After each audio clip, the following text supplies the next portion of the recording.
What's going on, everybody? Today we're here live for the next 4 hours inside of Etheria Restart. No, we are not just playing the game. No, we have a massive event going on. You could take a peek at that right here. It's the Global Invitational Tournament that's going to be going on. We're going to be spectating, viewing, and really enjoying all of the battles that are going on with this event. As you can see right now, the event does not begin for another 40 or so minutes. So what I'm going to be doing is diving into my game, playing a little bit of Etheria Restart with all of you, letting you guys see what the game is all about and why I enjoy playing this turn-based strategy fantasy anime game so very much. Now, we are live literally everywhere, almost. We're live on the Echo Gaming channel, the Echo Etheria Restart channel, and we are live over on Twitch as well. If you want to say what's up, show me some love, you could do that at any point during today's stream. But as I mentioned, for the next 40 minutes or so, we're going to be laid back and chilling.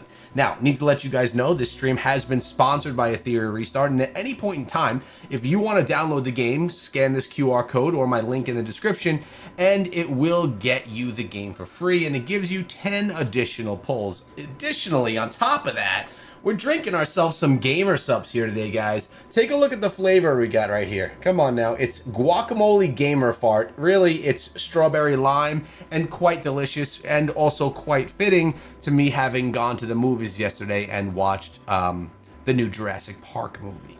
Hope you guys are all doing well and are ready for a solid stream. I see you guys in the chat. Prandy, Rayanne, we got Nathan, Sneak King. Nice to see all you guys here. Let's take a gotta love it. Gotta love that stuff right there. All right, so I'm doing, what am I running right here? Let's go to Nico Nani. We're doing a little bit of running of right now. You can see this battle in action. We don't win 100% of the time with these battles, but we do okay. We do all right. Doing a little bit of farming as we go. Weird number calling my phone as well. So buckle up, boys. We got a big, long stream ahead. What's up, Osama? How you doing, bro? Welcome to the stream, man. By the way, I have just enabled memberships on my Echo Etheria Restart channel. They have already been enabled on my main channel, and of course Twitch, you know how Twitch works. If you guys want to become a member and support the channel, feel free to do so, but no obligations whatsoever. So, what I love about this is we can do a lot of the farming that we do auto. We don't need to sit here and auto farm stuff. Or farm stuff manually. It's nice to be able to utilize the auto farm feature, which you saw right there. We actually lost. I told you that we don't win all of them.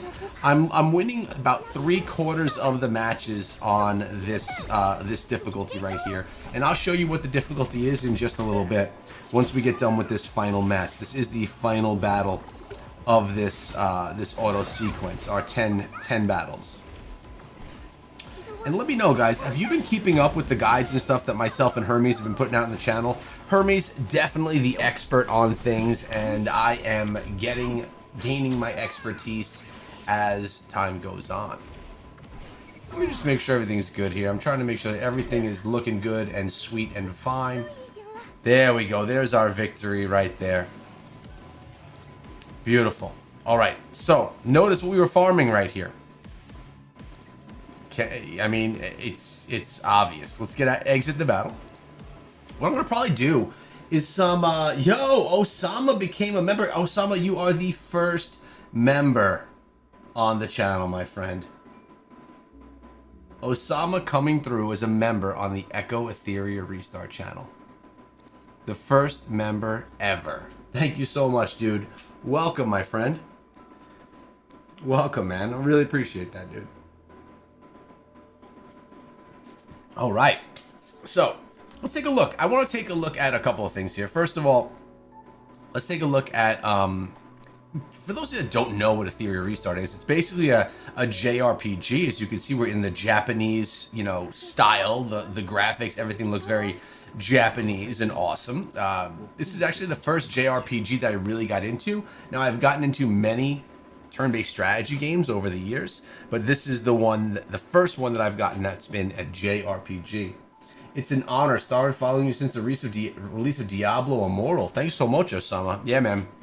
For those of you that don't know, I have 4 YouTube channels: Echo Gaming Diablo, Echo Raid, and Echo Etheria Restart. So 4 different channels where we upload nearly daily on all of them. We do have some new Animus. Inside of Etheria Restart, essentially, Animus are champions. They're like heroes, right? And we have 2 brand new ones. Let me find them for you and give you a look around. We just pulled a couple of these the other day. Nope. Nahor is one of them. Let's take a look at Nahor right here. Take a look at his kit and see what he got. See what he's got going on. Yo, what's up, Nathan? So, first of all, we have A1, A2, and A3. That's how I like to call them. A1 is Judgment is but the duty to be fulfilled. Nahor deals 200% damage to a single enemy with a 30% chance to inflict a 1-turn defense down. Now, obviously, we could level these skills up as we go as well, but it can take quite a bit to do that. So you need to be very smart with the leveling up that you're actually doing. The A2, no disorder in the court. Nahor deals 260% damage to a single enemy with a 50% chance to dispel 2 buffs from them and to afflict a 2-turn block. Cannot be applied with any buff. And then we have the debuff. When the gavel falls, all shall return to balance. Nahor deals 270% damage to all enemies with a 50% chance to inflict a 2-turn defense down and a 35% chance to inflict a 1-turn freeze. That is super solid, and I'm happy to have him on my roster. Now, we also did pick up, where is she? Where do I have, I'm going through a whole bunch of them right now. I don't remember where I have her lying right now. We'll find her. And you'll just get a preview of all the other, there we go, right there. Faqui, you could tell that we put a little bit more into Faqui right here. She's another new Animus that just dropped inside of the game. All allies trigger Moonlit Veil at the end of their turn after taking damage. Increase the turn meter by 9% and healing by 6% of the max HP. This effect can only trigger 1 time per turn. When Faqui triggers Moonlit Veil, she does not gain turn meter. Additionally, balance demands both charity and reward. Faqui deals 200% damage to a single enemy and increases 2 random allies' turn meter by 8%. Brocade, each time the enemy ends their turn, if Faqui does not have Moonlit Veil, increases their turn meter by 6%. If she already has Moonlit Veil, increases the turn meter by 6%. What's up, guys? How's everyone doing in the chat? Sunday stream, not something we always do here on the channel. Again, Etheria Restart has sponsored this stream, and at any point in time in the chat, the pinned comment, in the description, you guys can find my code to download the game for free and to get yourself some free Animus. You get yourself 10 free pulls when you utilize my QR code or link in the description, giving you a little bit more to jumpstart your account on that day one. So take advantage of that, guys, if you're interested in playing the game. Definitely one of the best right now turn-based strategy games that's available on mobile, PC, basically essentially all platforms.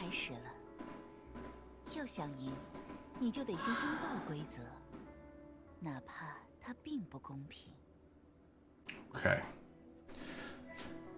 We have our A3, which is the shield. All allies trigger Moonlit Veil at the end of their turn and after taking damage, increasing their turn meter by 9% and healing 6% of the max HP. The effect can only trigger one time per turn. When Fukui triggers Moonlit Veil, she does not gain turn meter.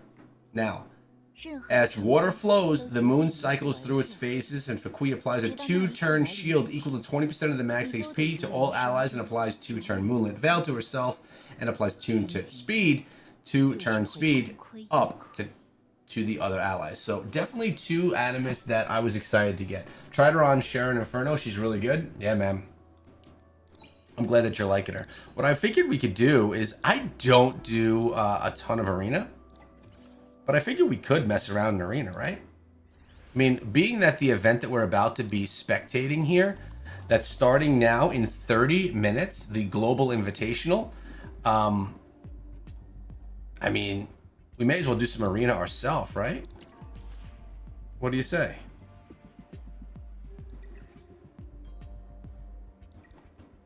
What do you say? A little bit of arena? Not my strength. Ding, ding, ding, ding, ding. I think I'm happy with my team. Let's do it. Let me know how the sounds are, guys.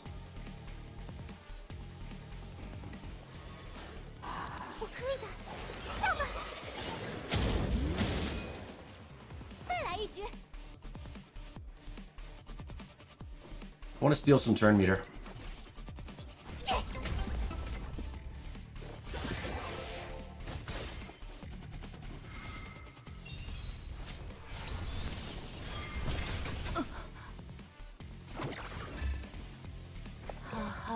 Single damage. So if you hold down, it also shows you what the skills are that you'd be using here. Let's go single. I did not mean to do that. That was unintentional. That's why I'm not competing here today. Yo, what up, Rayanne? How you doing, bro?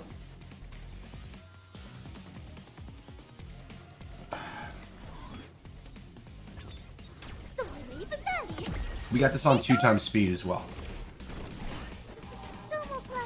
Started to see high-ranking players give up on outspeeding the enemy, but rather stack bulwark and play second. There's definitely something about go second teams. I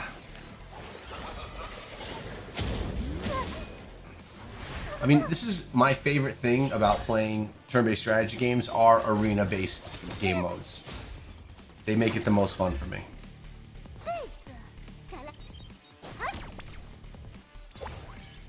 Uh-oh.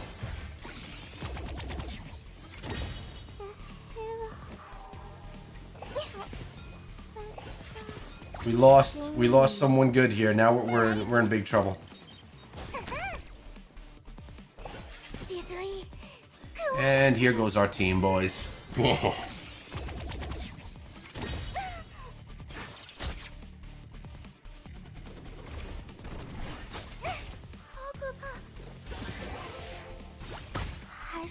Good night. That's okay. We're gonna watch the pros today and improve from watching their gameplay.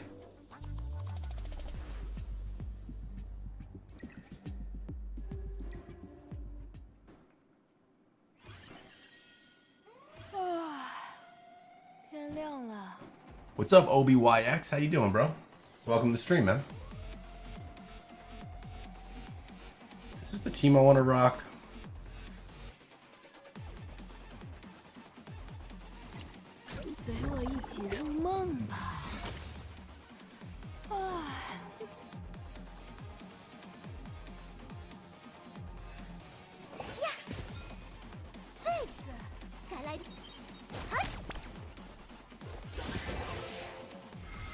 Uh-oh, just got a speed buff.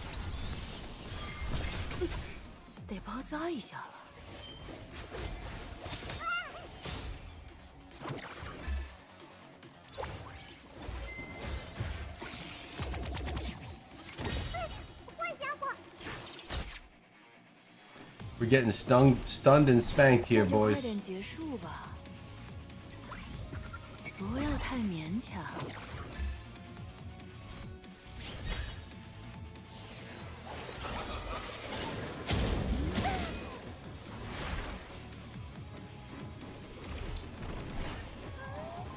还是有点可怕。彼得温，我们上！ Nice AoE, but didn't do much.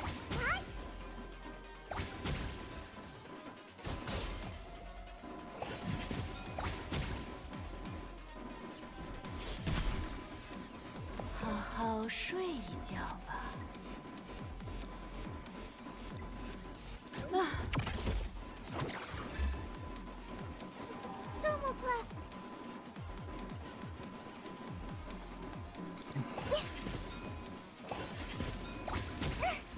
My nuker may be about to go down. Not yet. Not yet. 扎一下。好累， Oh snap. 交给你。好苦，好难受。 Maybe we just farm. Maybe we just farm. Oh jeez. Exactly. I know, dude. It's like one shot or go home. I'm gonna have to turn my fan on here. I'm already getting that heat. Boom.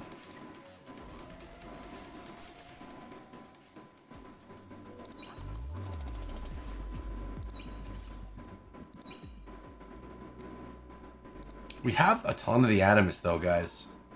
Take a look at our archive. We're basically missing 4 lighter darks, couple of SSRs here. But I mean, we really have a good roster of Animus.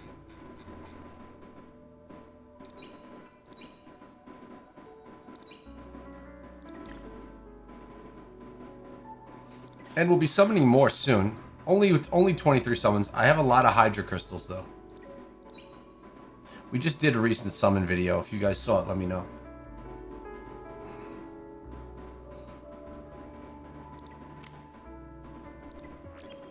What do we want to do here?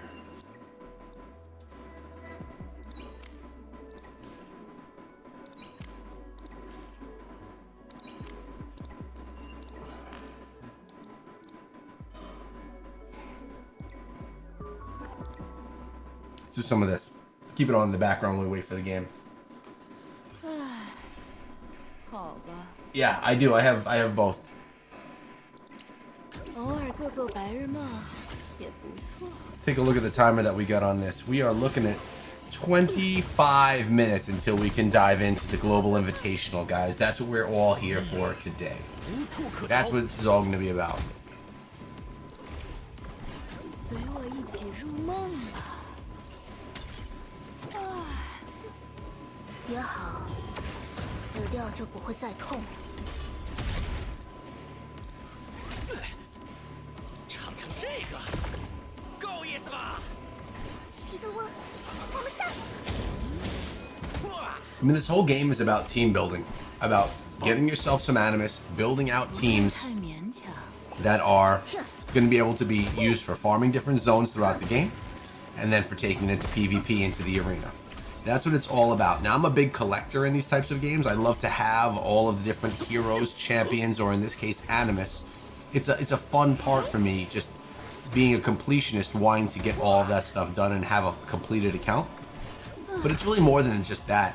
It's also making sure that the Animus that you're building out on your accounts are actually built to be successful, right? Like, you just don't have them. You have them and you have them built.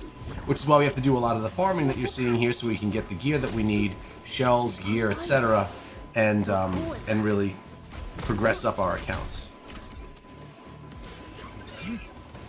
There's a lot to learn inside of this game as well. It's not something that you dive into on day one and just understand and get. 也不错。 So there's that as well. 森林，还能听见我的声音吗？ And happy Sunday to all you guys. I hope you're all doing well. 再加点料。我可以的，上吧！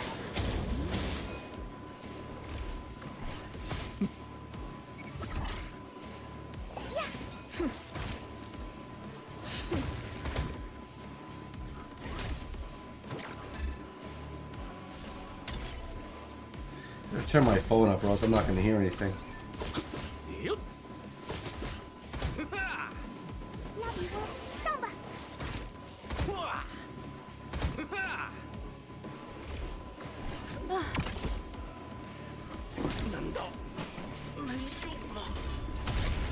Let me know in the chat right now if you have already played Etheria Restart or if it's something that you are seeing now for the very first time. 也好，死掉就不会再痛了。 Now, also, are we going to be seeing 别说了， are we going to be seeing any of these new animus being used in the arena today? Wait, did we lose right there? 礼帽找到了，我准备好了。 I don't like losing. 都枯萎吧。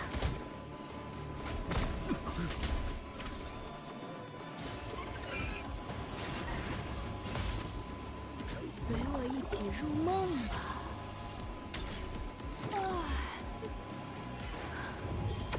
森林，还能听见我的声音吗？ So let me pull up some other information for you guys really quickly. 我们上！ Let me find this for you. 死吧！尝尝这个，够意思吧？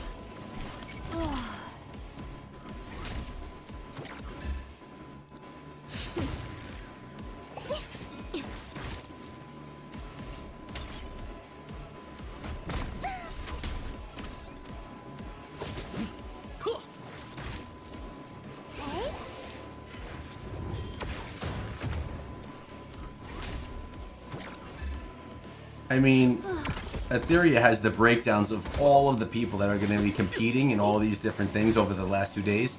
This started yesterday, this event. As you can see right here, day 1 started yesterday, day 2 is today. 放心， We're going to actually get the champion final, the legendary challenge, and the hyperlinkless show match all on this stream right here, which is going to be pretty sick. 得包扎一下了。 Have you not seen this? 无处可逃。 Let's mute it.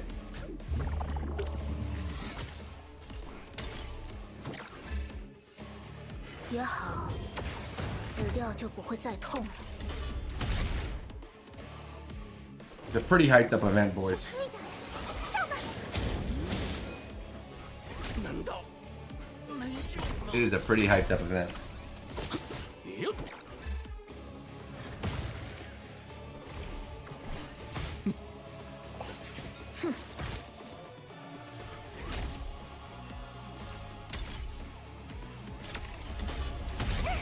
好可怕！ Apparently my Toyota has a recall, but I don't even own a Toyota. 还是 Alright, that's enough of that trailer we got right there. 我不怕。 So you can see as we scroll through their X account, by the way, if you want to follow them, they're Etheria Restart on X or Twitter. 这算什么？ Shows you breakdowns of all the different people that are going to be competing, which is really cool. Rules of the tournament, you even got the brackets right here.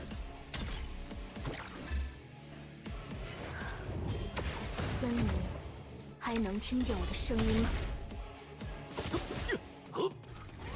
Man, this is going to be a hype event today, guys. This is going to be a hype one. Perfect time. I just finished my errands. Nice, H8R. How you doing, hater? Can I say, Rayan Ahmed, what's up, bro?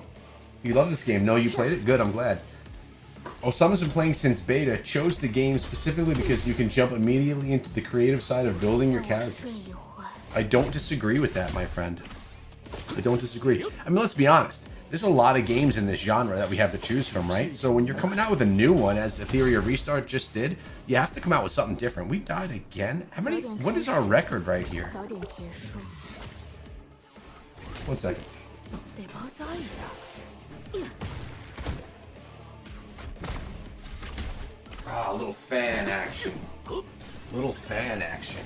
Yo, what's up, Just for Domo? I voted for Kicker, so I hope he wins. Nice, dude. I'm the best YouTuber. Thank you, Rayan. I appreciate it, man. 也好， I play a lot of games, dude. I do a lot of games on a lot of channels. Always keeping me busy. Always keep me busy. I got a live stream coming, 2 live streams tomorrow. one on the Diablo channel and one on the Echo Gaming channel for another game that I was sponsored by. So come check that out too. Are we losing every single one of these? What happened here?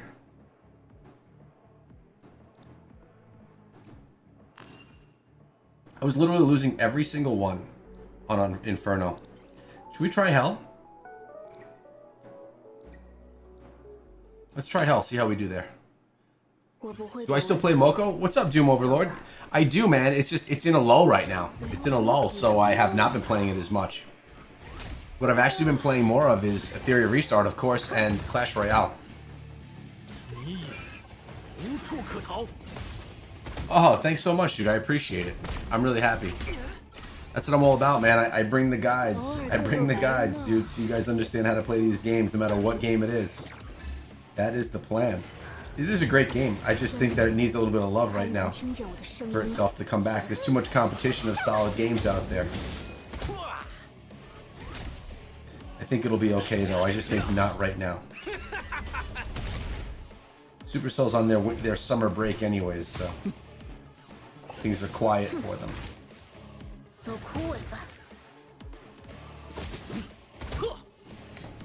How are we doing in this battle? Any better?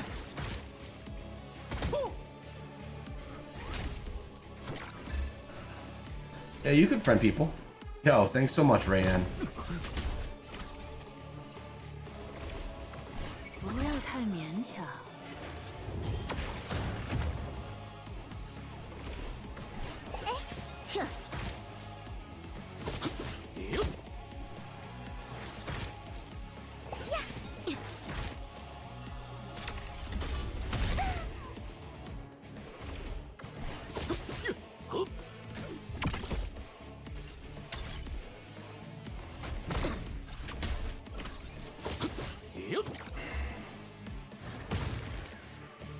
We almost got this. Terramatan just about to go down.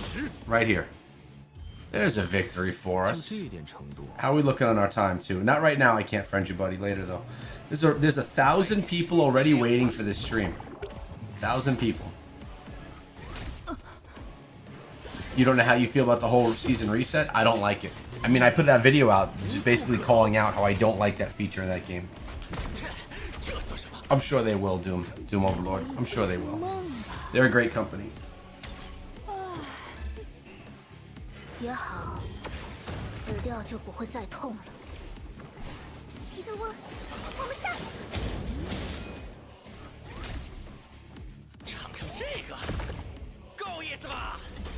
Exudia, thanks for the follow on Twitch, man. I appreciate it, bro.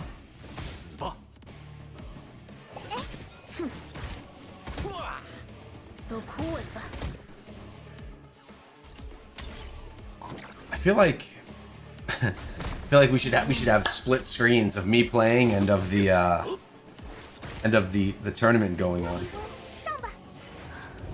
Split screen seems kind of fun, actually.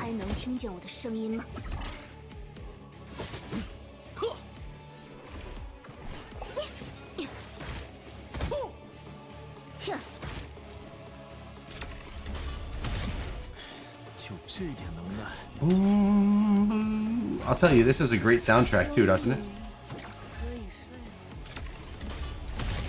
What would I... Okay, what would we... So, we just got the question, what would we rate Etheria Restart? A 1 out of a 1 out of 10? You know, 1 to 10? If we're rating it in turn-based strategy, I think it's all the way at the top. This is one of the best turn-based strategy games that I've ever played for many reasons. Of course, it's not perfect. None of them are. But I'd rate Etheria Restart an 8.5 out of 10. Yeah, I think it's freaking good, man.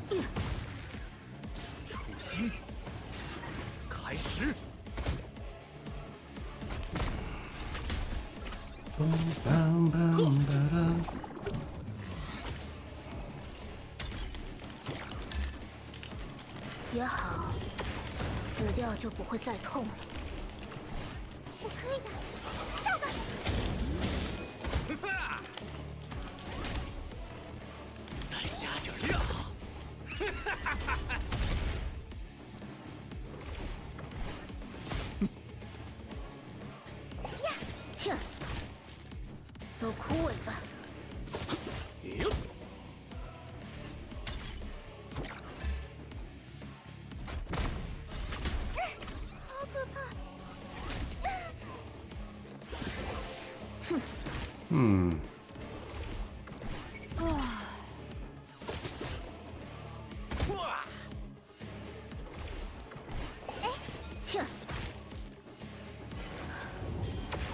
林还能听见我的声音吗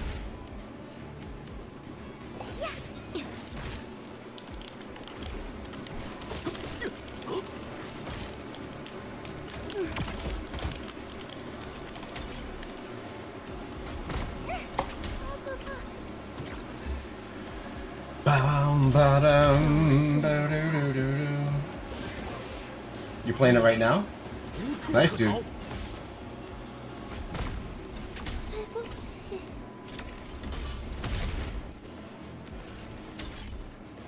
死吧！ How we doing? 12 minutes until we begin. I could pull this thing over here 我从 and we could watch it. We could go like a picture in picture. 就这点能耐。 There we go. There we go. 开始。偶尔做做白日梦也不错。 I just wish I understood what they were saying. 也好，死掉就不会再痛了。 What I think I should do is when the stream is on, I could put my game in the corner or something. I could move it and we could have my game on somewhere too. But I could turn sounds off. We'll do that in a little bit. We'll set it up as we go. We got time, boys. We got time.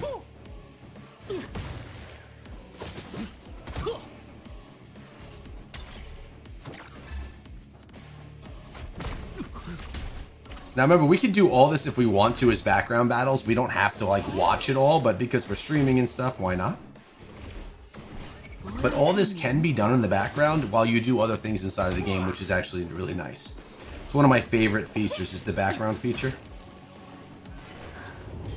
Other turn-based strategy games don't have that 还能 feature, 听见 just 我的 saying. 声音吗？ We are very lucky to have that here in Etheria Restart. 得包 I'm 扎 gonna 一 keep 下。 farming the heck out of this account though while we stream, that's for sure. 结束了。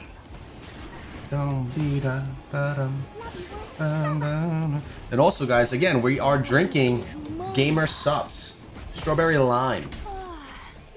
They don't sponsor me, but I do have a code. Code ETM saves you 10% if you want some Gamer Subs. These are the new cans. They're actually quite delicious.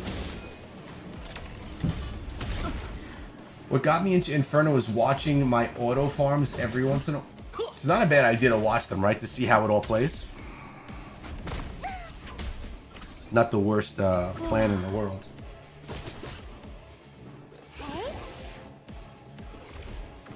偶尔做做白日梦也不错。 Where are you guys all from? Let me know in the chat.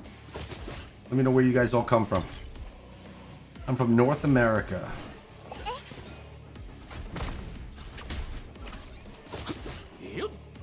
Who are you?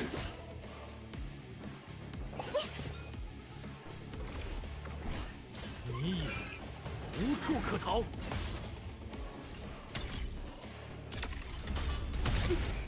得包 How 扎 we looking on time here, guys? 不要太勉强。好累，交给你。 9 minutes. 9 minutes, guys. 彼得我， Bangladesh. Nice, dude. Welcome. Everyone's doing the reserve. I had to join. 9 minutes until we begin.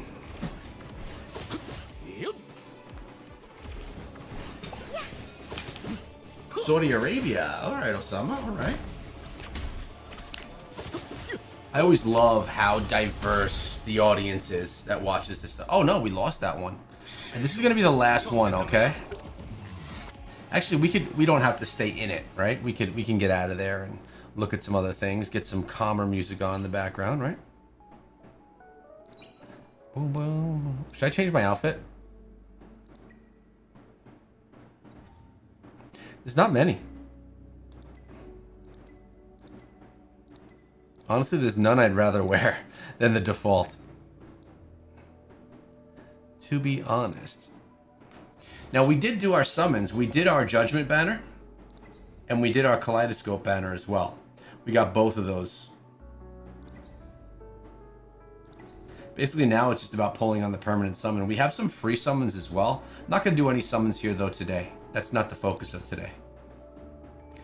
Ah, from Texas. What's up, dude? How hot is it over there in Texas right now?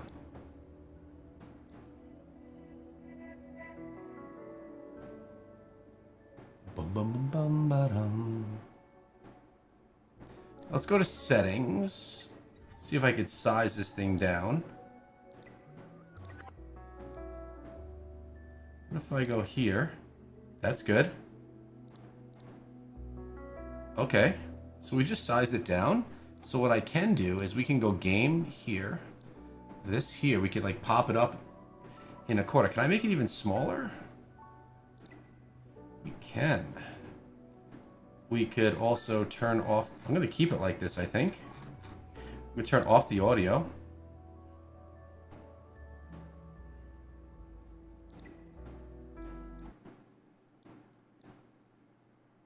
All audio off. So now if I want to, I could just keep this off to the side. I could do any grinding that I want to during the stream. You guys can see what I'm doing on my own personal account while the battles are going on. So maybe I'll like hide it over here in the corner. And then we have the stream happening, which is about to start. How's that? A little bit of everything, right? When are you going to add me? Oh, I don't know how to add you, buddy. I don't know your account.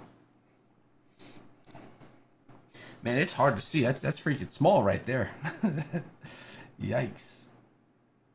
So I'm going to actually go in this format right here when I stream. Maybe not. Maybe I won't. We'll see. We'll see what looks best.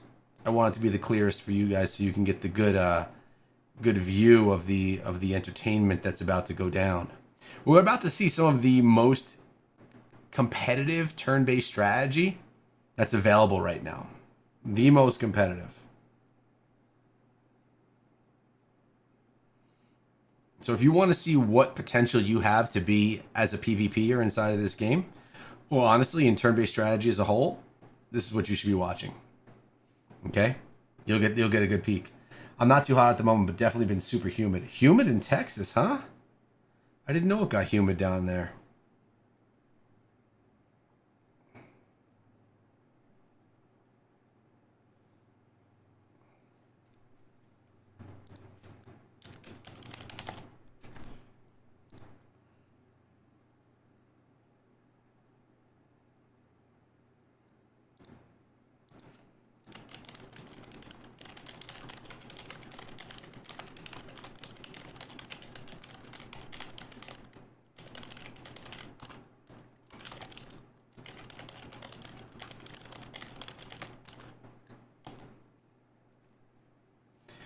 Bum. Humidity is actually the main reason it does so hot down here. Oh, really? Honestly, I don't think I've ever been to Texas, man. Let's actually get some game sounds, some audio on while we wait.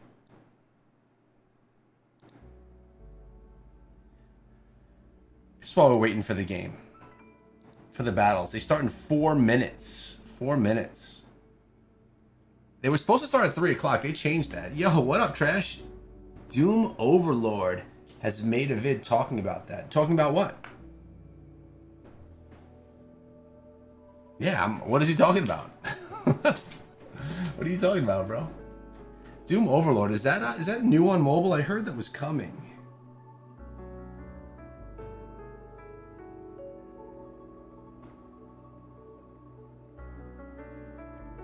Let's see.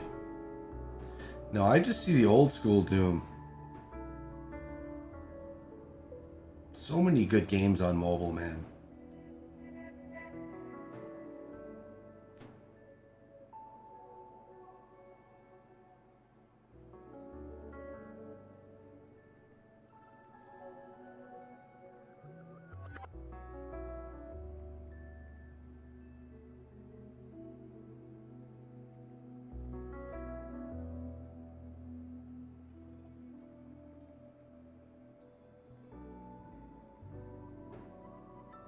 Boom, boom, boom. 3 minutes and it will begin. Who is excited? I watched your video today. Thank you so much. Appreciate you watching the videos, dude.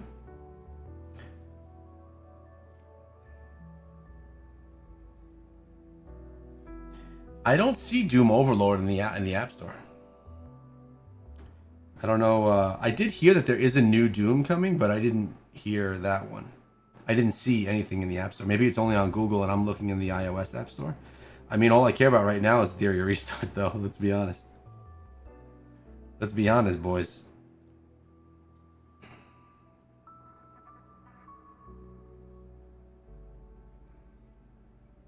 Again, I want to say before we get started with everything, this stream was sponsored by Etheria Restart. I want to thank them for sponsoring. If you haven't tried out the game, give it a shot. You get 10 free Animus pulls, which are basically pulls for champions, from utilizing this QR code or my link in the description when you download the game for the first time. All right, let's get our So, yeah, once this begins, which is going to be in about a minute and a half, we are going to kick back and enjoy this bad boy. And I'll be turning up all sounds so we could hear them and me at the same time. Okie dokes. And basically, this is 4 hours of us hanging out. We can talk about whatever you want to, boys. Whatever you want to. How are my battles going?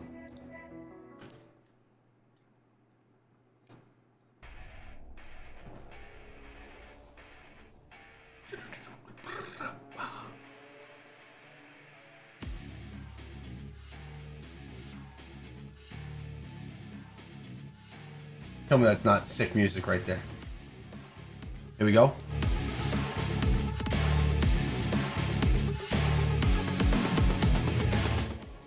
It's just good. It's just good.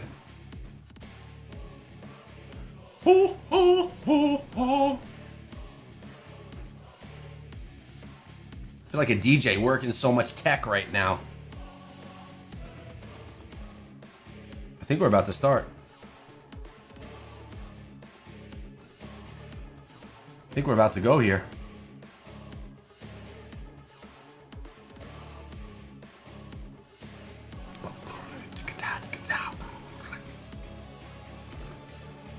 I love hanging out with you guys live. Let's go.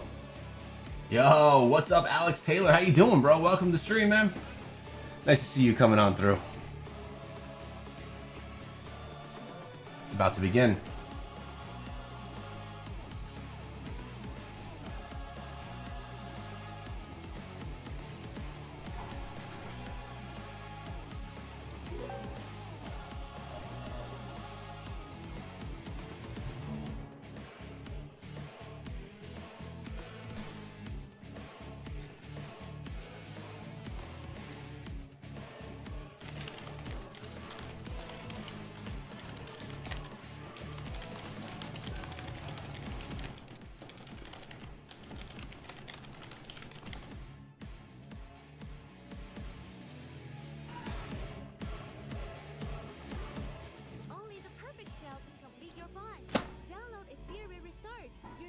Here we go, boys.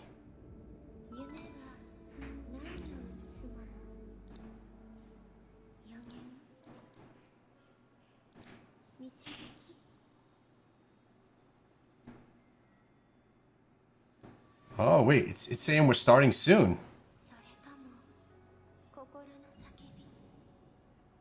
I thought we were ready to go. Alright, these are the finals. This is who we're going to be seeing soon.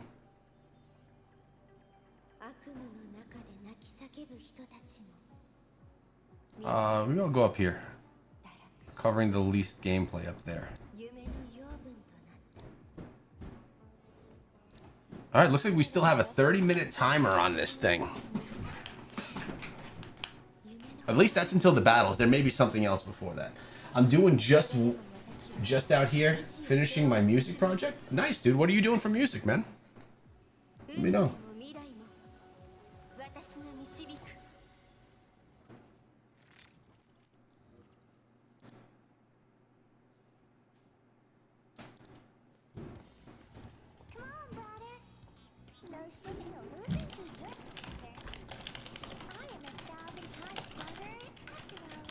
Don't feel bad.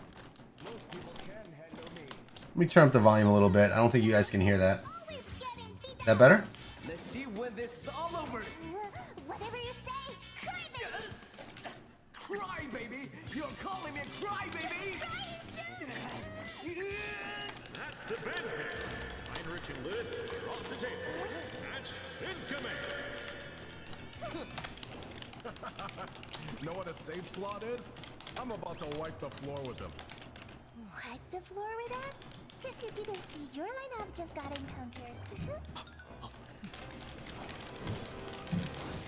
Next time, take the front line. Download Etheria Restart. Use my code. To the top. 安らかに眠ってベレッタ敵は撃つわ Is it gonna loop the same thing over and over again? マーベルあなたは残って全部任せてちょうだい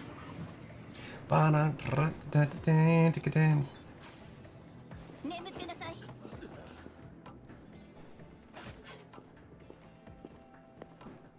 Let's get more battles going. Can we buy more of this?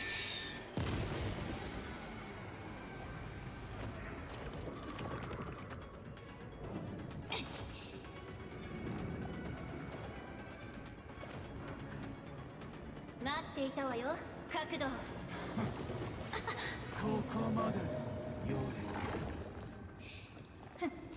乱暴な男は嫌われるわよ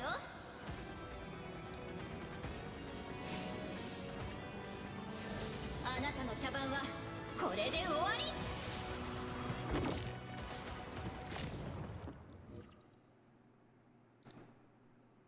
Yeah, it's just promotions to download the game. Welcome all hyperlinkers. Here we to the go. 2025 EWS Global Let's go. Invitational. This is Etheria's first Can you guys hear it well? highest level esports competition. Players must demonstrate professional gameplay. Funk. strategic I like that, man. Brazilian mental funk. fortitude to claim victory. It's funny. My son was telling me about that. $15,000. Runner-up, $7,000. Top 4 semifinalists, $4,000 each. The competition will progress $15,000. through 3 stages to crown the ultimate champion. Online qualifiers, playoffs, and the grand finals. 128 players from dozens of countries worldwide competed in the online qualifiers.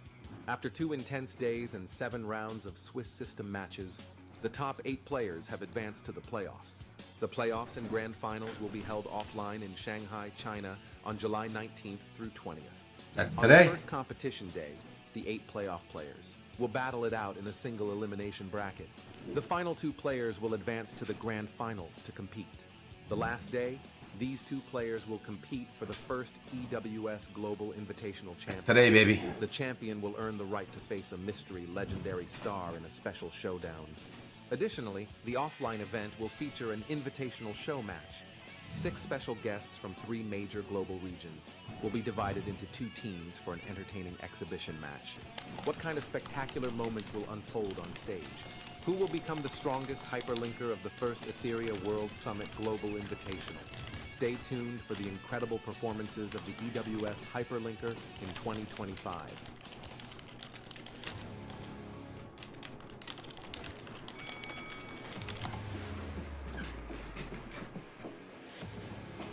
"24 minutes until the mayhem begins." They're stalling with trailers. Yeah, I know. What's my name in game?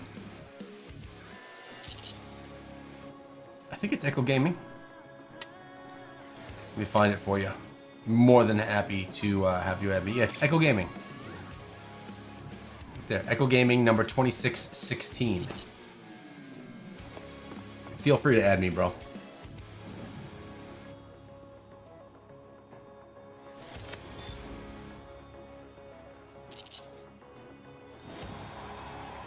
We'll show our battle. We'll show our battle.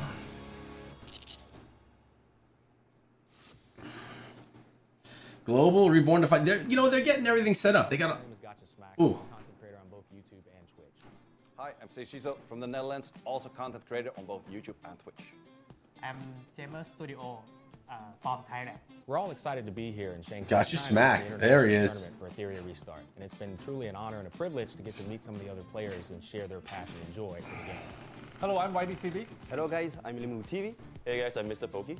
And we are so glad to be able to Mr. finally Pokey. meet you with your Restart fans. I hear we have a lot of you supporting our team, so we're going to make sure not to let you down. ก็ชอบทีมเร็วนะแต่ว่าเกมนี้เนี่ยก็จะมีทีมหลายแบบมากนะครับทีมเร็วเนี่ยผมชอบเพราะว่ามันค่อนข้างจะจบได้เร็วเคลียร์แมตช์ได้เร็ว Tell me it's not so cool. This is just such a global game, แต่พอ right? ปลายเกมแล้วเนี่ยผมก็จะชอบทีมถึกแหละเพราะว่าก็ตามเมตากรรมตามกลยุทธ์ของเกมนะครับผมประมาณนี้ 100% Gamba player. That's the whole point of playing gacha games, right?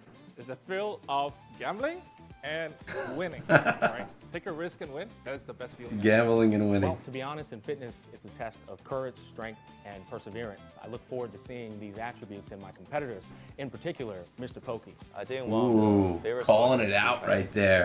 PvP is Revelation. So I basically use Revelation for all of my supports. So when they ban away the Mio or the Lilies, if I go for Revelation on Freya, Let me know, guys. so How's the they chat? do so much damage. Even the How's enemy the run volume buff, of what they're showing? Is it too quiet? Let me know. That I like to use are mostly swift rush plays, so very fast units outspeeding the enemy. But I also love to use Borg because Borg gives me that immunity. And immunity gives me the edge. If the opponent does outspeed me, I can still take my victory by denying all of those stuns, sleeps, or anything that could come my way. The most important things in the game, especially in RTA, so PvP, I think it's draft and the game. Like, it's 50-50. Like, the draft is so many important to just counter the opponents. Well, I've seen the lineup of the enemy team, but none of them actually seem that challenging. Maybe YCB. Ooh, but the what other up, ones Bright? How actually you got doing, that bro? They think they are gonna win, but they are gonna just watch us to destroy them. Get Blake and taking the win, period. All I want to say to you is luck may grace you again. I don't even remember who we're playing against because I love this smack talk, We man. take the win anyways. I was about to trash out them, but I just think that it's just gonna be a joke of a fiesta. So Oh my god, they're talking complete crap about each other. Playing Mr. Pokey in this tournament, but after I'm done with him, his name will be Mr. Choke. Oh, Mr. Chokey. Oh, these guys are funny, dude. I love it. I love it. Bringing in a little bit of that personality. I've been playing this game since the beta. My friend first introduced me and I got into the game and it's been really fun so far. Yes, Osama. This is their push into esports, 99% man. of the results is determined before the game even starts, and it's in the draft, it's in the strategies, and everything. I'm Kecker. My opponents, they're just losers. My in-game name is Etheria. Well, my greatest strengths Etheria. are the same as my strategy. I think I'm just faster than everyone here, and I also have the wider roster of units. I don't think they can match my speed, to be honest. I feel like All right, so he's going to be a number they one won't speed even have a guy. chance to even move before I win. My name I love is that. Aaron. It's my first gacha game. I'm a TCG player. I'm good during the drafting. This is his first phase. gacha game. I can predict the lineup Interesting. in advance. Good luck to us. I'm Rilio. I play Etheria Restart for the first time at the last test beta, and after I start playing day one, I play mostly Cleaver Grub, so I got a lot of speed on most units possible, and I like to finish the game quickly. He likes to finish quick. To cleave people and to finish the game pretty fast. I'm pretty sure I can finish in one turn anyone on this tournament if I draft correctly. All right, so a second person claiming they could do the same as someone The else. game, and I really enjoy playing the Summit Arena the most. My greatest strength compared to other players would be my confidence going into every draft. So I've always been at the top of the leaderboard in Summit Arena, and I am here to prove why I'm the best hyperlinker here. Best hyperlinker here, huh? It's the same, my main strength and my ability to analyze my opponent strategy right from the draft phase. I just want to have fun. My name is Shining. All these tournaments I've seen is always the Asian are the best in the game. We'll see. A lot of Euro. Yeah, it's probably my favorite type of game. Shiny from France. Not that fast, but I'm solid like a rock. You know my name. Get ready to be outshined. Get ready. I love these guys. I love this in map. my home country. My greatest strength is my calm and cold-bloodedness. Even a lifetime of training wouldn't be enough for my opponents. This isn't going to be a competition, but just a demonstration of my skills. Not a competition, just a demonstration of his skills. Oh gosh, who's this guy? Now I'm nervous.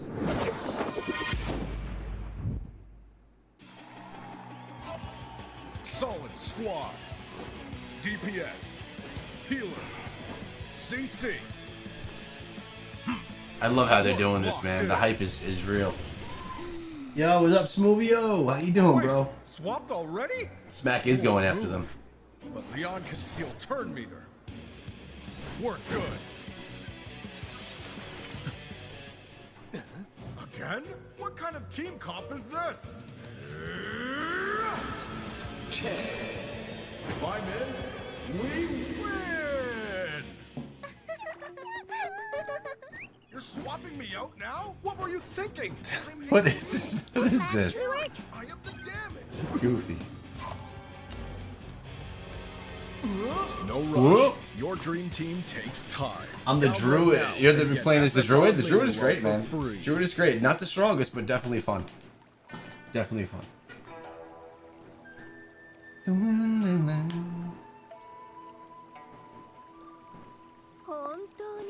Did we win? Did I even win my first battle over here? I didn't even... My Doki Doki? I didn't even look.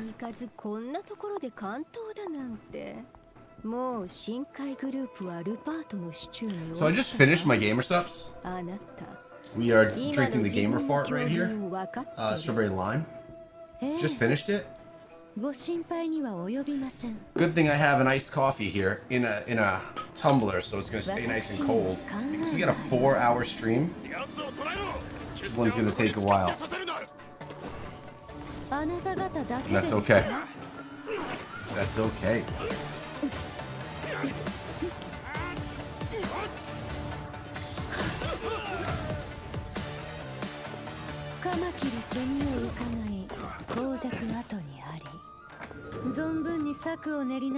You guys watch Gotcha Smack? Is everyone familiar with the channel? Big in the genre. If you're into this genre, you probably know Gotcha Smack. Or you should. 15 minutes, boys. 15 minutes and we're back in this. I want more of the smack talk from the guys. That was fun. That was fun.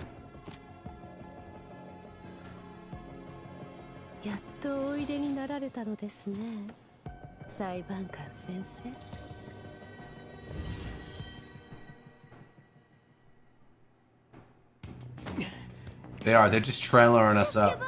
Save your words. Just putting trailer after trailer. I guess that's alright. I guess we'll let it slide. Every second with her was pure Happy joy. belated birthday. Thanks, Smoothio. Yeah, man, we had a birthday last week. Did some crazy streams, too. It was a really great week. I put a highlight video out of the week on my Diablo channel.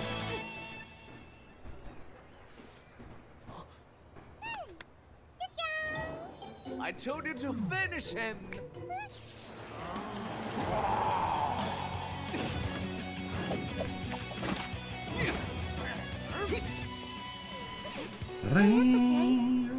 Knew I could count on you.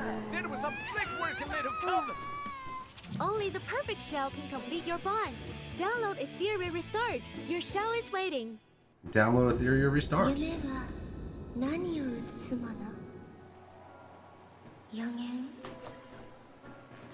These battles are taking me, these Doki battles are taking me a while.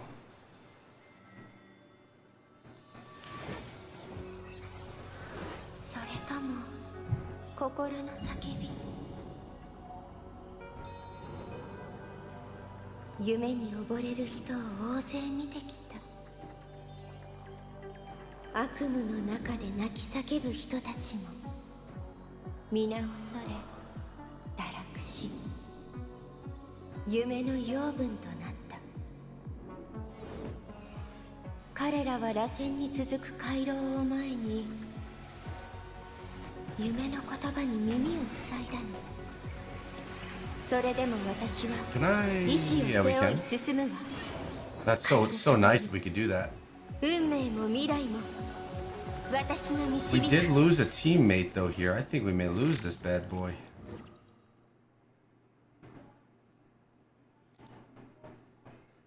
"13 minutes." Come on, brother. No shame in losing to your sister. I am 1,000 times stronger after all. Don't feel bad. Most people can handle me.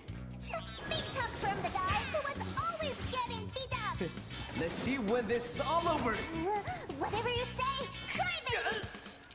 Cry, baby. You're It's calling just it cry, so my baby? the video is just That's the band pick. Heinrich and Lilith. is just me, like all the videos from the week put back to back, highlighting some of the moments from it. But it was a good week, man. It was a good week. I'm about to wipe the floor with them. Wipe the floor with us? Guess you didn't see your lineup just got encountered. Next time, take the front line. Download Etheria Restart. Win your And way use this to the QR top. code while you do it. 安らかに眠ってベレッタ敵は撃つわマーベルあなたは残って全部任せてちょうだい12 minutes, boys. 眠ってなさい What's up over on Twitch? How you guys doing? I see you all over there.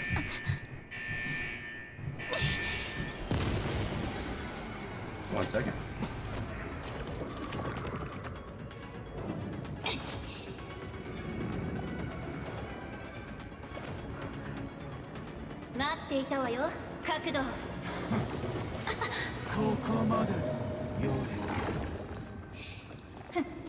乱暴な男は嫌われるわよ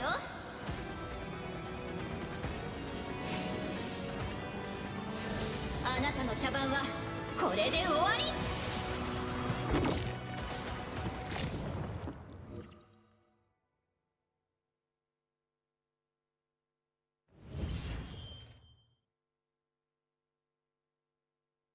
Welcome all hyperlinkers. Join the 2025 EWS Global Invitational. This is Etheria's first global, highest-level esports competition. Players must demonstrate professional gameplay, strategic analysis, and mental fortitude to claim victory. Champion, $15,000. Runner-up, $7,000. Top 4, semifinalists, $4,000 each. The competition will progress through 3 stages to crown the ultimate champion. Online qualifiers, playoffs, and the grand finals. 128 players from dozens of countries worldwide competed in the online qualifiers. After 2 intense days and 7 rounds of Swiss system matches, the top 8 players have advanced to the playoffs. The playoffs and grand finals will be held offline in Shanghai, China on July 19th through 20th. On the first competition day, the 8 playoff players will battle it out in a single elimination bracket. The final 2 players will advance to the grand finals to compete. The last day, these 2 players will compete for the first EWS Global Invitational Champion. The champion will earn the right to face a mystery legendary star in a special showdown. Additionally, the offline event will feature an invitational show match. 6 special guests from 3 major global regions will be divided into 2 teams for an entertaining exhibition match. What kind of spectacular moments will unfold on stage? Who will become the strongest hyperlinker of the first Etheria World Summit Global Invitational? Stay tuned for the incredible performances of the EWS Hyperlinker in 2025.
Hello, my name is Gotcha Smack. I'm a content creator on both YouTube and Twitch.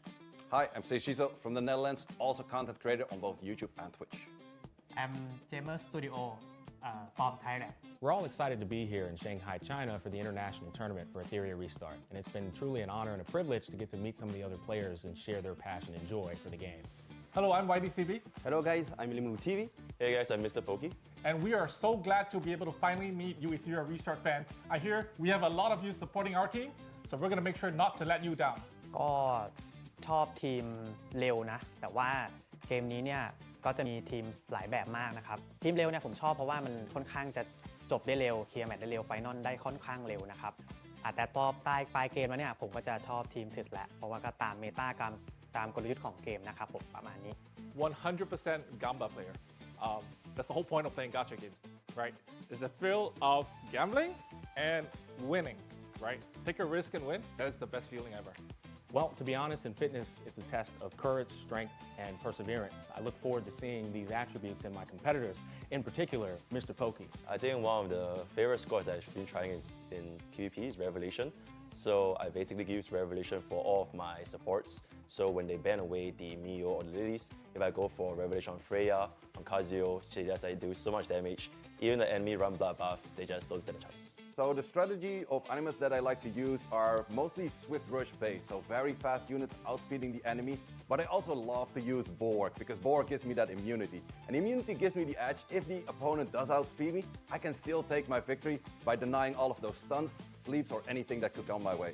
The most important things in the game, especially in RTA, so PvP, I think it's draft and the game. Like, it's 50-50. Like, the draft is so many important to just counter the opponents. Well, I've seen the lineup of the enemy team, but none of them actually seem that challenging. Maybe YCB, but the other ones I think are definitely takeable. They think they are gonna win, but they are gonna just watch us to destroy them. Get break and taking the win, period. All I want to say to you is luck may grace you again. I don't even remember who we're playing against because all right, 6 minutes left. So we take the win anyways. We back. Trash all them, but I just think that it's just gonna be a joke of a fiesta. So, yep. I look forward to playing Mr. Pokey in this tournament. But, He's saying he's a joke. His name will be Mr. Choke. All repeats. They're repeating it. I'm Kecker. I've been playing this game since the beta. My friend first introduced me and I got into the game and it's been really fun so far. It's cool that these guys, like, some of them just started playing this game. I mean, obviously, I guess you could say we all did since it just recently came out, but you know what I mean. My opponents, they're just losers. My in-game name is Etheria. Speed boy. My strengths are the same as my strategy. I think I'm just faster than everyone here, and I also have the wider roster of units. I don't think they can match my speed, to be honest. I feel like they won't even have a chance to even move before I win. My name is We'll find out. I can't wait to see. It's my first gacha game. I'm a TCG player. I'm good during the drafting phase. I can predict the lineup in advance. Good luck to us. I'm Etheria. I play Etheria Restart for the first time at the last test beta, and after I start playing day one, I play mostly Cleaver Group, so I got a lot of speed on most units possible, and I like to finish the game quickly. I like to cleave people and to finish the game pretty fast. I'm pretty sure I can finish in one turn anyone on this tournament if I draft correctly. I'm Youngol. I played Etheria Restart since the start of the game, and I really enjoy playing the Summit Arena. Only 4 minutes. My greatest strength compared to other players would be my confidence going into every draft. So I've always been at the top of the leaderboard in Summit Arena, and I am here to prove why I'm the best hyperlinker here. So my name is Mojin. It's the same my main strength and my ability to analyze my opponent strategy right from the draft phase. I just want to have fun. My name is Shining. I'm here for the competition, and I play gacha games since a lot of years. Yeah, it's probably my favorite type of game.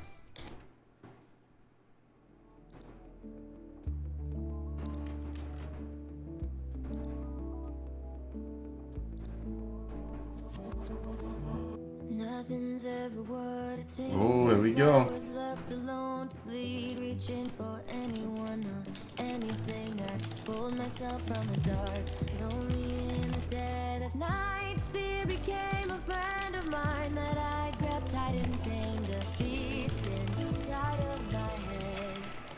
Something led me out, a very glimpse of what was soon to be, the final piece of all my fantasies, everything I ever dreamed on the horizon now, taking hold of insecurities, the strength I knew I had inside would be my savior now.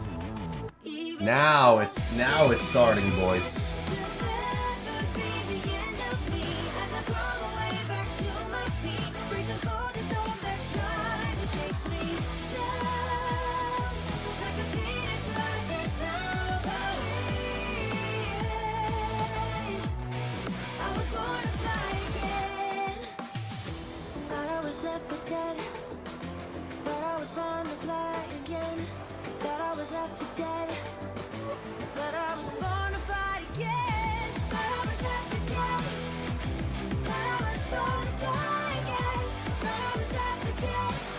They got the tunes, man.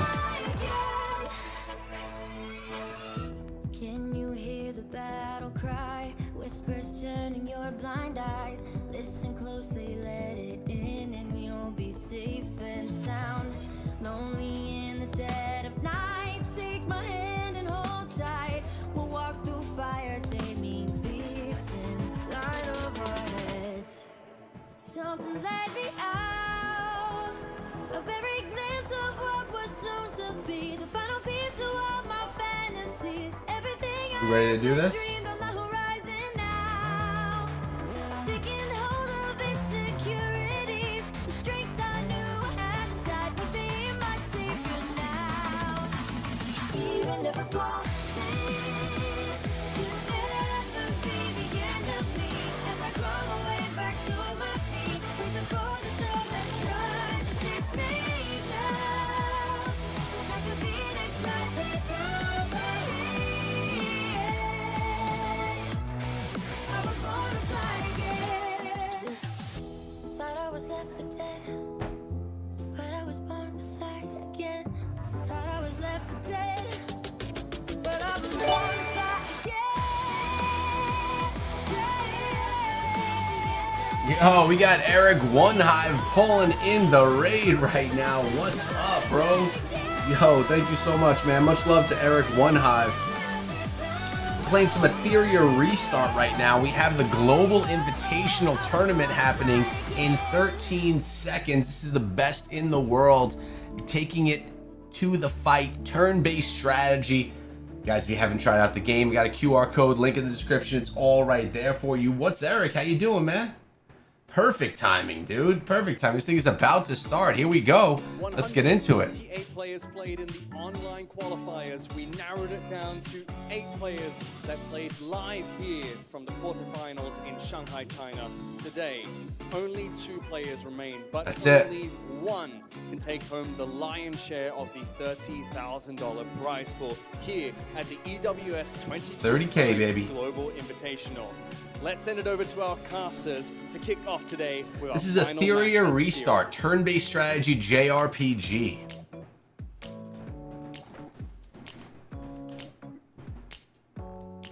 Eric One Hive, good old friend of mine from the Yes, here we Supercell are, the days. EWS 2025 Oh, check Global this out. Invitationals Grand In Finals. chatting, man. Scoundrel, joined by Vulcan. Scoundrel, and sorry, Maiden. not in chatting. First day casting And is Vulcan. his second, and we've got Wow. a banger match coming up. Keka versus Han, best of 5 Grand Finals, $15,000 on the line for first. It is a big deal today. Definitely, and a huge one. Like I said, in yesterday's matches, the 2 highlights were these 2 players. We had Keka kick it off with some really out-of-the-box thinking, running those full control comps, really carried by that O-ball with his stripping and also control, allowing him to enable the rest of his control characters. And then on the other Link side, is we right had here, buddy. Han. Now, we did hear Han have massive respect for Keka in his post-match interview, talking Thank about you, how Eric. Keka was helping him with his teams and stuff like that. And we have also heard from Keka that he didn't really want to play against that other side Revelation players. So Keka just kind of, you know, trying to... These guys, proper guys' matchup at the battle end. is Both great players just with insane. great Yeah, the QR code's on the Some of screen right now. highlights from Here, I'll give you a better yesterday look is at it. that rather annoying team comp that Keka brought to the table, full control, quite easily dealt with Mugen. We always find it funny, Mugen clicked about 2 buttons in his battle. And then Wow. also Keka bringing something different as well. He was able to play a bit more of that Revelation style versus... It's turn-based, yep, just like Raid, Eric. Just like Raid, but it's he still was able to take the win versus Depor. Yeah, It's definitely. just like and Raid, that's the great thing but as well. He does have JRPG. 2 toolkits. A lot in of his quality of arsenal, life stuff. with that control, and then also the Revelation. So, keen Yo, to see thanks what he so brings much, out in this one against Han. Thanks so much, I'm dude. assuming we'll see more of that I don't as make any well. Clash content anymore. I cover a lot more Moko, though, now on the main channel. Definitely keen to see what they're cooking up here. Yo, what's up, Morningstar? How you doing, bro? Very impressive. And It does look like Final Fantasy with using PvP. Boyan A little bit. Ultimate advantage. She Little bit, really man. turned around these matches on her head. Yeah, I definitely think he's a fan favorite because often when you think of these games, you think speed wins and that's about it. But he just showed you can use some good strategy. Turn-based, and yep. really come out with the That's win right. using out-of-the-box thinking once again. Yeah, and he was able to bring very good anti-revelation comps to the table. He kind of said, I'd prepared very So we're basically doing a watch party of this tournament that's going on here today. I loved it about Han. He was so emotional and so excited. I mean, on the other side of the coin, Keka was very calm. Very Scoundrel and Vulcan are the Showed casters at the emotions event. coming through, and he just said, hey, I'm really just happy to get to the final. They're basically just highlighting now what He knows he's happened got a tough yesterday. chance against Keka, but Han undersold himself the entire day and still won through strategy and picks and bans. Yeah, definitely. And I mean, Keka's going to sell himself as the underdog every time. We learned that yesterday. But I think First he's got a prize, good table. 15K, 7K for second, third and fourth get 4. 4 quarterfinals and 2 I wouldn't mind that. And now we have that one. It's 1v1, Sandy. 1v1 with teams of 4. $15,000 prize on the line for first. But even if you come second, you are still taking away $7,000 of the prize pool. So You never played this one, Eric? Money for both of these guys getting to the finals. Keka beating Yeah, out this one is sponsored through AMG. Etheria Restart sponsored the channel for this one. I have another channel called Echo Etheria Restart where I bring on an expert and we talk Etheria Restart, guides, and all that kind of That will be our stuff. first match of the day. After that is a legendary challenge. Now, I don't even know what the legendary challenge is. So you I guys wanna are see probably going this. to be as surprised as I am when we see that pop up on screen. And at the very end of the day, we are going to have our team Nico Nana versus Team Gotcha Doki Smack. Doki, our influencer show match. Gacha Smack, Mr. Poke, YDCB, Limalu, Seishizo, and James Mer. They're all going up head to head in a That's special gonna be fun. rules match for all the biscuits. They're going to take them home, and then obviously you guys are potentially going to get some rewards out of it too. Yeah, we were looking at some of the rules before in that one. It does look like a bit of fun that is going to come in that one. Hopefully some good I like that they're entertainment. doing like a creator match, but it's not a part of the main match as well. I think that's pretty cool. Best of 5 that we have on the table, Keka versus Han. Vulcan, Yo, what up, Dino are we Bubbles? expecting as the players get ready? What do you think we're going to be looking at? Was chatting to Han at breakfast this morning. He doesn't think he has what it takes, but I feel like that is just the humbleness coming out in him. I still like Keka. He was my vote from the start, but we'll have to see. Yeah, Keka. is the fan So favorite. basically they did votes for who everyone thought was going to be the winner. Those 2 players, they are ready. Our grand final is Oh, ready. baby. Throw it Let's over to go. Matt on the stage to introduce them.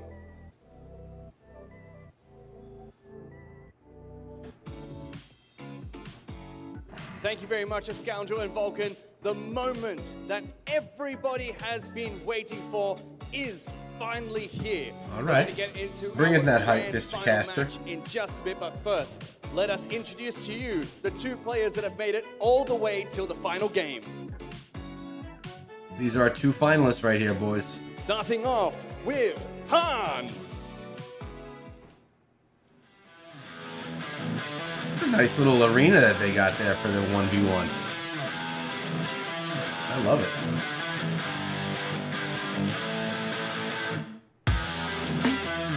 Let's go. Where's that swag, Han? Come on, bring it, homie.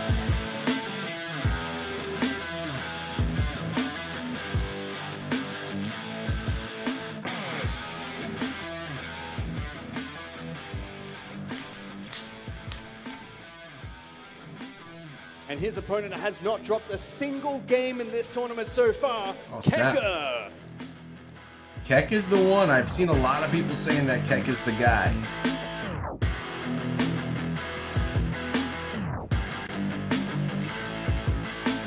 If you want to try out the game, I just dropped it in chat for you guys, alright?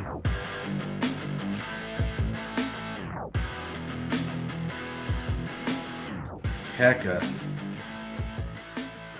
Gentlemen, 128 players, and only you two are left. That's crazy. Out of standing 128, here we're down to today 2. For the grand finals. Han, I'm going to start with you. You said to me twice now that you're still the underdog. 128 players, and you're in the top 2. Are you still the underdog coming into this final match? I mean, how can I not be as an underdog? Like, he hasn't dropped a single game out of every game. But I will try to do my best to inspire people and give my best. Shout out to all my guildmates who supported me, my friends, and my family. I'm looking forward to watching you in this final best of 5 series. But Keka, he does have a very good point. You have not dropped a single game, and you told me in match number 1 you were cooking. You did. And then match number 2, you turned around and you said you were cooked, but you were not. Do you feel confident going into this grand final match? I would have to say, I think this whole tournament, Han is by far the biggest cook, the master chef. He has cooked some crazy strategies. I really hope he doesn't cook anymore against me. I think if I met him in the first round, I probably 90% chance I would lose. But now that I've seen a lot of his strategies, I think I feel better. That's kind. Well, that's really nice words for your opponent, actually, from both of you, to be fair. It's going to be I a like that. fantastic match. Humble I'm excited players. to watch it. I'm sure everyone back We at need home more is of that excited these for this days, game right? too. Gentlemen, please, it's time to take your seats. Let's commence with the grand finals of the EWS 2025 Global Invitational. Let's go, baby. It's the final day. Let's see how these battles turn out. Welcome everybody back to the casting desk. I'm Scoundrel, joined by Vulcan. We are There we go. There's our jumping boys into right this there. Grand final now. Players have taken their seats. They're getting ready to go. And yeah, I mean, it's interesting. I don't know what's going to be brought to the table here. We're going in completely blind. Completely blind, and you know, we have seen that Keka, it feels like he wants to play that controlled style of game, but we know Han has those control units to steal from him. But Keka also has those really fast supports, that Doki, that Tsukiyomi, that Lily. So definitely keen to see how Han tries to deal with what Keka has on the table. Yeah, and we know that Keka brought 2 distinct strategies to this competition. He brought heavy control, which he used to win his first quarterfinal, and then in the semi-final, he brought out his revelation comps. So we know he's got revelation comps. You knew from qualifying, he had very strong revelation comps to work with. So we knew that he had this kind of stuff to work with. Han, on the other hand, had anti-revelation is basically how he phrased his kind of strategy coming into this. He specifically prepped for Yongyo. He sort of specifically said, I'm building to beat Yongyo. That's pretty cool. He kind of did that, obviously, in the quarterfinals. Very strong dealing with Yongyo. And then came into the second matchup and also managed to EWS 2025. So kind of excited to see Put that in game. I'm going to do it right now. Yeah, definitely. And on the screen at the moment, you can see we do have a new code as well, EWS 2025. Make sure you go ahead and exchange that in-game. I'll have to do that in the next little break that we have. And you absolutely should, because it's worth 10 pulls. That's right, 10 free pulls Let's using see. that code. So make sure you redeem it ASAP. Get yourself one of the Let's animals try that you haven't again. got. I hope you're lucky. I hope you get an SSR from your pull. That would be amazing.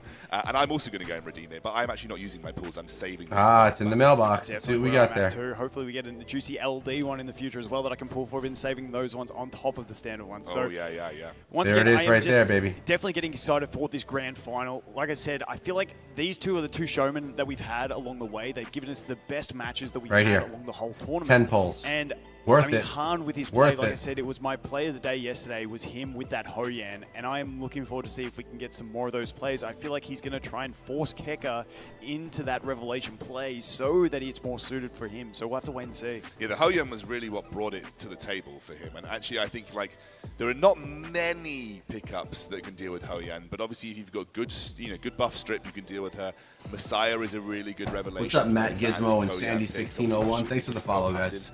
So it depends on how this draft goes, where the Hoyan will be seen. But we know that Keka has got a good Messiah.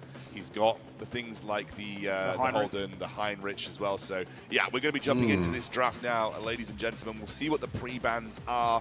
We do know that Han said he felt like he had to ban Doki Doki. So that's kind of where he sort of felt like he was at. He doesn't have Doki Doki, at least doesn't have her built well enough for this tournament. Yeah. And so we know there's It's crazy a very that some of them fast don't on have side of Keka. So the you kind of feel like you animus have to ban strong Doki enough. Yeah, it definitely makes sense. If you I don't think have a so, unit Captain. I and think it's it's just a little strong bit of unit, a and we know that downfall it's right now. I don't think super it's fast for falling Keka, off, though. So it's just the safe pre-ban for him. Look at the going notes into he's got every right match there. here. It's one of those unfortunate ones because if he had a Doki Doki, he'd probably have her built in some sort of sense and then be able to counterpick it. But, you know, it's going to probably end up having to be his safe pre-ban as we move forward into this one. Yeah, and we are now heading into that draft, the first of this best of 5 grand finals. Best of between these 5, two baby. Let's amazing go. players. As Matt said, 128 players were in this running. 2 of them now stand on the stage, Keka and Han, both from 2 of the biggest. They're lucky I didn't representative come and fields here. participate, It is right? going to be the Doki Doki from Han, I and it will cracked be myself the Tiamat from Keka. Almost forgot who that was. Tiamat from Keka. You can't be forgetting my girl Tiamat. But there we go. Keka does get his first pick with the Lily. We've seen, you know, he has that fast Doki Doki. That's been banned. He's obviously going to go for his next speed threat, trying to get that first turn advantage. And he does pick up that Lily. And then we move back to Han. And so this is where Han is trying to force Keka into playing that Revelation type play with picking the Mio and the Obel, 2 units that were heavily relied upon by Keka in those early matches when he was playing that control-based game. Absolutely. We're going to get Tsukiyomi and Messiah picked up by Keka. Keka getting Messiah in the protected pick, which makes Hoyan very difficult to go for now for Han, because that means that, you know, Messiah ignores passives with his S3. Obviously, a passive of Hoyan is that she gets that revive and can go for her ultimate when she gets taken down. That gets ignored by Messiah, so that makes Hoyan a less attractive pick for Han. Yeah, very, very strong. And I don't know if we saw how fast Han's Mio was, but, you know, I'm liking Keka as being the faster one with that Lily and Tsukiyomi that we know are both very fast, but Han then locking in the Viper and taking the Sanya. So Viper in that protected slot and then Sanya. So I don't think we saw too much of Sanya in the previous day, but Sanya great with that max HP mix up how I have strong things set up healing, over here. cleansing, and the revive, which could be very clutch moving forward into this one. Yeah, and we're going to see the Heinrich and the Holden locked in for Keka. Plenty of buff strip. As you mentioned, like Heinrich has lots of different builds. We heard you talk about it like yesterday, and I think like Heinrich specifically could be Revelation here for Keka. Yeah, I believe Keka was on a Revelation Heinrich, so he's got some big damage. We do know that Han does have that Ling Lo on Lighthouse with the immunity, which could be an option for him, but he does also have that Hoyan, but the problem with the Hoyan is that Messiah in the protected pick. If he thinks he has something to deal with that, maybe he does bring the Hoyan in there. So I like the Messiah in that pick and the Lily. I think that Keka has the better team right now. He does have a bunch of control on his team, but I just think what do you guys it's think? going to be too Who's got fast the from stronger Keka team? for him to be able to deal with. Yeah, it's interesting. I mean, he had a lot of options. Hoyan comes through. There's plenty of buff strip on Keka's side. You can't ban it all. And then you obviously have the passive ignore from Messiah. So it doesn't feel like the most... So the Lily is super fast wow, going into this one as well. And the Heinrich outspeeding as well. And also, like, everyone's super fast in this one. So boosting, and it is the Revelation. So we're going to see some damage here on this one. Goes for the skill 3. Let's have a look how much damage it does. Good damage gets strips the buffs, and it's just not looking good because we do have the buff block on that Hoyan as well, which is not great for her. Plus being so low, we're going to get the cleave straight away with this one. And there goes the Hoyan, and there gets a bit of extra damage. Now, if he resets, and he does reset, meaning we do not have any revive, and that is going to be game 1 pretty much done at this point. I don't see an out unless I got it wrong and the Sanya didn't get her skills reset, but then we are going to use that skill cooldown reduction. We have the heal blocks as well on the skill 2 from Heinrich that are going to come out, and I think it's just going to be too much. There's plenty of debuffs on there, and, you know, trying to cleanse, you're not going to do it, and then we're going to go ahead and get the kill. There we go. It was a very easy pull there for Keka. I don't actually think Han took turn as well. Keka the dominated right there. Too strong, but as you saw, holy cow, Keka's just got some very fast characters on this, and actually, as you said, you can't ban them all. And I do think that Doki Doki ban is going to somewhat some hamper, crazy speed Han in this match. I mean, Keka's just got too many threats. You can't ban. What are you gonna do? Yeah, what are you gonna do round 2? I don't know if maybe that Ling Luo could have been a bit of a counter for that, because that Ling Luo we saw has the Lighthouse, has the immunity. Even though we do have the buff strip, we can cleanse with that. We can get that Ling Luo in there with the Lighthouse because we do have the Revelation on that Heinrich. Boost forward. get the healing, get yourself fully topped up for when that Messiah comes in to swing. So maybe he does lean back That was a onto crazy that Ling Lo first at some round. stage in the Yeah, future. yeah. I think like going on to Ling Lo actually could have been an interesting pickup there. Hoyan definitely had no impact. She was blasted pretty quickly. And I think again you're building Hoyan obviously very offensively to be able to take people down.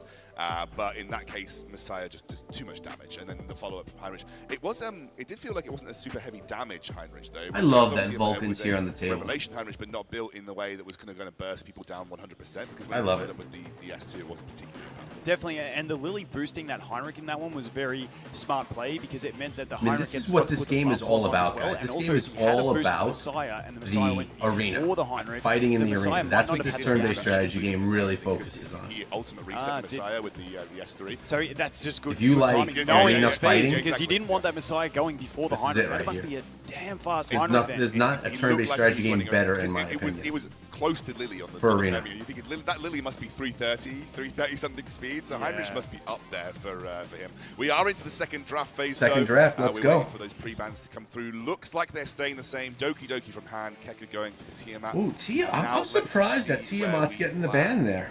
We're going to wait for the first pick in from Han. He is going to take the Messiah away this time, so really doesn't Oh, like that. he went Passive with ignore, Messiah. maybe looking for ways to make Hoyan feel a little bit more effective. Hoyan does feel like the ace card for Han, so yeah.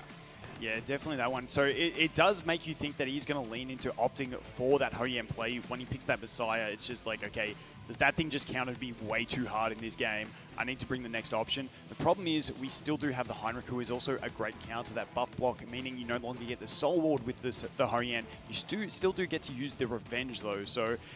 Oh, Keka being super sly on that one, taking the Lily, which we know is fast, but then shutting down Han's idea by taking the Hoyan. Great insight there from Keka. Yeah, really, really big play. He just Thinking tore that out. I know that he relies on Hoyan as kind of like the anti-revelation part of his comp. I'm going to take it. It means that he will not be able to grab it, and he's now gone to his second pick phase here.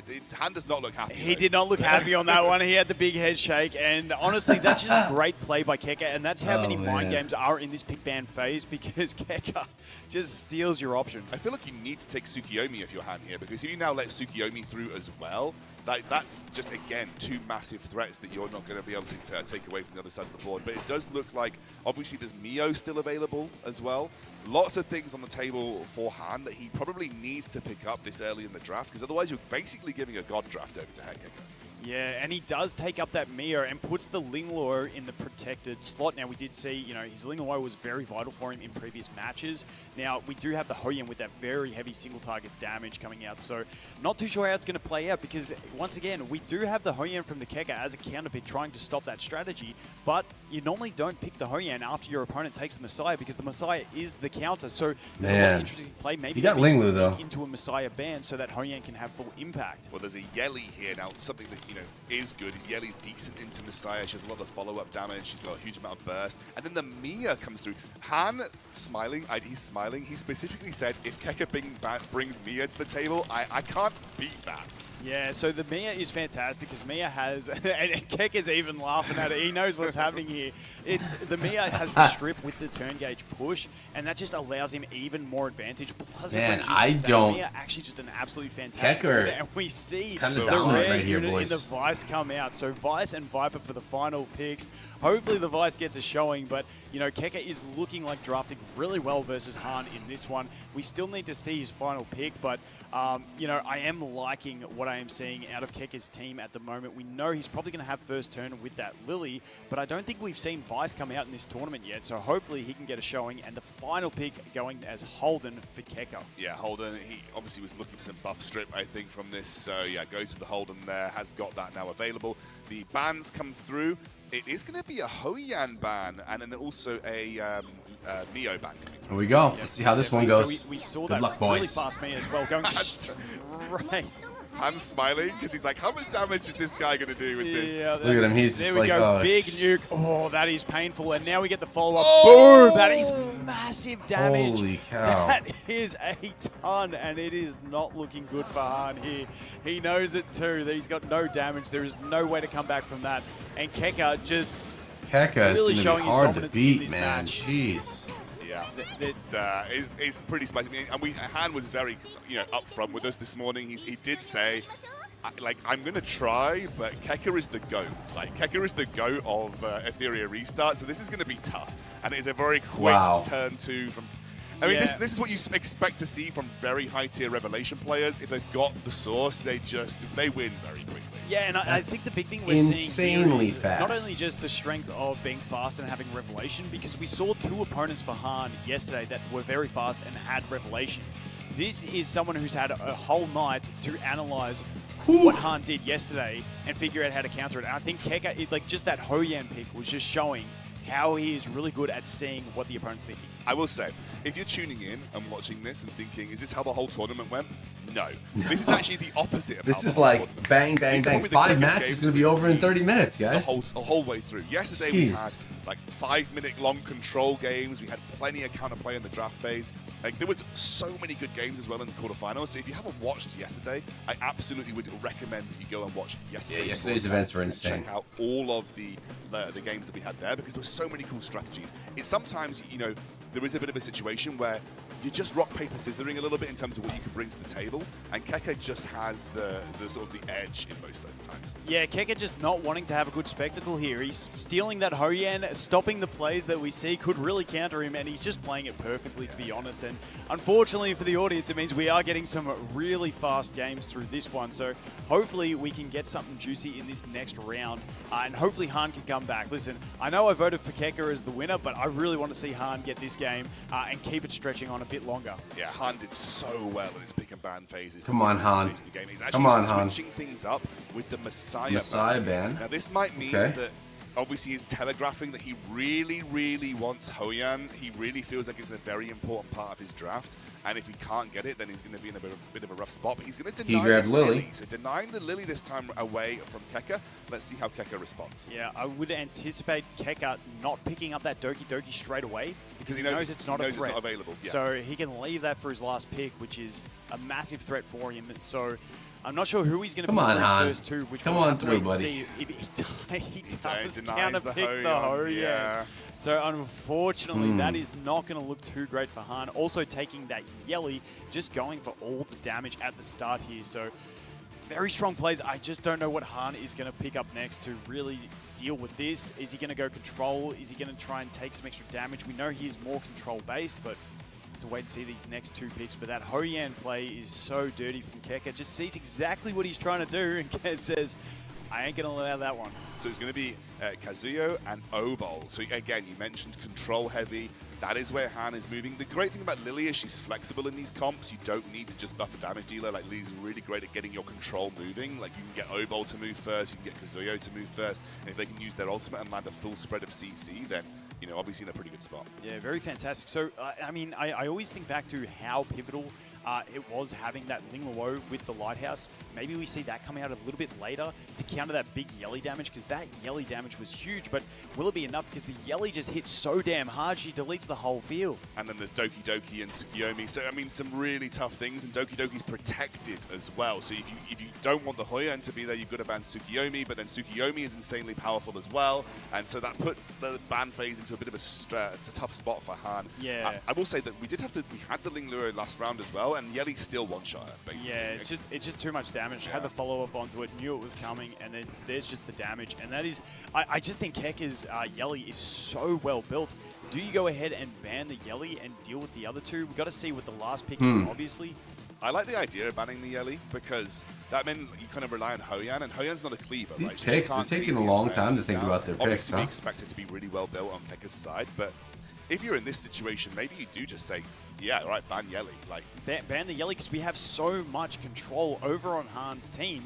We have the Mega, we have the Obol, we have the Kaz, which means we can avoid some of that damage and the revenges from the Hoyan. So maybe that is the play he goes for. Does bring in the Veronica as well, which we know for turn 2 players is fantastic. Getting the cut in, we've got the Soul Ward, we can steal some buffs as well along the way. And Mia comes out for Keka. I actually think I would ban the Yelly in this situation.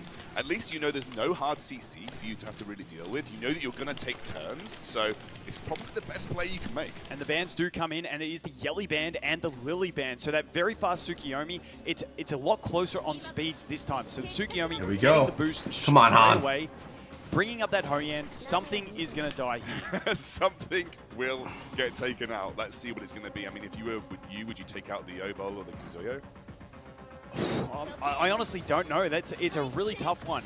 He goes for the Veronica and does not get the damage. That is really lucky for the Veronica because it does also boost her. So now she is going to be able to put that Soul Ward up as well, but it's not as big of a threat. So honestly, this game looking a lot better for Han at this stage. All right, he does Han. have the ability to go in and start looking to cycle some control. The one issue for him is he really Let's needs go, to buddy. strip that Doki because it has immunity. And if Doki gets to use her skill 3, she will have her buff, which means she's going to be cleansing her Doki's whole scary. team at the start of their turns, which is a massive he issue. stripped. And he does strip it, and he does steal all of those buffs. Now, the unfortunate thing is the speed here, because the Doki is going to move next as well, which means we are going to have so many cleanses to deal with. But we do have a lot of debuffs to apply. We have the poisons, we have the stuns, we have the freeze, we have the heal block, and we also have the attack break and sleep. So we have a lot to apply that's going to be hard to remove. Man, Vulcan's on top of this. Yo, what up, Osama? Starting to shape up quite nicely. Kecker might be cooked on this one. We'll see. We'll see. Use the skill 2 for the strip. Definitely using the strip to get those extra dots on there. More stuff to have to worry about trying to dispel with Doki's. It's a good draft by passive. Han, in my Wouldn't be opinion. surprised. Do we go for the freeze here? We do go for the freeze and the heal block. Unfortunately, not landing on the Doki there. We get the attack break now and the sleeps, and we're just stacking up those debuffs. You can see the Doki cleanse did not actually work to get the freeze off or the sleeps off. So that was actually a really nice play there. We've got the ultimate, and we're going to get it to see if the stuns come through. They land on 3, so Tsukiyomi's still available. Oh, snap. And it's actually looking really decent. We do want to get rid of that Hoyan while she has the stun on her. So we'll have to see if we go ahead and poke into her, try and get that last little bit of damage. Let's see if Kecker can come back right here. Coming out from the Mia, so we'll have to see what he chooses here. Mia's currently stunned just for the time being. Oh, she is too. Yeah, not to worry just yet.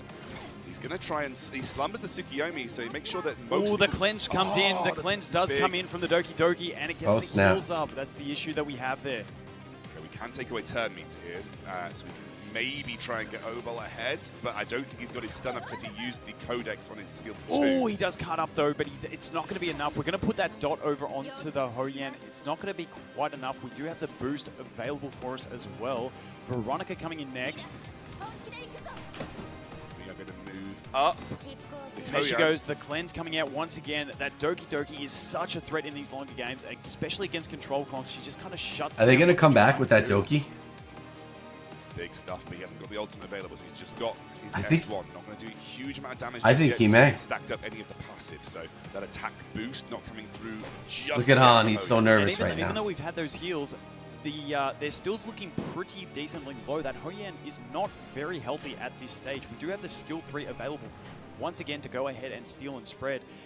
Honestly, the survival that has been coming through from Han has been really good. Those shields have really helped him survive, and he's actually staying super healthy into the game without any healers on his team. So definitely having to think through, and this is like the most strategic match we've had so far. As you can see, he's got 6 seconds on the clock, and he still hasn't decided what he wants to do on this last one. Who is he targeting? I think he just goes for the steal, as you can see. Yep, onto the Hoyan, getting her really low, goes for the basic, and gets... It's so close. I didn't. So Oh she's my God. asleep. She's Unfortunately, still using up. that, we really need to hit this. If we attack the Hoyan, we need a freeze. And we do get the freeze. We do get the freeze. That is so good on the basic attack. That was a risk there, but he took it, and it managed to come through. For those of you that don't know, Mio has got a very low percentage chance to get a freeze on her S1. Wow. It's not a consistent thing at all, so it was a big risk. The Obol has the skill too as well to convert that buff into a dot as well.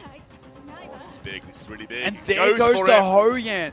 Oh boy, Hoyan Han down. Coming back big in game 3 here. And there's actually the recede. Well he just done. recedes it out. Han. Han gets a game back. Honestly, I was not expecting Let's that. go, I was really dude. thinking that Keke was dominant from the start, but he That's switched up that nice. bounce I like back seeing a into little Messiah. competition You can see here. he's talking It's not to him over yet. These guys are good friends, and they were joking back and forth, but that was incredibly well That's played. awesome. What a game. And super respectful from Keke there, not to drag it out the whole time without any damage. He knew that it was done after that. And Yo, thanks so really much, well Alex. I played by appreciate Han. you, bro. Great work adjusting. We saw No those worries, first 2 dude. matches. No So I thought it worries, was going to be man. a clean sweep done quick, Yeah. and we weren't going to get any excitement. But there we go, Han coming All in right. with a really That was a great cool- match. that was a cool I am battle. so glad All that you about guys got to drafting see right that on there. stream, because it just shows you that this is how competitive Etheria can look like.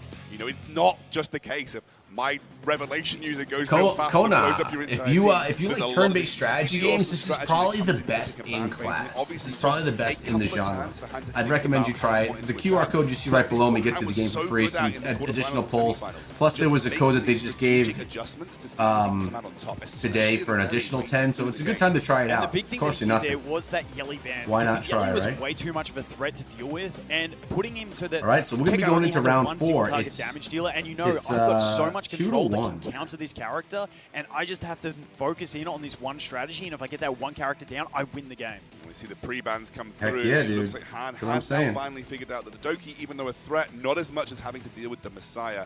And it looks like Lily going to be immediately taken away by Keke. All right, so now the next round of draft is here. And obviously kind of draws a ban most of the time. Yeah, definitely. So, you know, we saw last time the Messiah ban to try and play with that that Hoyan. So maybe he can take that Hoyan this time. And So now Han get to play banned over, Messiah will it just again. become another It ban, worked for him in last post-ban time. Why spectacle? not try We'll it have to wait again, and right? see how that goes, but once again, I'm super excited after that last game to see what can happen. And he brings the 2 units that came out in dual banners. And Now that is Lily, though. Hoyan and Holden. Okay. So 2 really strong units, very strong bruiser. We've got the strips. We've seen actually Holden put some great shows in during this tournament with his skill 2 being so impactful, locking Holden out is units. solid. Switching up the strategy then in terms of pick and ban from Han.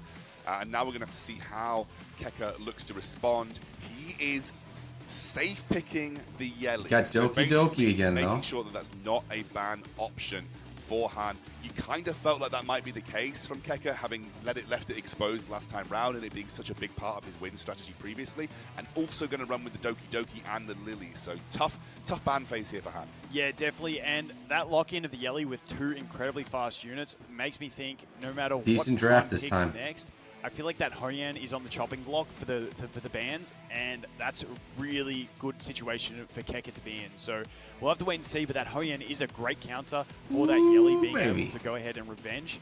But, you know, we're looking a bit tough on this one. We do put Mio into the protected slot. We've got Kaz there as well. So now Is we're going Han to gonna tie things up right here? Is that gonna I want happen? to pick up some sustain, maybe that Veronica again to try and cut in between, but we saw how much raw damage that Yelly has from Keka. It is Potentially. built incredibly.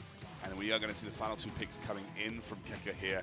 He has got a couple of options. You could deny some healing. Obviously, we've generally seen Han default back to a couple of the sustain picks, like the Ling Luo or the Sanya. So Keka's got some options on the table. Let's see. We've seen that Heinrich come out as well. Yeah, we maybe have. Yelly and Doki Doki and the Lily. That is a powerful He does combination. lock in the Ling Luo, and I think this is the first time we are first seeing Rosa. a Rosa in the tournament. Very strong Revelation damage dealer as well. So that's rounding out his picks. He does have the sustain as well as a heap of damage to go ahead and deal with, and those 2 really fast units. And the final one coming out from Han is going to be the Valerian. He saw the damage from that Yelly, knows he can't ban it, so he needs to stop his whole team dying straight away. The issue with the small issue with Valerian. What is team that do you like right Yelly here? Kind of counters it because she's got the follow-up. Better attack. than So, Raid? like, even if Different you than Raid. I like them both. I mean, ultimate, obviously, I have a see, channel when for we both have of them, got man. the bans coming I like through, both of Hoyan them. and the Rosa again. The cool thing is you can try both for free.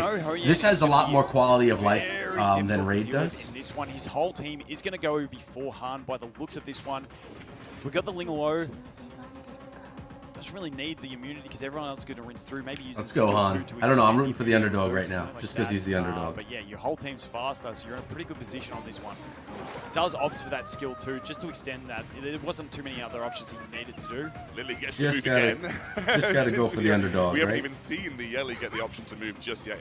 Going to use the follow-up attack. That's already taking That Holden is down super big low. damage from a basic, and now we have the revelation. You can and see Han smiling. Yeah, Han's not liking this. It's not looking great. It's just a matter of who he Kecker- targets, but there is going to Kecker be got at least that 2 dead dominance units, back. possibly 3 at the end of this attack. Oh, we just survived Look through at that. the The 2 life lighthouses left. do manage to pop. Barely We get the any. revenge. I thought we were going to see 2 dead. We only saw 1. The Mio does get a chance, but the problem is that Doki Doki has already got her buffs, and you know we're not going to be able to out-control here, and we don't have a ton of damage. Mia going to use her buff steal, but everyone already pretty advanced on the side. Yeah, of use the Han. gauge Yeah, this steal one there looks just to like get the Kecker's advantage, got but this I don't one think in it's the gonna be bag. enough. We've got the Holden. He can reset someone. I just like this Yelly outside of Revelation. I mean, I still guess has it's not big damage. 100% We saw that done yet, one but basic attack doing it's close. massive amounts. see, Holden jump. He does kill the Yelly. He does get her down. That snap. was some big damage that I was not expecting, but without any healing, we do have the skill too with a heal over time from the Valerian. But dude, that was actually really nice damage coming out there. So that was nice. It's still a game that we have going. Yeah, it's still a lot on the table. Again, the damage from Lingluo, Doki, and It's not over yet, boys. It's not over so yet. it depends on how much damage they are going to do here. They're going to use the speed buffs, get things up. We obviously have the healing from Lingluo. There's not a lot of true sustain over the side of Han, so he is going to essentially be whittled away. We know that the Valerian is going to get the heal over time below a certain health percentage. We are going to get a big AoE heal all the way up to full. Both teams not really having a huge amount of damage to work with, although Holden does have a little bit. So yeah, it's really looking in favor of Keke here, but that Holden does have a decent It's not build over with yet. a It's not solid over bit of yet. damage in it, but I don't think it's going to be able to one-shot things like he needs to do to be able to avoid the healing output of that Lingluo. So now it's just a case of how much healing can get over on the side of Han and how much damage can this Holden actually do. They are going to take a target down the Valerian. I think it's the sensible option to really go in on the Valerian because you just want to make sure that any kind of sustain gets taken off the board. You don't want another prevent death coming through. Is Keke going to be able to finish this one out? It's a decent chunk, but honestly, the damage from the revenge is pretty strong. It's very strong, and we are getting some really solid damage there in, and that's why you don't really want to focus down that Holden at the moment because his revenge has hit so hard, and he is built quite well for damage. So, Holden working wonders here. Lily. If he can chip away one and then another, he's actually looking in a pretty decent position. Look at the and that Holden coming back also here from Han. having access to the Artisan, Wow. so that Holden shields, if he can survive through to an Artisan shield, he could actually sustain through this. And also just remember, there is still the revive available from Valerian, so she just used her S3 again. The prevent death, yeah, she has the prevent death, not the revive, yeah, definitely. And there comes the big shield. Look how big that shield is from the Artisan. Wow. He's going to be able to go ahead and knock out that Lily. This is actually big. And there it goes. We are going to a fifth game. Keke sees it. Oh, this Really? is what Han was so good at in the previous few days. Oh my God, really bro. He was down and out into game 3, but 2 games on That's the trot. crazy, Osama. Incredible stuff. I think something What's that up, completely caught me off guard was the Fidelis? amount of damage that came out of that Holden's ult. I was not expecting the Yelly to get dropped by it. Dude. She did, and then we just saw the This revenge game into the is an basic attack esport from right the now. Holden There's on that $30,000 Lily, in prizes just on this tournament right here, completely man. changing the aspect of the game. Yes, and then once it's again, an esport, that dude. Artisan shield is so impactful. You can That's have no crazy. sustain on your team, but if you get a shield that's That is that crazy. big, it's just impossible to get through, especially when you don't have a damage It's deal. basically equivalent to a full heal. Like, it really feels like the way So when it you went get those big 2 Artisan for shields. Keke. And Keke now, he's going to Then have to lock 2 in for on this Han. final match. We are going all Now the we're going way to one the more fifth match. game here Oh in this my grand God. finals. I think had you tuned in on the first 2 games, you'd have thought this is over, this is done. But Han brings it back. What's The up, bro? How you lucky doing, man? Underdog Nice that to worked see you his here. way through. No one thought he was capable of it, but now he's here in the 5th game of the grand finals, going into draft. That Messiah ban Crazy. has served him well. I am not expecting that to change. I'm interested to see whether That Messiah ban.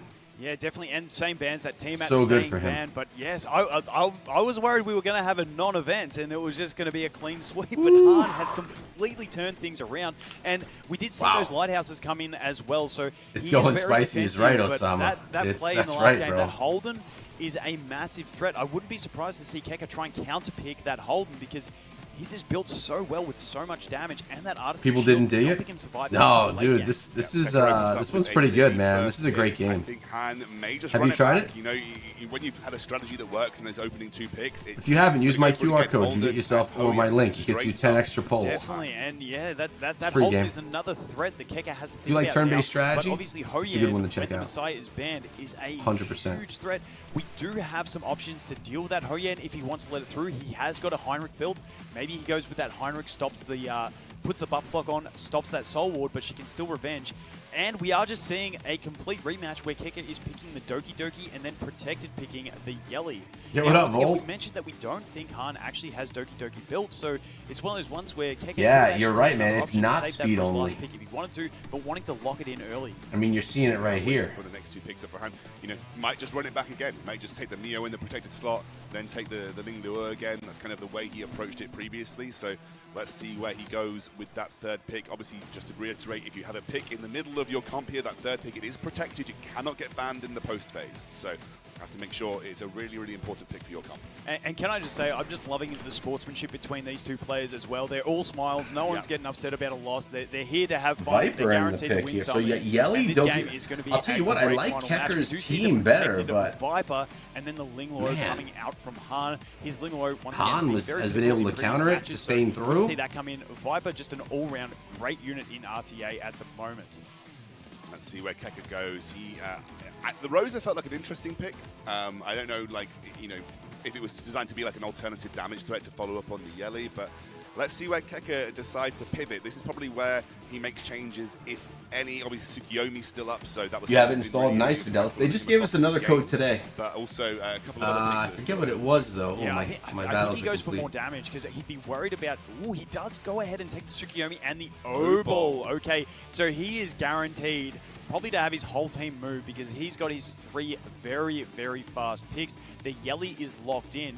Now, do we see that Valerian pick again? Because we know it's a threat. We do see the Sanya. Okay, so no Valerian in there to protect those I stats, forgot. but let's see how this one We pans just got out. Now, 10 the pulls. I bans forget do what the come code in. was. So They gave it to Keka us losing the earlier. O-Ball, and we are seeing the Hoyen ban as well. So we see that Lily move first. We've got the whole team moving first.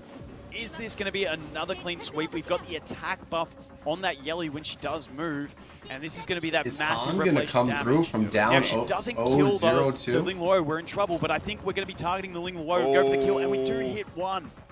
I think that was on. Oh, he We targeted missed. the Holden. Yes. And we do have the availability of the Sanya revive if he wants it Uh-oh. as well. So everyone pretty healthy at this point in time. That is a good little win for Keka, but that's the revelation used, and that's going to get revived on this turn. The problem is we've got so much cooldown reduction on this team. We have the Lily that's going to reduce cooldowns. Yeah. We have the Doki Doki that's going to reduce cooldowns. So even if we get that revive out, it's just going to rinse and repeat and go again. And that is the issue because we see What Lily up? moving next.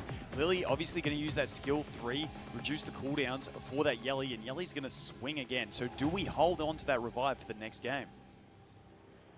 Having to think about this one. Not sure what he wants to do. Does go for the skill 2. Is he reviving or he's putting on the Sanya, trying to increase that max HP, survive better into this next I attack, know. which we know It is going to was, be coming in this one. We do see the CD increase Wait, on the it Sanya was- as well, so it's going to be a long time before that revive can come out. We have the Revelation proccing again. Now this is the point that we have to see what happens. Now probably going to be going onto the Ling Luo with the follow-up. Oh, that's huge. And was targeting the Ling Luo with the follow-up. So that Ling Luo down, but I think this is what Han was planning for with that skill 3 on Sanya herself. Now he just wants to cycle through, hopefully get back around to that revive. But I think can't with the remember cooldown the code reduction now, that we dude. have on the Doki Doki, it's not going to be enough. They gave it to Now, us attack earlier on the rate stream. We've seen on Messiah previously, really strong to reduce that I know damage. you need the but time. Yeli's skill 3 is going to cleanse Who her remembers debuffs, it? meaning that Was it attack rate is not gonna EWS or have something like enough that, effect. 2025? We do see the boost, and we are still on 2 turns left. Something on the like cooldown. that. But that big damage, raw damage coming 2? out. Only 2 hits, not getting the final hit. We are going to cleanse that defense break. We are going to get the heals. It is looking very dangerous, though, here in this next attack because that Yeli could quite easily hit 3 attacks and just delete that Sanya and make it the game over. And the whole team is going to take yet another Here it goes. turn. 1. Oh, yeah, this is going to only be 1 on the follow-up, but here is the actual attack, Revelation, and Revelation, that is yeah. going to be it. That's Han it right smiling. here. He sees it happening. He's applauding his opponent, and that is going to be a massive congratulations to Keka. Just surviving with that Amber. He's dragging the game out with that Amber, but that is game over, and that is going to be it to Keka. He's going to let him play through it and actually take the win. How many can we hit? That's 2. That's 3. That's 4. four. And unfortunately into that Amber, which is not going to give him any damage. Han making him work for this final kill as well I until don't the think you Viper can takes see the just kill. yet. Anyway, it looks like it's down. There it is. It is going to be Keka. And Keka he's comes won. in with Keka's the won win, the bro. entire grand final. He doesn't even. He's chilling. And Keka in his It's standard bad. aura, Also, just staying Hoyan calm, not did even not worrying play about it. with We can't even get a sustainers or at smile least out of the one. man, can we? There we go. Well done, Keka. And well We done, must play Han. with Those first 2 aggressive team matches supports were so or dominant others by damage Keka. dealers. But coming back with Han was It's fantastic. EWS going all the way into game 2025. 5. EWS I was almost 2025 questioning is the myself. That was code. crazy. He looks so chill, but it does look like Matt's ready on stage to chat to our winner. We're going to hand it over to them. Congratulations, Keka. Congratulations, Keka. You are the EWS 2025 World Champion. Please come and join me on the stage. And everyone, please give a round of applause for Keka, your World Champion. Let's go, Keka. Now, Keke, coming into the grand finals, you were undefeated, not dropping a single game. That went all the way to game 5. Were you feeling a little bit shaky once it got there? Yeah, definitely. I think I made tons of mistakes in the last 3 games. Walk me through your thought process going up against Han, because backstage both of you were talking really highly of each other. Yeah, congratulations, Vold says to Kecker. I agree, man. That was nuts. nuts. Process against him, what do you think was? That was close, though. I mean, it wasn't just a clean sweep by any means. Strength is that if he lives the initial burst, he gets to hit back and CC the opponents using his lighthouse and terminator. Where do you put the code here? I'll show you. That counters Revelation really hard. This is my game up in the top corner. Use any Revelation units at all. If you go to settings, but I basically other units that do a one shot. Redeem a code. So that's why Yelly, right there. And yeah. Well, it worked out for you in the end, and congratulations, you are the world champion. Now I'd like to invite game director Jack on stage to hand you your prize. It's prize time, baby.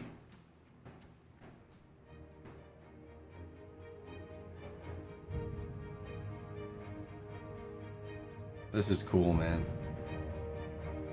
I love esports, dude. I know sometimes like esports aren't as crazy as they had been in the past, but it really is awesome.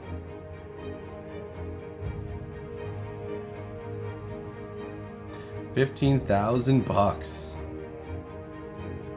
That's some serious bread.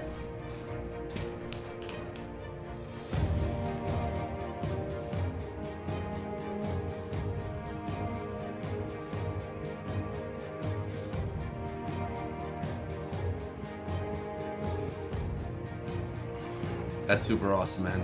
He's got to feel great right now. Game director Jack. Keke, $15,000. How are you feeling right now? Is this heaven? You went the distance. You Is this heaven? the world champion. 128 players. Some people said you were favorite coming into it. It looked like into the grand finals. I mean, were you at all nervous throughout that entire series? Because it felt like you had a lock on everything. Yelly Rose Messiah? Who'd have built first Messiah? Yeah, I think coming into this game, I was the most prepared out of all my games here at this offline event. So it's because I had, the most information from the quarterfinals, semifinals, looking at VODs and looking at his picks, knowing his speed, his sets. Yeah, coming into this, I felt the most comfortable, but I think I was too comfortable, and that's why I started making a lot of mistakes. Well, now that you have $15,000, what are you going to do with the money? Haven't thought about it much. I'll probably just invest it for now. Wait, hang on. Oh. What's going on? Wait, what happened to your money? Oh, what's this? 听说你刚拿了 EWS 冠军啊！我特别好奇下任冠军到底几斤几两，咱们来较量一下呗。奖金我先给你没收了。They took his prize money. 得了我的认可后，我再还给你。You have to earn my recognition to get the prize money back. Who is this?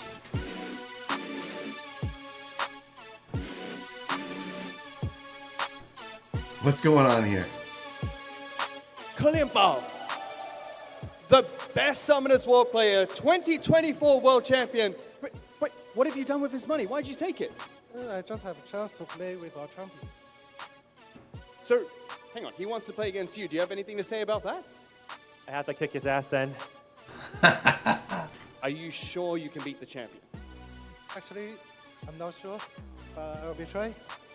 Okay, well, to be fair, you are I'm the not champion. sure. I'm going to give That's you the final funny, say. dude. Anything else you want to say besides you want to kick his ass? Let's have fun. All right, gentlemen. Please, Are you take sure your you could seats. beat him? We have I'm not one sure. more legendary challenge coming up. Let's get into the game. This is the legendary challenge. Let's go. This #1 Summoners War champion from last year. Let's see how well he does in Etheria Restart. Different game. I did not think we had more Etheria action coming our way, but we have the Summoners War 2024 World Champion taking on the Etheria 2025 World Interesting Champion. twist. That is huge. However, Keke's a goat. The Keka is the go. The rewards come to your mouth, I think he can Conan. win his prize money back here. Kona. Listen, I think when you've beaten that many players to come in and claim this prize, you'd be feeling pretty confident in your ability. Even though he doesn't know his opponent, he knows he is damn fast. He's got plenty of units built. This is his main game. It's been his absolute focus. And I am liking Keka for this one. But it's pretty cool that we brought out one of the other champions from the industry to come and play him. Hopefully his money hasn't actually been confiscated, because if he loses, that would be pretty bad. Yeah, Keka, this is one you've really got to win, mate, because you want to make sure not you get losing that his back. money. Otherwise, it's just curtains for you, and you kind of missed out on your whole chance of coming here. Yeah, I know. Well, Keka absolutely, honestly, deserves his spot. He really came in as an absolute beast, and obviously Han incredibly played. So well played in that fight. Yeah. I want to give commiseration to both of them. They're amazing. Yeah, and while we're setting up for this next match, I just wanted to give a massive shout out to Han. He did have to go straight off stage, but fantastic performance the entire time. Absolutely. Guys, if you missed it, there is a code that you can redeem in-game, EWS There it is. 2025. EWS 2025. I'm going to redeem it as soon as I get off of this broadcast, because I want to make sure I want to get those 10 pulls. I'm going to save them because I want to use it on a good banner, but you guys, 10 free pulls you can grab. Make sure you grab it. It's a huge code. Go and put it in game. Yeah, I'm still missing Kloss and Tiamat. Maybe I'll just run up the standard banner again. You're missing Tiamat? I know. I've still got my selector. I'm absolutely torn on my selector. Tiamat. You are literally Mr. Tiamat, and you're missing Tiamat. My selector's sitting there, and I'm torn between her and Kloss. So maybe I've just got to run up that standard banner. I'll probably hit another dupe of Rahu. We'll have to wait and see. Actually, what is your most duped? Is it Rahu? Rahu, yep. Do you know what my most duped is? What is my most duped is? I already know, actually, because you told me before. It's your Lilith, isn't it? My Lilith, and Yep. I don't even use Lilith. However, I was very lucky. I pulled Yelly, and then the next two permanent pulls I got two dupes of Yelly. So I've got the Yelly crit increase, which is huge. Yelly getting her crit increase on her dupes is absolutely massive. Anyway, enough about. We've had some crazy pulls here too, guys. Yo, what's up, Canaro Pop? You know, a lot of strategy goes in here. You know, similar kind of game in the form of our Summoners World Champion. A lot of strategy goes into. Terry is better than Minecraft, El Primo so says. both guys, the top of their strategic minds in their relative fields. Where's your mail? You really don't play this game, huh? Yeah, maybe focusing All right, on check it another out. game is going to cost you the strategic Your mail. advantage. Click of on the being boxes on world the top. champion, but Maybe. you Right never here, know. email. When you've got talent in these things, it's like in real sport. Guys that have talent, and they can come through. Well, it is a best of 3 as far as I'm aware, so you've got to get the 2 wins to make sure you come out on top here.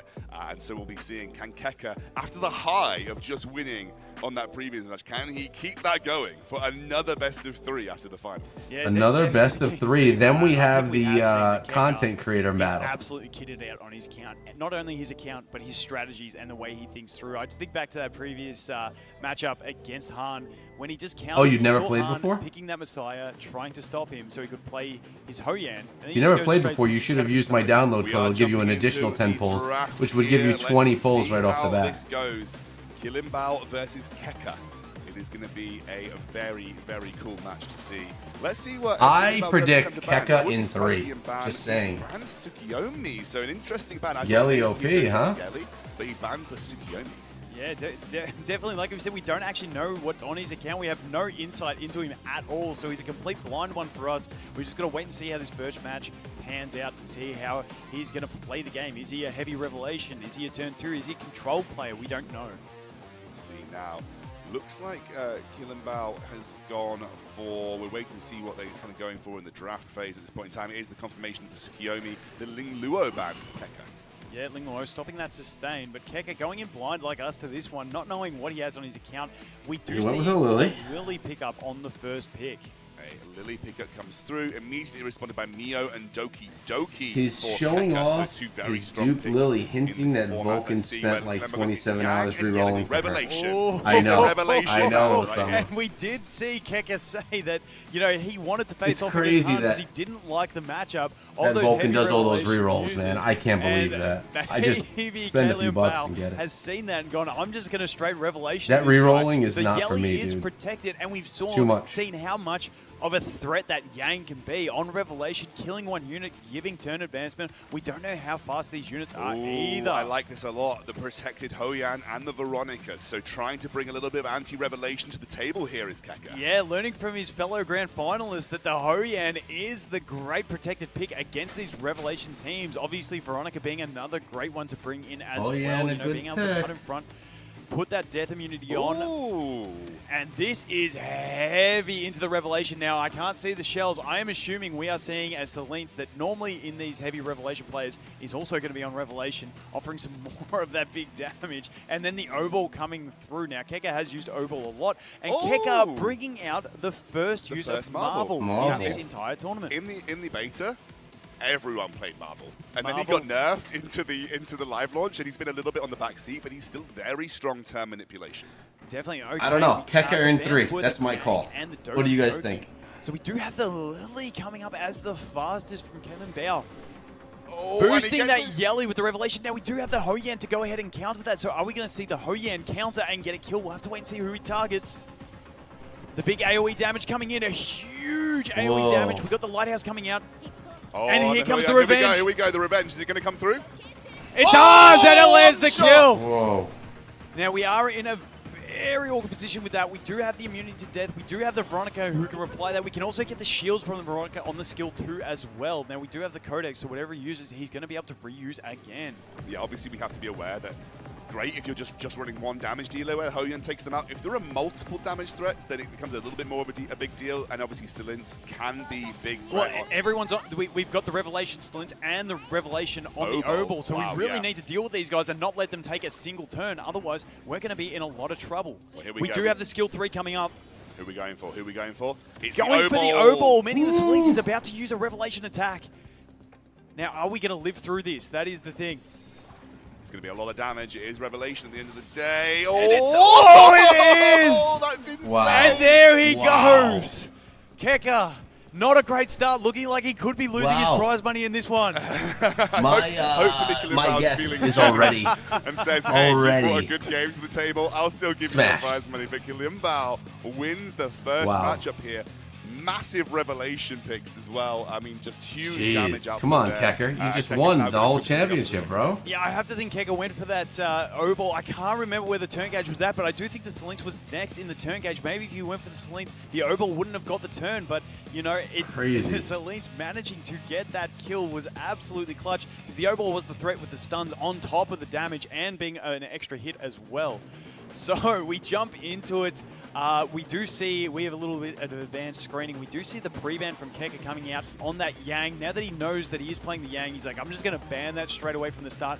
Probably not having Yang built himself means that he wants to get rid of that as an option. And we know that for sort of big Revelation players, Yang, with a very high speed Yang, is very, very, very difficult to deal with. 6 hits on Revelation, advances your entire team's turn meter. It can be really difficult. So I like the pickup here. It means he won't have to ban Yang in the post-ban and opens up a slightly different draft. Round 2. Let's see what they got going. Keka actually gets to get the Lily first. So that was a very impactful pickup last time round. Going to deny the Lily away from Kilimbao. Yeah, definitely. That Lily was very fast as well in the last game. We do see the Mio counter pick and the RC77. We've seen RC77 a lot in this tournament. Keka's coming back this round.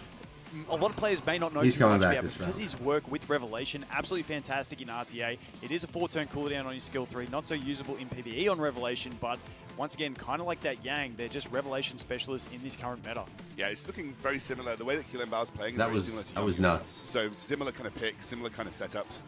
So, you know, you kind of, that Yongya was kind of like the poster child of Revelation gameplay coming into this this tournament. Yep, definitely. And we do see the protected pick Keka coming in with the Hoyan, also bringing that Veronica again. Honestly, Keka played really well into it last time. It was a very close one, and unfortunately losing out. So that Hoyan definitely being one that he has to rely upon a lot, I would think, in this one. Now, I'm curious to see, do we have a Messiah or something like that? We have the Heinrich, who is a great counter as well. We also have Selene's being able to cancel passive. So, you know, 2 counters to that Hoyan. It's a matter of turn order and how this pans out on what he can land first. You imagine that Lily's going to be a focus ban here, but you really don't want to let Mio go through as well. So I was not expecting another match like this. Comp out with. He has obviously got his Doki Doki that he can bring to the table. Also, I think no, Tsukiyomi's banned, so he hasn't got the Tsukiyomi available on the cards, but plenty of other options that he can go for. It is the Ling Luo and the Doki Doki here. Yeah, I don't know. Have we seen the Lingluo much from Keka? I can't remember what kind of build it's on. Is it on the immunity? Is it on the Lighthouse? I'm not too sure. And the final pick coming in is the Messiah. So we have a field of counters to that Hoyan, which is very, very threatening for Keka. However, not much support. I mean, we're looking at basically 4 Revelation damage dealers, potentially, depending on where Heinrich is. We know that the RC-77, the Silence, and the Messiah are going to be Revelation damage dealers. And maybe we do see the bans come in, and it's the Messiah getting banned, and also the Lily. So he's just there. He's just having a look at the screen. Obviously, the Lily getting banned away. Mio, we're wondering how. I wonder how quick the Mio is. That's going to be the defining factor here. I think is that how quickly. I Mio don't gets think actually Kecker can go down again. Yeah, Mio moving first on this one, getting. I know he does. He doesn't look comfortable, Osama. You're right, bro. We are on full immunities by Kecker though. Here comes the damage that's going to roll out. Oh, that's a lot of damage. No kills landed, and the Heinrich moving now on Revelation, and that is looking like being a sweep if it's enough damage. Oh, Hoyan, that's the grim. only one with the block debuffs landing as well, meaning that is going to be it for that game. I'm not sure if Keka had technical issues at the end there that we saw. We do get the passive proc. It is going to get a revive if it does land the kill, and it does not land the kill, unfortunately. Now, we do have this. We can land a kill on someone else. Now, does he go for that RC-77? Does he go for the Mio to stop that freeze coming out on the next turn and revive someone from his team? I don't know if any one unit on his team is going to clutch the win. You would hope for the Lingluo so that you can heal yourself and reset from this point, but he does have that skill 3 that he's going to make a decision on. Who does he go for? He does go for the Mio, and it brings back the Veronica, and that is not going to be enough, I don't think, to clutch the win on this one. Going for the damage on the Veronica there. Okay, let's see where this one comes out, and he does drop it, and that is going to be where the game is going to be decided. Oh, Keka goes down in the show match. Maybe Kilimbao's feeling this is not at all. It was a pretty strong match. I don't. Really, really hard fought. I didn't think Kalen Bao would be very good. I didn't think that he really played much of this. From a massive high to an excruciating low. I don't know why he's smiling. He should be devastated. He has just lost his entire prize packet. Keka, what's happened, mate? Oh, he's not losing his money. He's not losing his money. Hey, do you know what? That perfectly showed why Keka did not want to deal with a very strong Revelation player, because that was why his comp was not doing it. Anyway, we're going to hand over to Matt on the stage, ready to chat about that game. Jeez, man, that's crazy.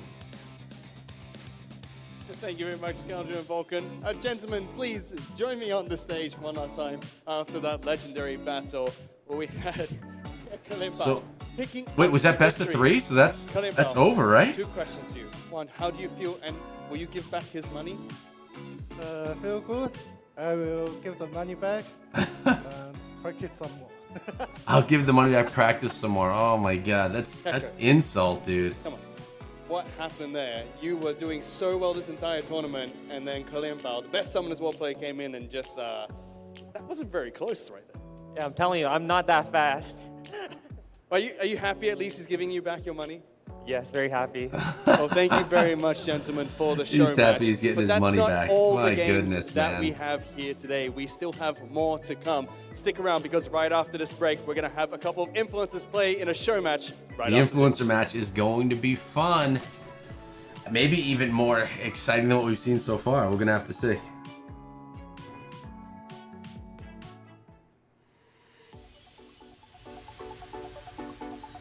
I'm going for Gotcha Smack, man. I gotta have Gotcha. I gotta have Gotcha getting it done. How long until we get that going on? I don't think it'll be too long, right? We'll be able to get into that match soon.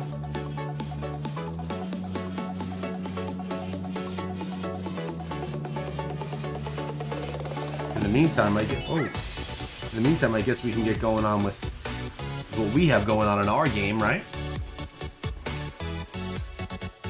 We got our own stuff happening in Etheria Restart.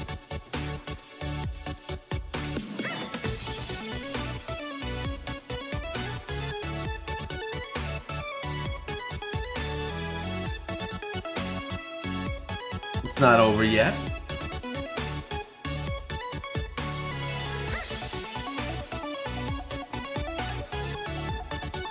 Eight minutes. All right, we can go into our game and see what we got running in our battles. See what that's looking like.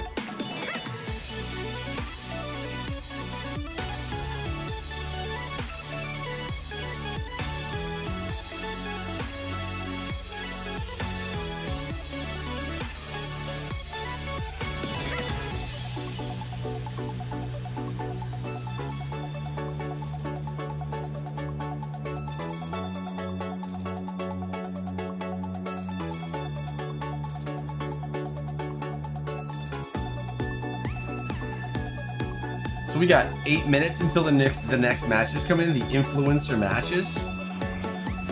I kind of want to go into a little stuff. The king has been dethroned already. I know, man. I know, that's pretty nuts.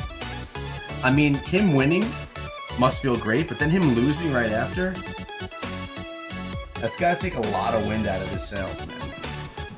That can't feel good. Now let's go do some arena ourselves.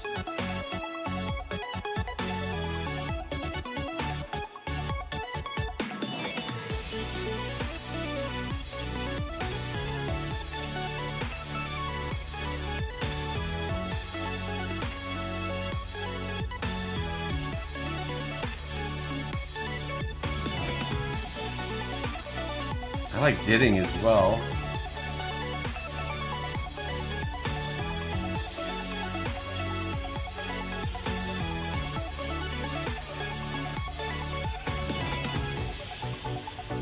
Let's go ahead with a challenge.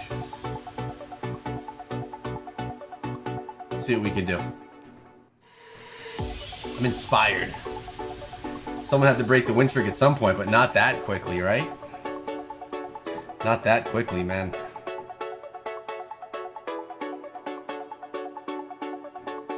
Buff. Get the buff on our team. Steel turn meter.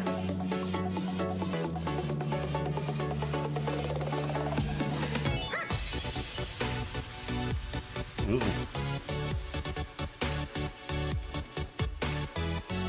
Single damage.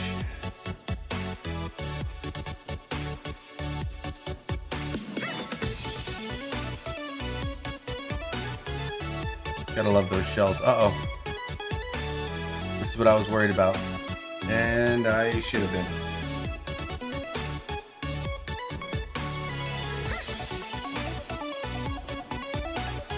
Brutal, man.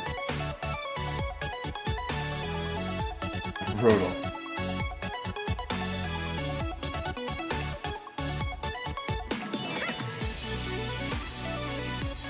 You can go with another damage dealer in there.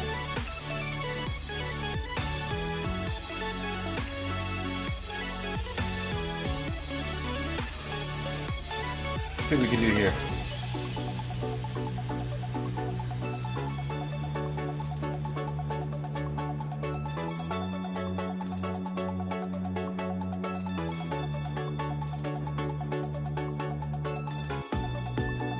Let's buff our team.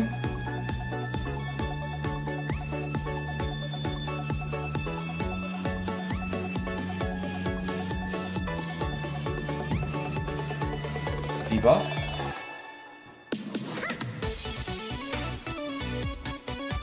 Uh-oh.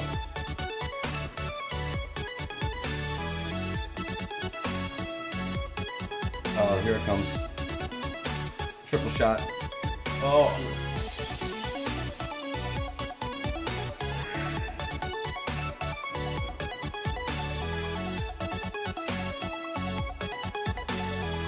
Let's go AoE.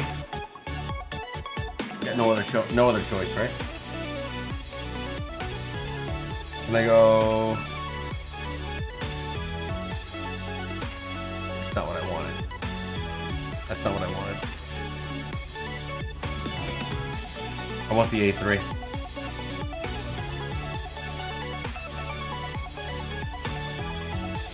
We're not gonna have enough right here.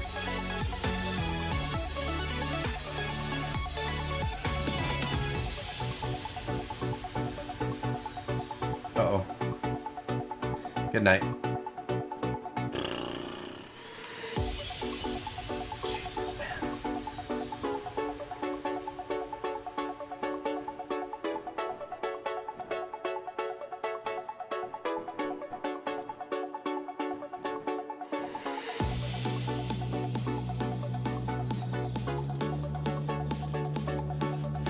Well, well, well.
Two minutes until we're back into it, boys.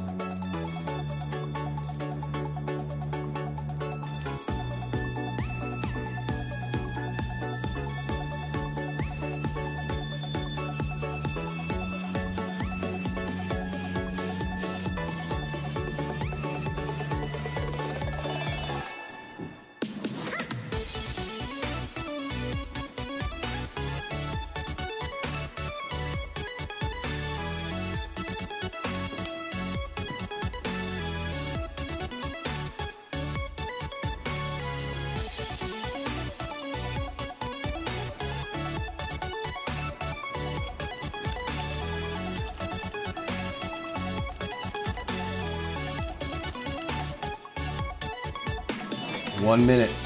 Let's get into this. The influencer content creator battles are up next. This is exciting. These are the guys that you listen to, that you watch on YouTube. Maybe some of your favorite people giving you the guides and breakdowns and news that you're looking forward to. Keep you up to date on the game. Going head to head to see who has the street cred, at least in the arena. This should be fun, man. This should be fun. And I would bet that we're going to see very different gameplay from what we saw previously. Let's get my game back up. Let's just shrink this thing down. And let's get ourselves out of here. There we go. I'll be right back.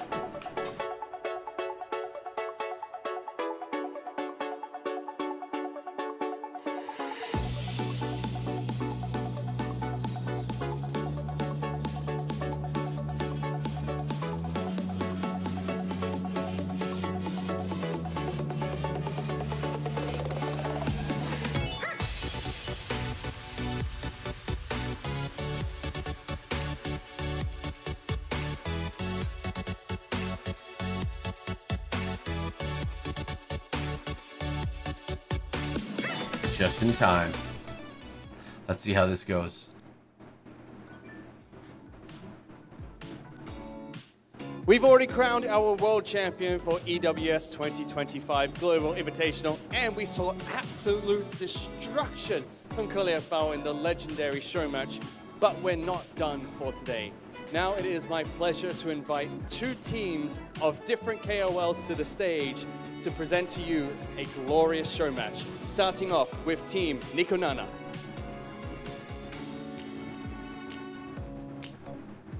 Sei Shizo. This should be fun.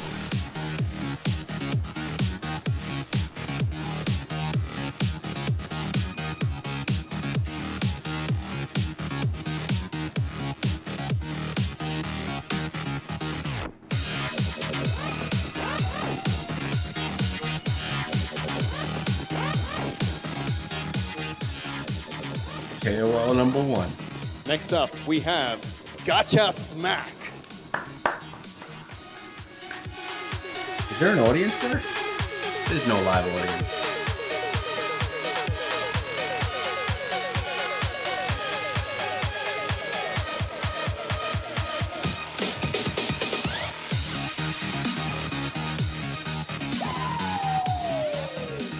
There's no audience there. And last but not least, we have Jamesma.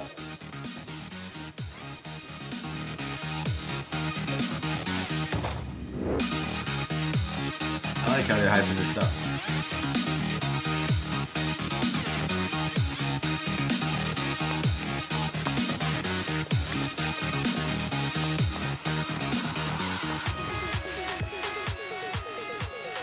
Thank you for joining me on stage, gentlemen. Before I send you to your seats, I just wanted to ask each of you a quick word, and I'll introduce your opponents. Starting with you, Seishizo, are you particularly fast? Maybe not in real life, but in game, you never know. That's good to hear. Smack. You know, I knew you used to be a PT, but are you strong by any chance? Bam! You know what I'm saying, brother? Got a little gun show, man. Y'all want to get some tickets? Come on up here. Jamesma, my question for you. You used to be a personal Smart, trainer, huh? You know, do you have a lot of strategy available?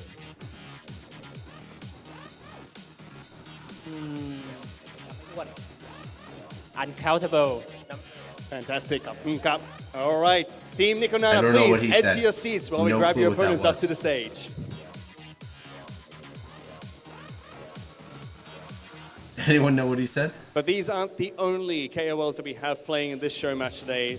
It is now time to invite Team Doki Doki up to the stage, starting with Limilu.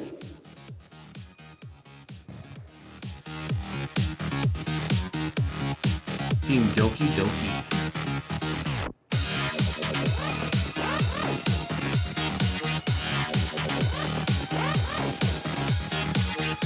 Limo.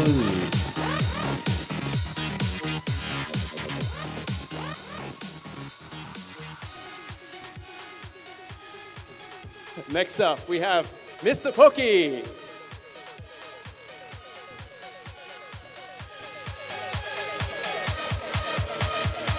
Mr. Pokey, I think, is the one to beat here, guys. Mr. Pokey is the one to beat.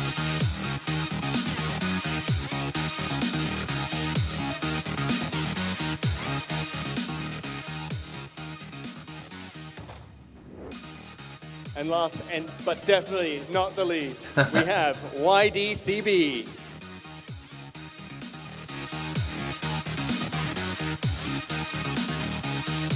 YDCB. The grandfather of all. The sunglasses.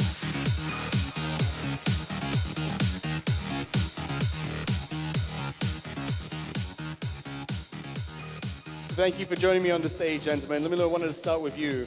You know, Seishizo said that he's quite quick in game. Do you think you could be a bit faster? I have one word, is Seishizo making guide. I will make this a match, a highlight. Not bad, not bad. Mr. Pokey, you know, I'll make this a got match smack, that I like. gave us I some don't tips to his understand some of friendship. these guys, Think you could beat dude. him in an arm wrestling match? Boom!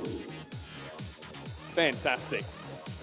IDCB, Jeez. for you, it's going to be all I about feel bad for strategy. this I mean, host. you've been in this industry for some time. I feel You bad think for you're the smartest host, here? man. No, but I'm definitely the luckiest.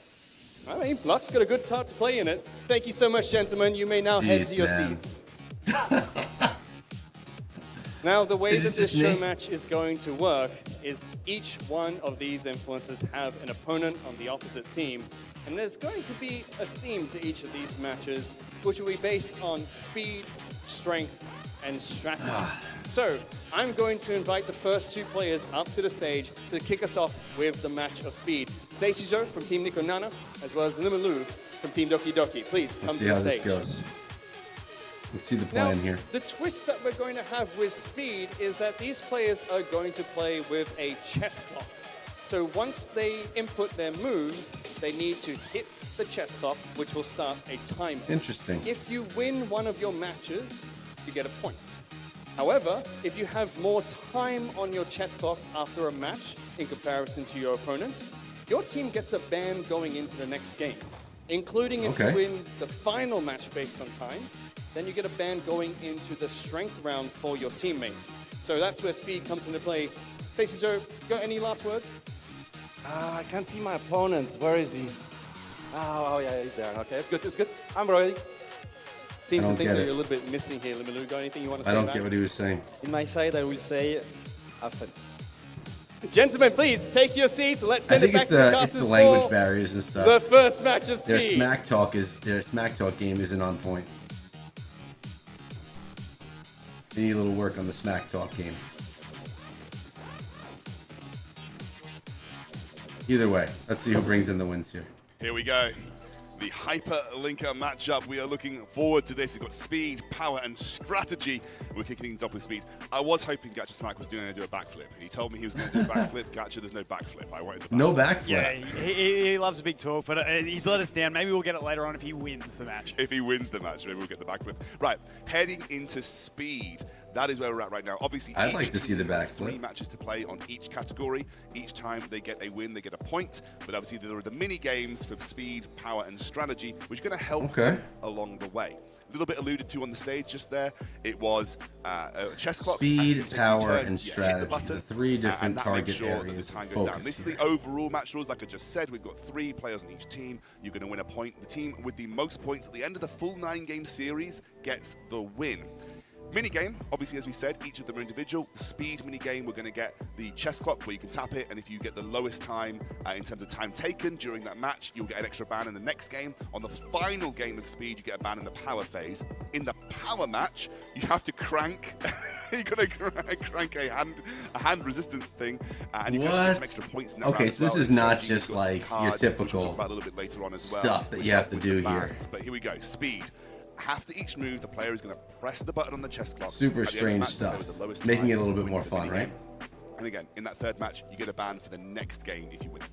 Yeah, it's definitely one of those ones. It's like you don't want to rush your picks, though, in favor of the chess clock. Maybe it's sometimes going to be better to really think out your picks and then just leave the chess clock and accept an extra ban. We're going to have to see. Hopefully, we see some mistakes come out. This and should be the fun. real stress This of should the be chess fun. clock coming out. I will say, Seishizo is, he was almost this close to getting here as a competitor. Almost this So close. even though he's Oh, okay, come, as a an competitor. influencer, he is a very good player in his own right.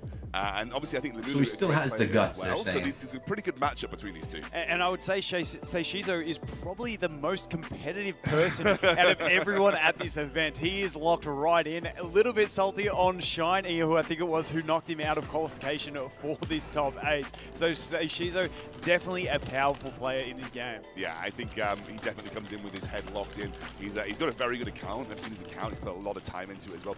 Also, he has got a lot of experience. We saw Kilimbao coming from Summoners War doing really well. I mean, there's a big history for Seishizo there. He's got a great Summoners War background too. So he knows how to kind of go into these kind of chess match style games with the pick and ban strategy, with how you kind of play them. Also, just on a side topic about him, he did spend a lot of time in Shanghai, so he has been showing us the sights around the place also in the first few days, which we really do appreciate on that one. But definitely, I think he's just absolutely, he's been locked in since the moment he got here. Talking everything about the game, hasn't been able to stop. He is ready for this one. Yeah, he's really loving it, and I think he's been coaching me on how to sort of get through certain parts of the game, helping fix my account. So, yeah, big ups to Seishizo. We appreciate it. Now, going into this, how do you think they're going to approach you? What type of players do you think these guys are? Like, I'd love to know what you think in terms of what their PvP strategy is going to be. I honestly have no idea at all, so we're just going to have to jump into it and see. But Lemulu, I do want to give him a big shout out as well. Just, I've said it about a bunch of the players in the actual competition, but he's another one. He's just happy all the time, and it's just great to see those type of guys come out here, and it's always makes it a great event when you've got people who just get along and they're just happy to be here. It's the first time I've met a lot of these guys. I met Lemulu for the first time a couple of days ago. He's such a nice guy, just really kind, really smiley, always really happy to be here. He came up to me after yesterday and said, it was a really great cast. And I was like, oh, that's so nice. He's just such a nice guy. Yeah. I'm really excited to see how they do getting into this. It looks like we are now into that first game, so waiting for those picks and bans coming through. Obviously, there are actually no pre-bans in this version. You get your ban by winning the minigame. Yeah, and when the bans come through, because it's we're doing all these mini games, it is just going to be a word of mouth ban that they understand. We are not going to be selecting those characters, and we have. All right, let's see how these battles go. For this one, we have seen Lemulu get the Doki Doki straight up first up, and then Seishizo picking up the Lily and the Freya. Freya being on that Revelation, so we know what Freya can do in Revelation. How strong do you think Revelation is, guys? As well, so a massive threat getting picked up straight away by Seishizo. Is that Gigabyte Doki Doki? The Doki Doki is on the Gigabyte, yes, correct. Now, just something to note about the Gigabyte, it doesn't have the Swift Raid or the Swift Smite set, so it does limit the speed that you can actually build your characters on. And then we do get the Lingwo pick up there Speed as well limiting on the Codex, and then the Rahu over there on the Artisan as well. We do know that the Artisan provides some massive, massive shields in this one.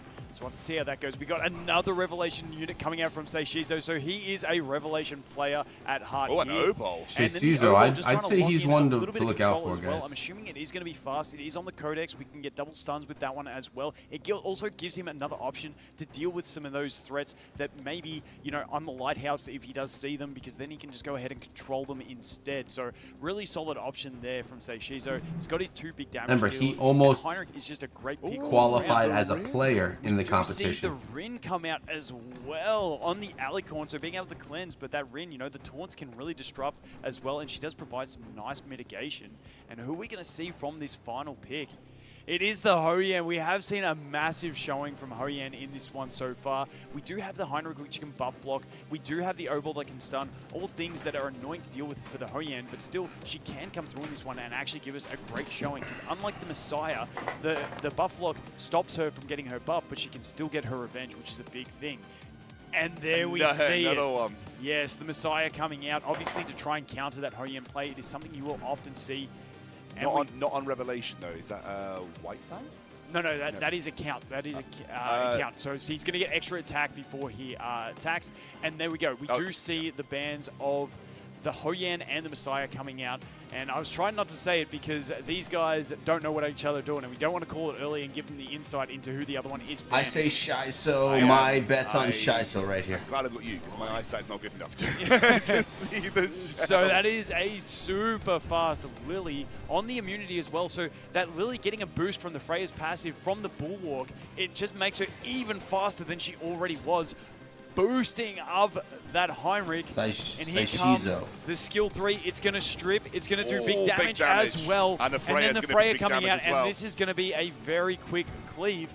Now, not looking too good on the clock here for Seishizo because he's taking all the turns. So he's honestly hurting himself a little bit by not letting his opponent play the game. And that is going to be where it's at.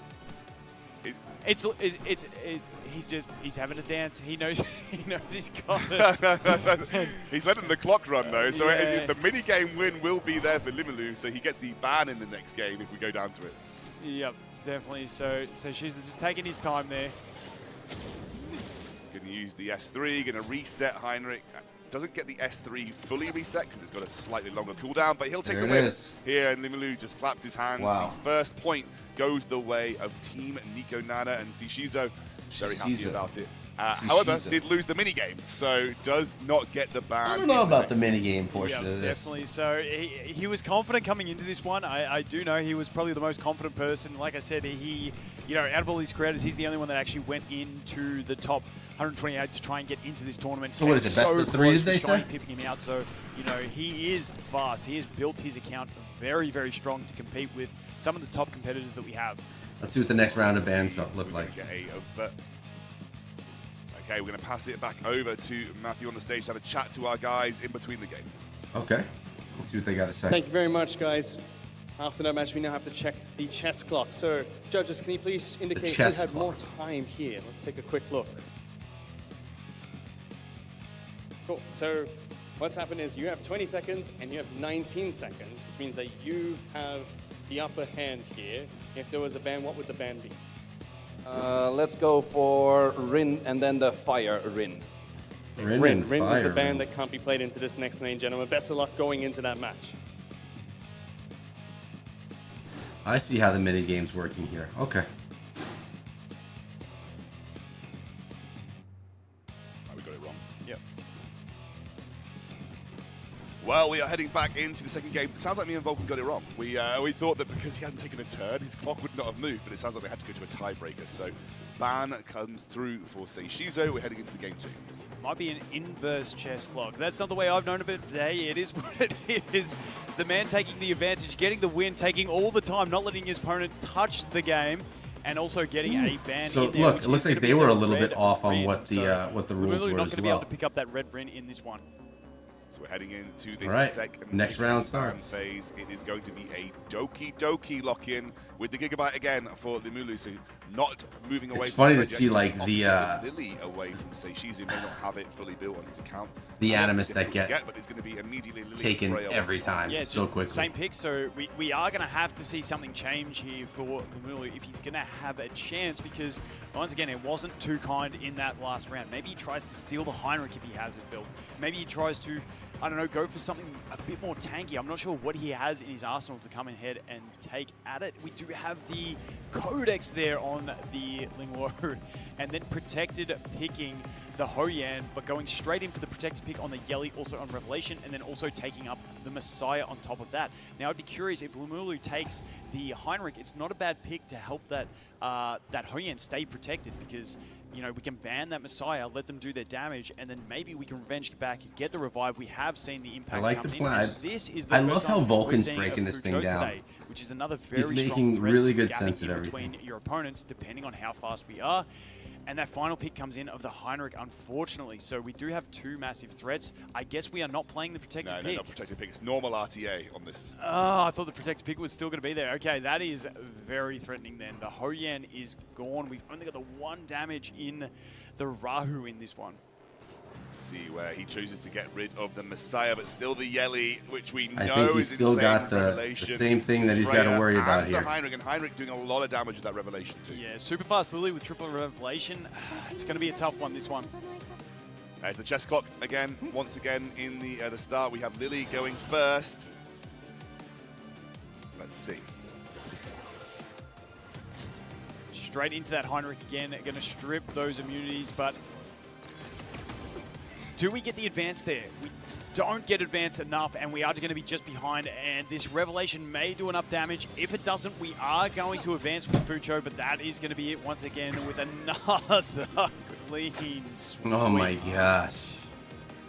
And there comes the extra arrow. The and move that is TV. job done very, very quick. Yeah, it's like we said. Wow. Got to put it out there. Seishizu was this close to qualifying for the actual event. He's got a very, very strong team. And we're going to hand it back over to Matt on the stage to chat That's to them crazy once strong. more. That's it right there. Best out of 3, right? Okay, well, you said you were fast. That was very fast. You've got one more game. You think it's going to be the same speed? Yeah, unfortunately, yes. But yeah, that's what's gonna happen. But I want to give my ban to the opponent to ban something on my side, just to be fair. Why not? I mean, okay, Wow. why not? He's offering the ban. You're going to get this ban, apparently. What's the ban going into this match? Lily. Lily? All right, you can't pick Lily. Best of luck in the last game, gentlemen.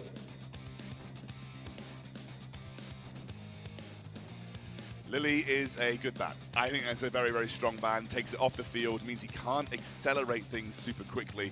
So maybe gives Limulu a little bit more of an edge here going into this last game. Yeah, and we saw that Lily with the Bulwark, very fast on a Bulwark. And for anyone home playing, if you do have that Bulwark set on a really fast character with some really fast substats, if you pair that with the Freya's passive does give you the extra boost at the start of your first turn, meaning you're essentially faster already. So here we go into the pick ban, and we are seeing that Doki first pick again. Freya coming in, no access to the Lily, which means we are going to see a different pick. Ooh, And Messiah. It's going to be the Messiah coming up next. It's a big pick. For Seishizu, and it is locked in. I do believe the Freya was very quick anyway previously, so obviously that gives a little bit of an edge. Freya also can advance. He's so Looking confident in to how meet fast his his team is that he back was slightly, saying, ban so anyone you that is want, something I'm that still obviously going to be faster than Seishizu you. has in That's his essentially what he advantage. just said. So Let's see if it hurts him right now. Shake things up a little bit. Went for the Doki first, so let's see where he goes next. And obviously that Freya being on the Revelation is a massive threat as well, because now we have the damage, we have the attack buff. She is so catered made for the Revelation in this current meta. We do get the Ling Luo out. Once again, on that Codex, meaning we can back-to-back do those big heals, but the problem is trying to get round to those heals so we can actually use them. Yeah, it's going to be tough. I think, needs something that's the speediest thing that you can grab, I think is what Limulu needs to go for here to try and give himself some edge. Maybe if he has a Veronica, he's going to go for the Rahu again, so He's going to take that one off the board. Survives most of the initial onslaught. Obviously, his tankiest character, but it is going to be the Yeli and the Heinrich locked in. 4 revelation, not a revelation on a Messiah, but 3 big revelation users here for Seishizo. Yeah, it's a scary one when you know that Freya is so fast as well. So maybe the Freya ban coming out, because, you know, if you ban that Freya and you can outspeed with the rest, you might have something. We do have the Lighthouse there on her as well, coming out with the Valerian. You know, Valerian's going to stop that death, and then we do also see the first Lilith for the entire 2 days. Is he going to get the Very sweep? Interesting one. That Lilith's going to be able to put the bombs on, reset someone, but the problem is it's not full I think the AoE sweep is control, coming. meaning that someone's going to get through and attack, and we do see the... I'm not going to say it because I don't want to give it away for them, because they won't be seeing it on their screens yet. So we're just going to wait and see both these bans before we go ahead and call them out. You guys can see it on screen right now. We're just waiting to see who Seishizo decides to ban. Oh, sorry, Lemulu decides to ban from Seishizo. Just waiting for that one to come through. He does take his time. He really likes to think about this one. There are a few good options. He's going to get rid of the Heinrich. So there we go.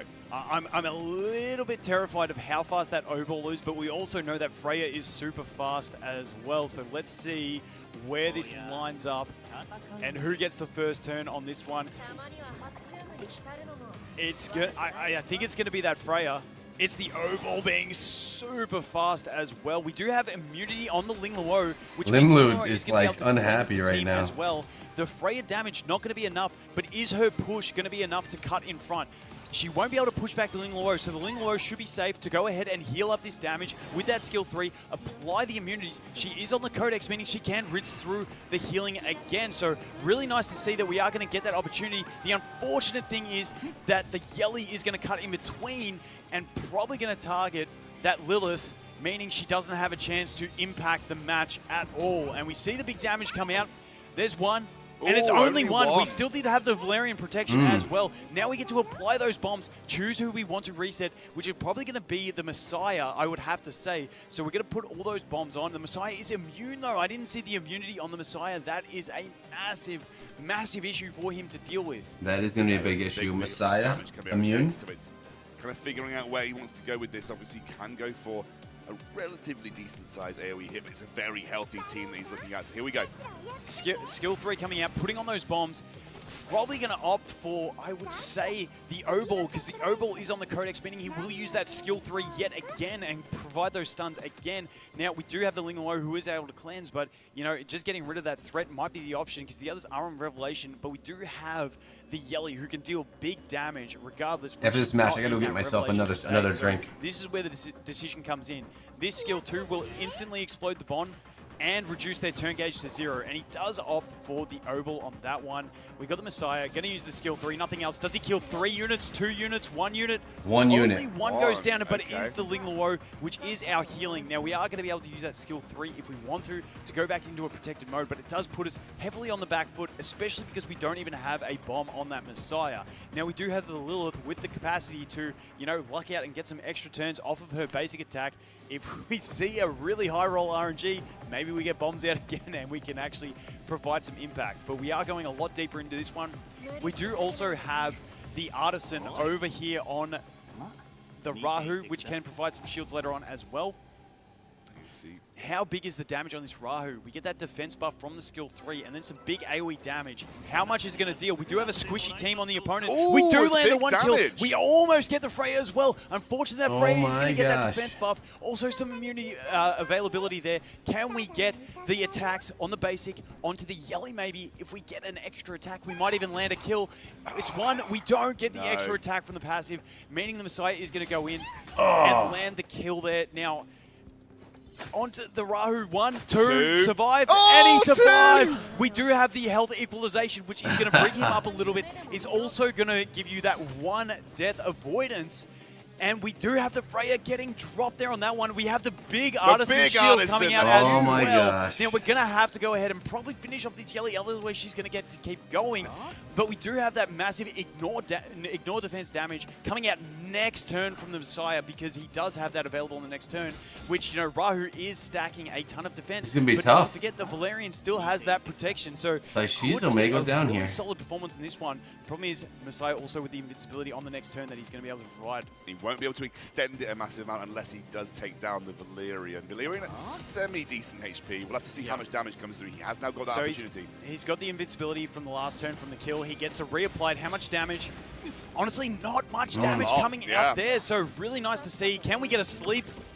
We cannot get the sleep. We do get the defense break, but he does. Honestly, not too bad. Does he get the kill with this one? I don't think he's going to kill with this one.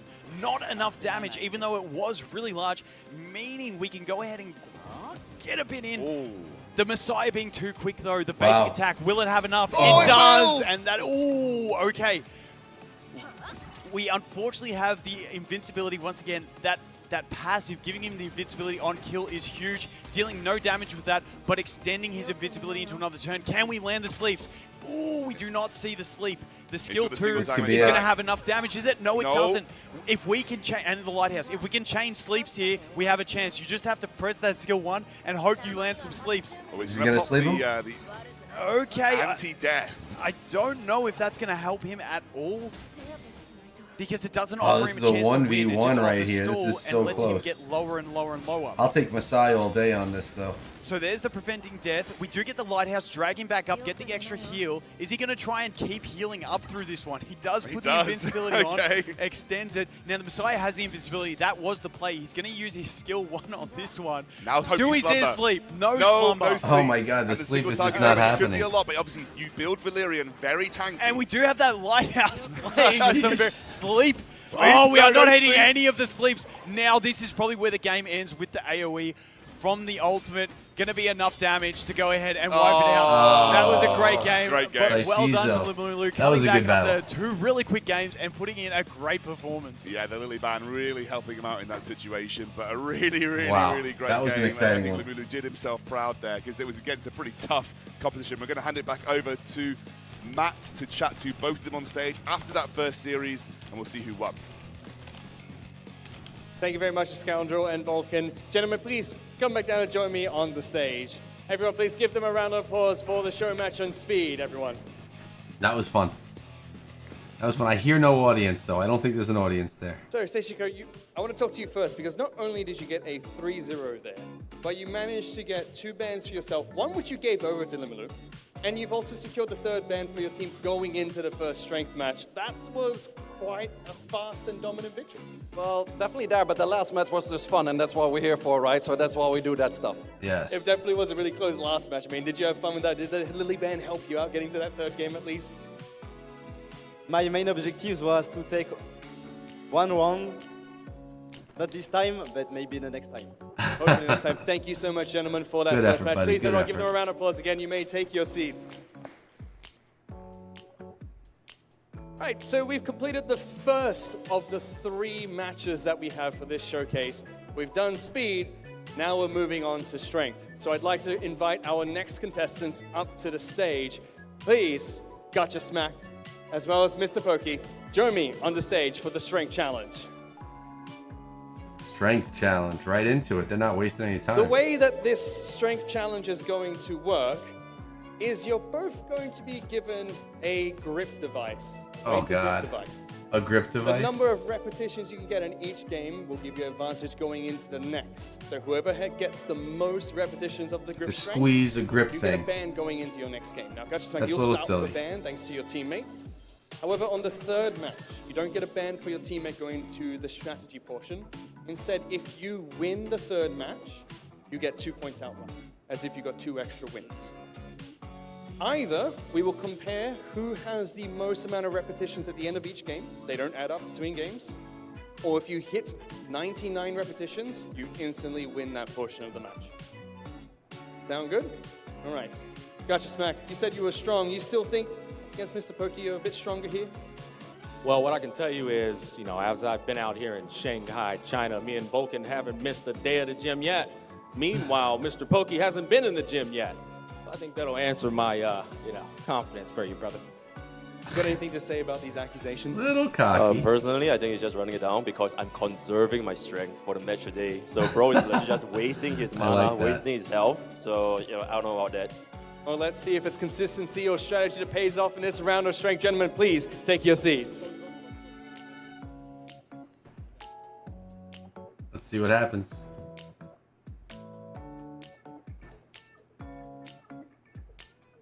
I'm looking for. I want to see who can squeeze that that squeezy thing. That's gonna be interesting. Haven't missed a day at the gym yet, Vulcan. I went once, by the way. I went once right at the start, and, unfortunately. You had a bit of an accident on that day, but I'm not going to tell the audience about that one. But yes, no. These two great friends as well. It's been great in the background. So great to see a bit of friendly competition. This one, as Mr. Pokey might say, could be absolute cinema. So looking forward to this game coming out on this one. Absolutely, and obviously, as Matt mentioned, there are some rules. There are the power grip that you've got to get at 99 repetitions on the hand grip. And it's not easy, by the way. It is a tough hand grip to use. I mean, I'm hoping they crank it up to max because we tested it yesterday. That thing is bloody tight. Yeah, and obviously if you get to 99, the first person to get I can't to wait 99 to see that hand wins grip and thing gets the go. ban for the next pick. However, in the third game, if you win the 99 or the most, repetitions in the third game, you get 2 extra points for your team. So it adds a little bit of strategy here. Are you just going to go straight up for the bans to try and get the points through, pick and ban victory? Or are you going to go for the extra 2 points, conserve your strength, and go for a very quick 99 in the final game to get those 2 points for your team? Yeah, definitely got to wait and see. So we see on the screen at the moment the scores and, Seishizo taking out those 3 points. Limulu coming so close in that last match, which was fantastic to see. A bit of a good game at the end there. Yeah, actually, do you know what? I really, really hoped Limulu won that because it was just such a cool game. If one slumber landed, there was a real shot at that going his way. Anyway, we're going back, having a look at these rules. As we know, you get a point for winning. That puts 3 points in the bank of Team Nico Nana going into this second phase. However, in this one, the power round, it is power in every sense. You can win for 3 points for getting the win. See how well it game, goes. but you do have those extra 2 points, the only round where there are extra points available at the end if you're able to win the mini game. So a total of 5 points available in this series. So a lot of points, and it can swing the match either way. Yeah, definitely a very pivotal round, this one, with the only one being access to the 2 extra points, bringing up to an 11-point total available for either team to grab from. So the boys really have to sort out their strategies. Do they want to, like you said, conserve their strength and just save it for the last round and see how they go? But, I think a bit of pride is going to come out and they're going to want to win both rounds. I mean, especially for Gacha, he's got the pride of being a PT. He's a personal trainer. He's going to want to make sure he dominates the power round. We are waiting with Matt up on stage with Gacha and Poke for this first match of the series. Let's see how it goes. Let's go, baby. Thank you, Scoundrel. Smack, before we go into this game, Seishiko was able to help you out by getting a ban going into game number 1 for a little bit of advantage against Mr. Pokey. Maybe that's going to help you because he was accusing you of being a bit tired after going to the gym non-stop. What is your ban going to be for game number 1? I'll go ahead and ban Tiamat. Ooh, all right, Tiamat. no Tiamat available for the first match. Best of luck, gentlemen. Sending it back to the casters.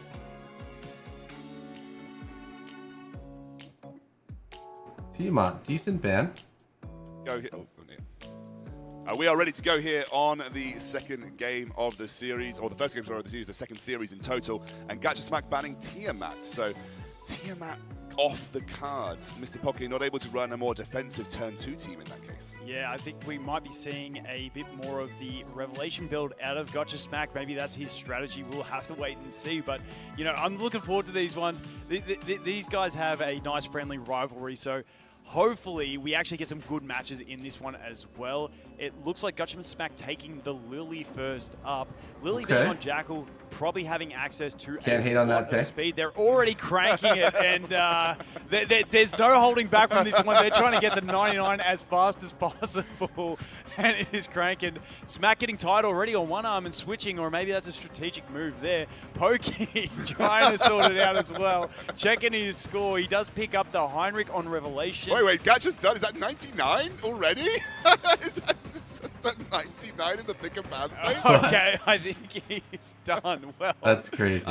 There's no way you can get it that quick. I'm not sure what happened there, but it does look like He was going for it. The man was a madman. We do have Mr. Pokey's Tsukiyomi on the White funny. Fang, meaning we probably are looking at a super fast Tsukiyomi on the Swift Raid build as well. Then we see Smack take up the Revelation That's Freya funny. and the Revelation. That's Oh no, Smack a the beast. White Fang Messiah. My eyes are a bit shot trying to see this, but it is I'll going to say be the though, White Mr. Fang Pokey Messiah is a that's got tough in one there. to So battle here. Big damage coming out of Smack. What's up, with that Reaper? How you Revelation doing, bro? from Freya into Messiah. But what can Pokey bring back, and how fast is Pokey is the question. We need to know speeds on both of these teams. Obviously, we've got Tsukiyomi, so has the ability to advance pretty much anyone straight to the front of the queue if she's fast enough. So always going to be a threat. It's going to be Holden coming in from Pokey here. So we're waiting for a next pickup on his side. Yeah, Pokey's got to really think these picks through, because you don't want to fall into the trap of being a bit greedy and stupid and making the wrong decision. Oh, Kazuyo. So Kazuyo comes through here for Pokey. He's got the, is it the, looks like the Kaz Codex? with the Codex. Yeah, yep. the Codex. So Kaz. double sleeps available on that one. We do have the Alicorn. I like over there on the Gotcha's whole team a little bit better. I'm being gonna able to say, I'll be commit to debuffs honest. If he does get them early on in the game. Smack with his final 2 picks that he's got to contemplate. Now, I think we might have to rejig this and make them get to 500 on the counter, because that was way I think too it maxes quick. out at 99, so it might just be the max. The Obol coming through here for Gacha, again with the Codex, so has the double stun available to him as well. And then we're looking for a final pick to round out his comp. So double Revelation, well, actually, no, rather White Okay, let's see how this one. Revelation on the This Freya. is the one I was really curious about. White This Fang battle. Messiah gives him a little bit more single target priority if he wants to like make sure he's like focusing someone down off the back of a big Revelation hit from Freya. Yeah, and that O-Ball being on Codex means he can also be very fast. So we've got the yellow. 2 speed threats and then 3 massive damage threats. But we always see that Freya, even on Revelation, is yet again another speed threat that you can bring in. So Pokey got to take his last pick. I don't know if he has any defensive options. If he doesn't have another one, it's going to be... Oh, it's the Hoya! Okay, Yeah, I here wouldn't we be go. surprised to see the Messiah out of this one, but we do still have the O-Ball to deal with, who has the stuns as well. So there goes the Whose team do you Lily like? of the team. I just spoiled that for them, so we'll just wait. We'll just wait. It's okay. It can be difficult. He's going to get rid of the Tsukiyomi. So the Lily and speed Tsukiyomi. is gone. I would anticipate the Freya, maybe even the Kaz being Messiah's faster gone. for the game. Quick, yeah. yeah. we'll have to wait and see. You tend to build Kaz pretty quick for Doki Doki. Oh, no, he's not. anyway, He's still so, there. I mean, let's just see how it runs. It looks like it's going to be the Holden. Holden being super fast. Mr. Poke is running a bit of Terramaton. There we go. Yeah, so we can see, we know that the skill 2 is a massive threat. He gets the cooldown reduction, and he also gets the pushback, which is really, really nice. The Kaz comes out with the control. We now have the Revelation. Ooh, You don't all really want to asleep. wake everyone up, though. That is the problem. So the Revelation comes out. We just go for the basic on the O-Ball because we know he's been pushed back. Cooldown's maxed out. Now we have the Hoyan coming out, and she's going to be able to probably delete one of the big threats there. The Yelly is no longer asleep. Maybe going for the Yelly. Takes Goes out for the O-Ball. O-Ball, who was kind of locked out already. Bit of an interesting choice on that one. But we have the Codex Kazuya, and she's coming up next again. So. Yeah, we do have the sleeps to bring back on this one. Gacha feeling like Muujin up there. Oh, he has to take a turn. And once again, we get the sleeps, but now we've got to choose who we poke into. So is it going to be the Messiah or is it going to be the Yellow? You'd think the damage Should be from Messiah. this, along with a basic attack from the Hoyan, may be enough, especially if we land an attack from, yeah, I think that is going to be enough. We can opt for a sleep over onto the Freya. Okay, we put it on the Messiah. Looks like we're going to double down on the Messiah. Maybe poke. Looks like they want into Messiah Freya out with of this there. one with the basic attack, just not to wake the others up. Yeah, that's the safe option to go forward. Now we can probably just completely KO. There we go, and that is going very, very fast. Ooh. Smack's chances of winning Mr. this one are Pokey. receding faster than my hairline at the moment. And there we go. We are getting... This is a Receding faster than massive his threat hairline. round out of Pokey. He does opt for the skill 3, hoping to kill the Messiah. If he doesn't kill the Messiah, it is Oh, the it's gets an them easy both blast. down on Mr. that one. Pokey. Oh, He Mr. might have lost, Pokey, he might have lost the smoking. power round, but he absolutely Yikes. dominates. I was worried about this in guy, game. man. Gotcha Smack having the brawn, but looks like Pokey having the brains in that one. Oh, you could be laughing. I'm going to pass it back over. I can't talk. I'm going to pass it back over to Matt to chat to these guys.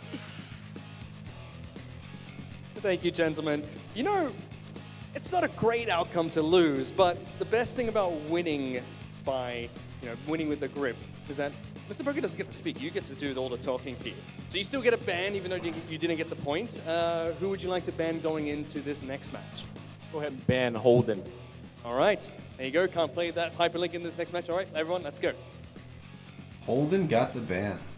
All right, so Holden banned. That's an interesting one. I might have actually gone for the Hoyan myself, but the Holden getting banned by Gacha here. I think the big threat, I think it's a good one because the big threat on the Holden is just how fast he was. Yeah, it's true. Actually, I completely forgot that. You're the brains of the operation here. Even everything, your hairline's receding into your brain and making it big. That's it. With age comes knowledge, and that's the one. But obviously, they both banned the speed threats. So next round, if one of them does happen to pick 2 speed threats, then we get to see the true speed of everyone on their team. So that's what we need to see coming forward into this one. So the Holden is banned, leaving access to the Tiamat if he does want to take it in this one and play a bit more of one of those tanky type rounds. So hopefully we can get these picks up on screen soon and see what they're doing.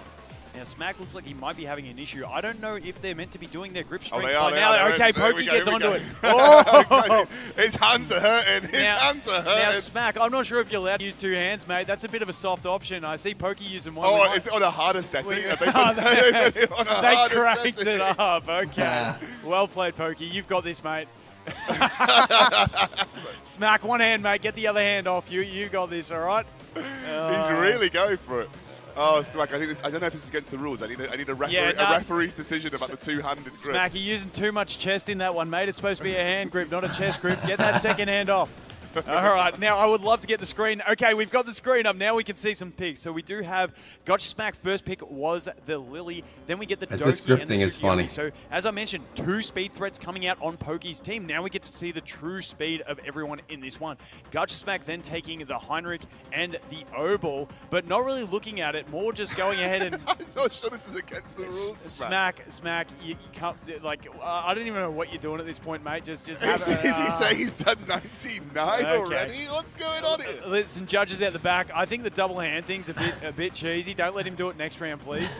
We can't see. Yeah, no, okay, we'll take it. All right, now we get the That's Freya funny, pick bro. from Mr. Pokey as well. That Revelation Freya coming out into the Codex on the Kaz. Okay, so honestly, I'm liking Pokey in this one just because of those 2 massive speed threats into 2 massive amounts of damage. And then we also have, 1 massive amount of damage, but then we have that Codex with the sleep, which we've seen is a massive threat in the last round as well. I will say, into hand grip strategy, they look like they were really going for it. And we've got the most important round is the next round where the points are available. Yeah, listen, I'm going to be real. I think these guys care more about the strength matchup in the hand grip than they do about the raw gameplay. But hey, let's see how this one goes. Vulcan's we do see right. Mio coming out there from Gotcha Smack as well. Another very threatening speed unit as well. And when you see, the options like the Tsukiyomi on the White Fang and the Freya on the Revelation, they're not going to have those immunities. But the problem is that we do have the Doki Doki on the Alicorn, meaning she can cleanse, but she can still get pushed in the turn gauge. And we do see that final pick coming out from Smack of the Hoyan, who has been honestly probably my favorite character of these past 2 days in gameplay. She is just a fantastic one and provides some really exciting gameplay as well. Hoyan, huh? So Hoyan going to get denied away from Poke, which I think was genuinely one of his more impactful picks in the last round, but he's going to go for the Kraken, one of Vulcan's favorites from beta, especially before he got nerfed, but he's still a very, very impactful pick. Yep, definitely. So I'm going to wait for both bands to come in before we reveal it to the players. But yeah, I mean, it's a tough choice on this one. Once again, Pokey having 2 speed threats in the game. So I'm thinking, unless we see a really fast Mio, that Pokey is going to have the first turn advantage. We do go ahead and ban the Kaz, which we saw doing massive work, and then also the Lily. Round 2, baby. Got your Smack. You going to be able to pull this home, buddy? I remember on the last time round, so we'll have to see. Here we go. Now, Doki Doki in game. It is going to be Tsukiyomi going first, and Gacha shaking his head, knowing this is not a great position to be in. He can advance pretty much anyone to the front.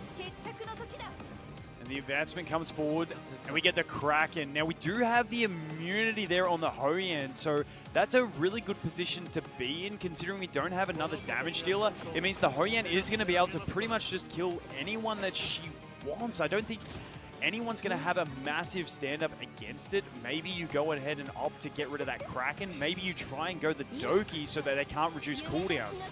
The Freya isn't too much of a threat. It's massive damage coming out, but the Freya isn't the threat anymore. Do you hold on to the skill 3 from the Hoyan to kill the next turn? It's a really tough situation here. Obviously, skipping through turns, we're going to have a Pokies. hit here from Tsukiyomi. Dominant right now. Yes, and then the Obol is up next, but Obol being frozen is not going to do himself any favors in this one. Oh, the going AoE for the comes AoE, through. yep, getting that in, and then that White Fang, unconventional, but getting a little bit of extra damage in on the Mio. But let's not forget that we do have the ultimate from the Hoyan, and then she can also revenge kill on one as well. So it's not done and dusted yet. Here we go. Who are we going to snipe on this one? Who do you think you would? We do have the defense buffs there as well, which is a massive threat. Are we going to be able to kill through it? We do kill through it on the Kraken, bringing back the full health Obol. Great for Obol because he does have the strip, converts into poisons, and then he also does have the skill 3 with those extra poisons and the stun on top of that. Looking really strong, and the thing to note is the only damage that Pokey really has here is his Freya on Revelation, but Revelation is desynced from her skill 3, meaning he can't AoE Revelation on this one. Now, the one interesting interaction is most cooldown reductions do apply to shells as well, but Doki Doki skill 2 does throw it out as well, so we're going to have to see what happens. The Mio goes down, but... Oh, he's got it, and it does tee up, so the Doki Doki playing fun and games and resyncing that skill 3. But this is where we're going to see the big revenge come out from the Hoyan, and we do proc it, and I'm assuming we should see a kill. And we do, and we get the Mio back. Massive turnaround in the play there. We see the AoE coming out. Now, we are going to get around to the next turn as well with that Hoyan because she does have the Soul Ward. Now, in we come. We do proc it, but over yet, silence, boys. so we don't get to use anything on the Obol. We're only going to be able to push out a little dot, and that is going to be it. Now, I don't know. It's still anyone's game because that Hoyan, after her next turn, is at massive threat of getting deleted. And then we do have, obviously, the Doki Doki, where she's going to cleanse at the start of hers. And also, we get the kill with the White Fang. And we got the silence here as well. We don't get the freeze, so what kind of damage can we get on this basic? Because after this one, it's not looking great. We do get that little bit of healing thanks to the count, so we got a little bit of healing back up. Now, are we going to be able to kill the Hoyan here? That's pretty close. I think this is going to be it. Oh! Now, it's going to be a very interesting one. This could be a long, drawn-out match, because if that Mio does manage to kill the Tsukiyomi, it's going to be just a slow match. And if it does come down to Mio and Doki, they kind of both have a really annoying matchup. So this could be a nice little 15-minute match of the boys sitting there. We do get the double freeze, but once again, Doki's passive giving the cleanses. And so long as that Tsukiyomi is alive, it's just giving him more and more advantage. We're going to probably see the kill here, and it is. Now we are down to a support 1v1. I'm going to sit back a little bit in my chair. There's not too much excitement to go, so we're just going to have to slow play this. Doki going to get the cleanse every time, though. Opting for the basic attack, not stacking it up. And we're just going to have to slowly see how these two go about this one. You know, we do have the extra control. The gauge manipulation is going to be nice on that one. I can't see how many stacks Doki Doki has because I'm an old man now and my eyes are shot, but she does continually cleanse and get those buffs as well. Every basic has a chance to give her an extra stack as well. Yeah, so she is fine. And the damage amplification from Doki Doki looking like it is going to shine through, and that is going to be it for Gotcha Smack. Not going to have enough damage on that Mio to get over the Doki Doki, and the DPS Doki Doki probably going to take it away from him. Has got the CC, but not enough because obviously the cleanse is coming through. Doesn't actually land that one this time round. He's trying to mix it up a little bit. Goes for the single basic attack again. Gatcha's looking for freeze, but it should cleanse. It does cleanse, and there we go. The final basic attack. Pokey wins again. Game. Well done, Mr. Pokey, but don't forget, we do have the strength round coming up, game 3, which is going to allow 2 extra points. And at the moment, it's looking like Gotcha Smack has the strength, but I think we need the judges to rule if he's allowed to use 2 hands. I'm not sure if that's really going to be allowed. I need to know whether that's in the I need rules to know or about the against 2 hands rules. or not. Let's hand it Also, over to Matt on the stage to talk to them. Thank you very much, guys. Well, I've been told that you've won the second round again in terms of strength, but points-wise, not Going. So, you know, people bought tickets to the gun show. It seems like that's all they're getting right now, Smack. Is everything okay there? It isn't how you start, it's how you finish, my guy. All right. So, who is the band going into game number 3? We'll pick Holden again. All right. Mr. Pokey, I haven't given you a chance to speak yet, but you have a chance here for all the marbles if you win both the strength match as well as this final game. You've just been saving your energy and making sure that he's tied for the first 2 rounds. It won't be close. All right, it's not going to be close apparently. Let's send it back to our close. casters for the 3rd match of strength. Like we said, Gacha definitely interested in winning the power round though, and he has got the ability to claim 2 points back if he wins the power in this round too. Again, the double hand technique, I'm just not sure how legal it is, but it's fine. Yeah. We're going into that 3rd game. Can he redeem himself as well? Because if he beats Pokey in this game and gets the 2 points, he technically takes the round win for Team Nico Nana. Yeah, it's going to come down to that. Even if he does win the strength, if he doesn't have the smarts to think of a solution to deal with Pokey, he's still going to come back with the L. So Smack needing to win both strength and strategy in this one. However, Mr. Pokey just needs to win one of them to really gain the bragging rights over Gotcha Smack in this one. And he will not let Gotcha Smack live it down if he does. If he clean sweeps him 3-0, that's I think Mr. Pokey will be thinking about that for a very long time. And he has played really well so far, you know, credit to Pokey. All right, next round of bands is it. It's coming. Yeah, and can I just say that last round was a really fun round. Once again, I think the most exciting character for the weekend has definitely been Hoyan. She's provided some great highlights across the weekend. And Smack showing that once again, but just unfortunately, Doki scaling with her passive, giving herself the speed, the damage, and not letting that Mio land a freeze. Smack going with the patented method of stroking your own beard to increase your IQ.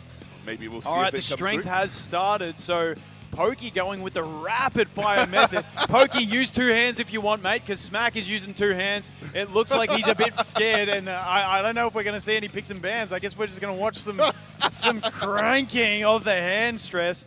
And let's see. So I want to talk it through. Oh, wait, Pokey's saying he's won. Pokey's got it. He's saying he's won. Pokey No way. as Pokey. Nah, Smack, I think Pokey has got it.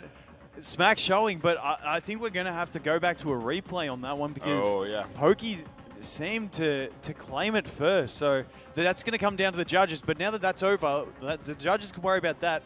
We are here to talk about the judges game. can worry about that. So much worrying about that. It's so funny.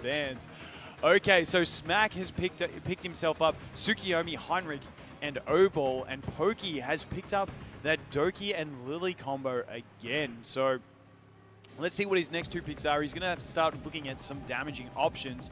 He goes Kaz, which is another non-damaging option because it's not on Revelation, this one. This one is on the Codex, which is going to bring him some really good control. We saw it in the first match. That Kaz is a massive, massive threat. So definitely needs to pick up some damage. Now he is going for pure control. He is trying to be Keka from round 1 and be that annoying guy who doesn't let his opponent play. And honestly, he's in pretty good shape to have it. I don't think we had immunities over on Gotcha Smack team last time. I think the Hoyam was the only one that had the immunity. Yeah. So I could imagine that pick coming back again. But, you know, if we can see that control play, it's going to be fantastic. But Let's I see think what it looks it's going like. to be a massive threat if Smack does pick it up. So we do see the Revelation Freya coming out. Obviously, Freya giving the attack buff, then hitting massively with Revelation is always going to be a threat. Also bringing that defense buff on turn 2 as some support. We did see in the last game, Freya on Pokey's team resyncing to the Revelation because of the way Doki's cooldown reduction works. We're not going to see that for Smack, so it's going to be a one-trick pony. We do see Smack pick a final pick of the Yelly, so he must be confident in maybe gaining in the first turn in this one, unless one of those 2 has a bulwark, because otherwise, if Pokey outspeeds and just locks him out, we could see a really frustrating match. Oh, Vice. No, he's toying with the Goat Vice. He does not take it. He goes and opts with the Hoyan, who is a massive, massive threat. Now, we do have a couple of options to deal with that Hoyan in both the buff block from Heinrich and also the stuns from the O-Ball, but we do see the Hoyan getting banned along with the Tsukiyomi. I'd imagine we're going to see first turn from Pokey, and if Smack doesn't have anything to deal with those control effects, we could see a match kind of like Keka's first game of just pure control. who's going first. It's the Lily that gets to go first here, and also Doki Doki pretty far advanced, so should see someone get some control down this early on. Is Mr. Pokey going to win it in 3? Smack can probably just sit back and relax here because I don't think... Oh, we do get the resist, but we are going to see the Kaz come in with the sleep anyway, so... Massive, massive threat. I think the Kaz, I'd be using the skill 3 because you've got the Codex. You're going to get to use it again. So the skill 3 is going to come out. Is it going to sleep the Obel?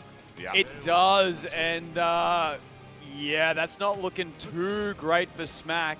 He is going to be locked out of this one. It's that unfortunate feeling I think everyone's done in RTA where you walk up against an opponent that has full control and you just feel like you're sitting there watching the game happen. And the thing that makes it extra painful is if Pokey actually did win the strength and he clean sweeps for 5 points. Yeah. That is the threat. Now, there is always the chance that we miss a CC along the way and let Smack sneak back in. Because once again, when we are on those revelations, if, say, that Yili does manage to get 1 turn, then it's not looking too good. But we do take her down already. We still have the revelation over there on the Freya and also on the Heinrich. But, you know, we're in a massive threat of a situation here. Now, we are going to have to wake one of them up on this turn. So who do we wake up? We wake up the Heinrich.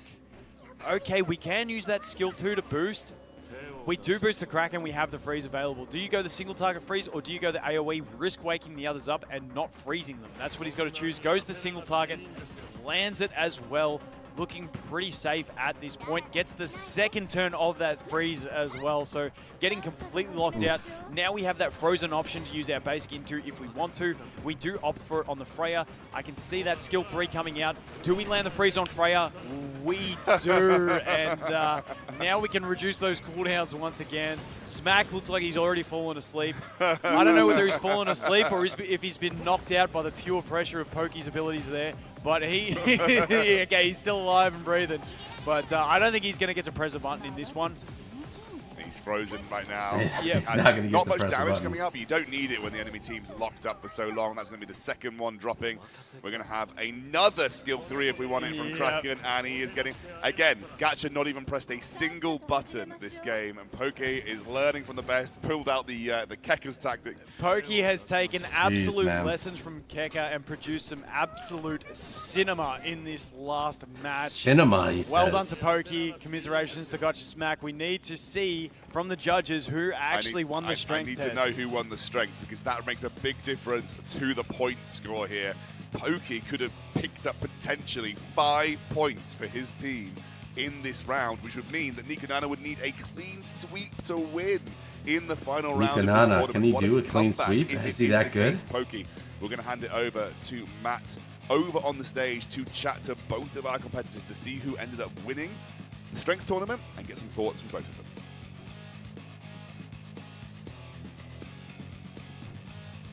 Thank you very much, Scoundrel and Vulcan. Please, gentlemen, join me on the stage as soon as you can. Smack, Pokey. That was an interesting battle of strength there.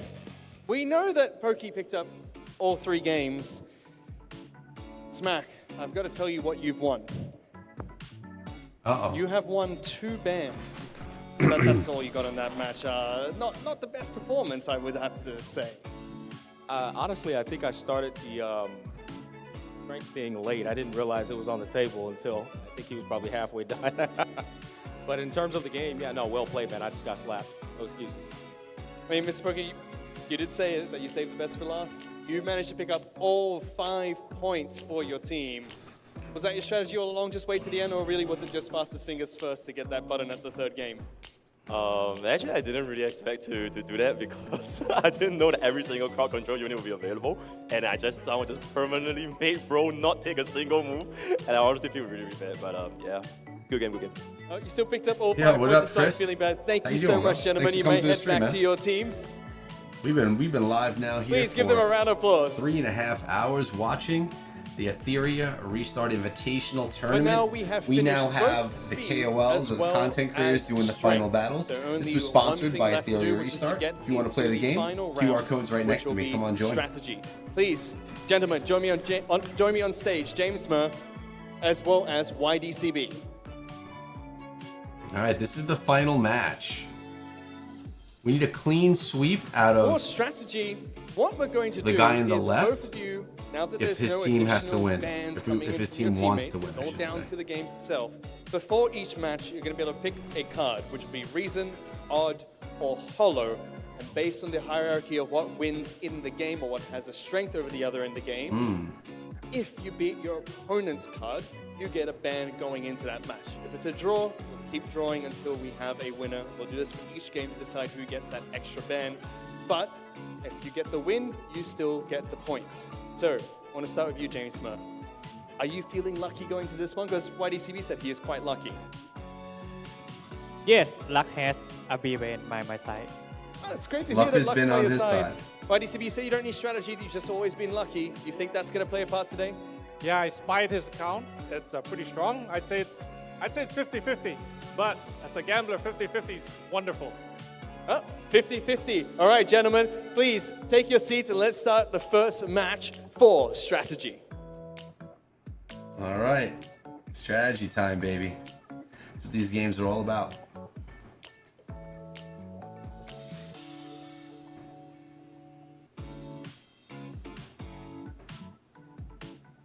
Third series here, YDCB versus Jamesma. This is a big deal for Team Nuka. I need to win all three to actually come away with the win. Now, I don't know what happens if we get to a tie. I have no idea, but there is in this situation where we could end up with the... Oh, no, we can't. No, we can't. There's 11 points to choose from. I was trying to math it. I was trying to math it out there. And Good thing we weren't on screen because I was DDoSing there. I had no idea. I was trying to calculate. For some reason, I thought Nuka had 4. I was like, wait a second, that doesn't make sense. Anyway, yeah, no, you're right. Can't get a guaranteed draw here, but Nikonana do need to win all three in order to get the win. So just one win from YDC. All right, let's see if Nikonana can get it in. End up winning the ultimate tournament here for Team Doki Doki, and that means they get the opportunity to spin for those prizes. Yeah, definitely. That middle round with Smack and Pokey was so pivotal, and getting 5 points is just a massive one for them.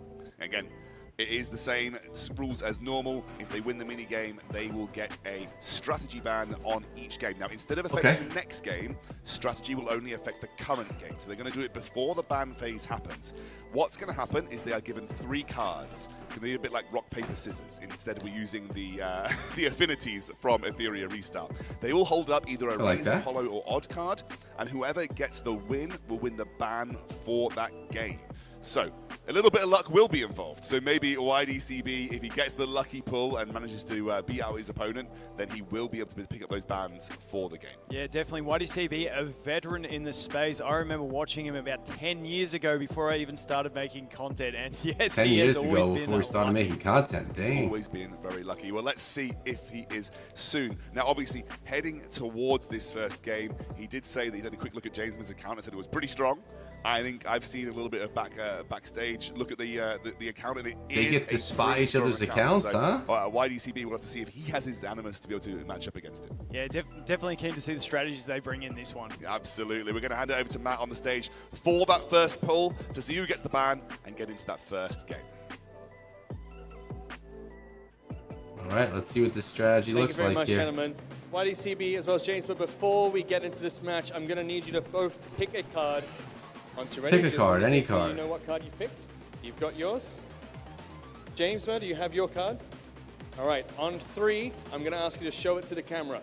1, 2, 3. All right, we have Odd being picked, and we have Reason being picked, so Odd wins. Fair. What ban would you like to ban? Messiah. Okay, no Messiah being able to be picked in this. Best of luck, gentlemen, for the first match of strategy. Let's send it back to the casters.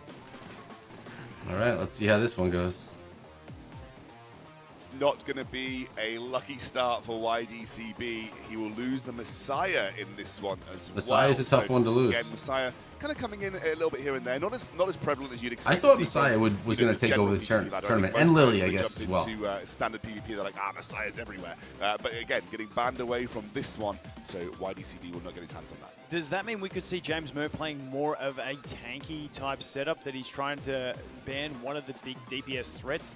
We'll have to wait and see, because once again, we don't know the strategies that either of these guys take. So as soon as we jump into drafting, I'm pretty sure we'll get a good feel about it pretty soon. But that rock, paper, scissors format, you just got to have luck. And unfortunately, YDCB didn't have the luck in the first round. James locks in the Lily, and now YDBC looking to take all the Tiamat and the Doki Doki. So we're going to get a Tiamat in the game. Seen her a couple of times in this tournament so far, but not a huge amount. So maybe leaning towards a more defensive comp for YDCB. Yeah, it looks like I said, I thought James Murr may have been playing the defensive formation, but he does have the Revelation, and YDCB is playing that more Bruiser-type meta based on these first 2 picks. And we do see double Revelation with Revelation Freya and a Revelation Yelly. Now, that Lily also is on the Alicorn, so even if she's not quick enough, she can cleanse those debuffs and get through. Same with this Veronica. She is on the Alicorn as well. Veronica really good at cutting in between your opponents. And there's the Hoyan. So, you know, YDCB having this great turn 2 play that he's got available to him, and James Murr going straight in for the full Revelation plays, bringing in his second booster. It looks like he hasn't locked it in yet, but if that Tsukiyomi comes in, he is going all in for damage. But just keep in mind, we have the Veronica that can cut in, we do have the Hoyan who can revenge kill, and we have Tiamat who's just a massive bruiser threat. Now, the Messiah does get picked up, which makes me lean towards YDCB maybe banning that Messiah to stop him killing the Hoyan. And honestly, for James Murr, it's a tough ban. Like, 'cause you got the Hoyan, who's a massive threat if the Messiah does get left out. You got Tiamat, who's a threat because over there on the Lighthouse, get that extra healing, get the cut in between. Veronica also has the cutting, and then we have another unit built for cutting in between. Now, the big thing is that YDCB does have 2 damaging options. Tiamat isn't as big and bursty as that Hoyan, but if she does transform and gets on top of a game, she can really dominate the game. So now they've got to consider which bans they're going to do. We'll wait and see before they both get them, before I actually call it out. I almost got excited there and I wanted to call it. Thanks for stopping me there, scoundrel. I got a bit too excited. And we do see the Messiah getting banned so that the Hoyan can have the plays, but the Hoyan as well getting banned. So the Tiamat could get her first big showing in this weekend. Let's see what happens. Who is going to take the first step here?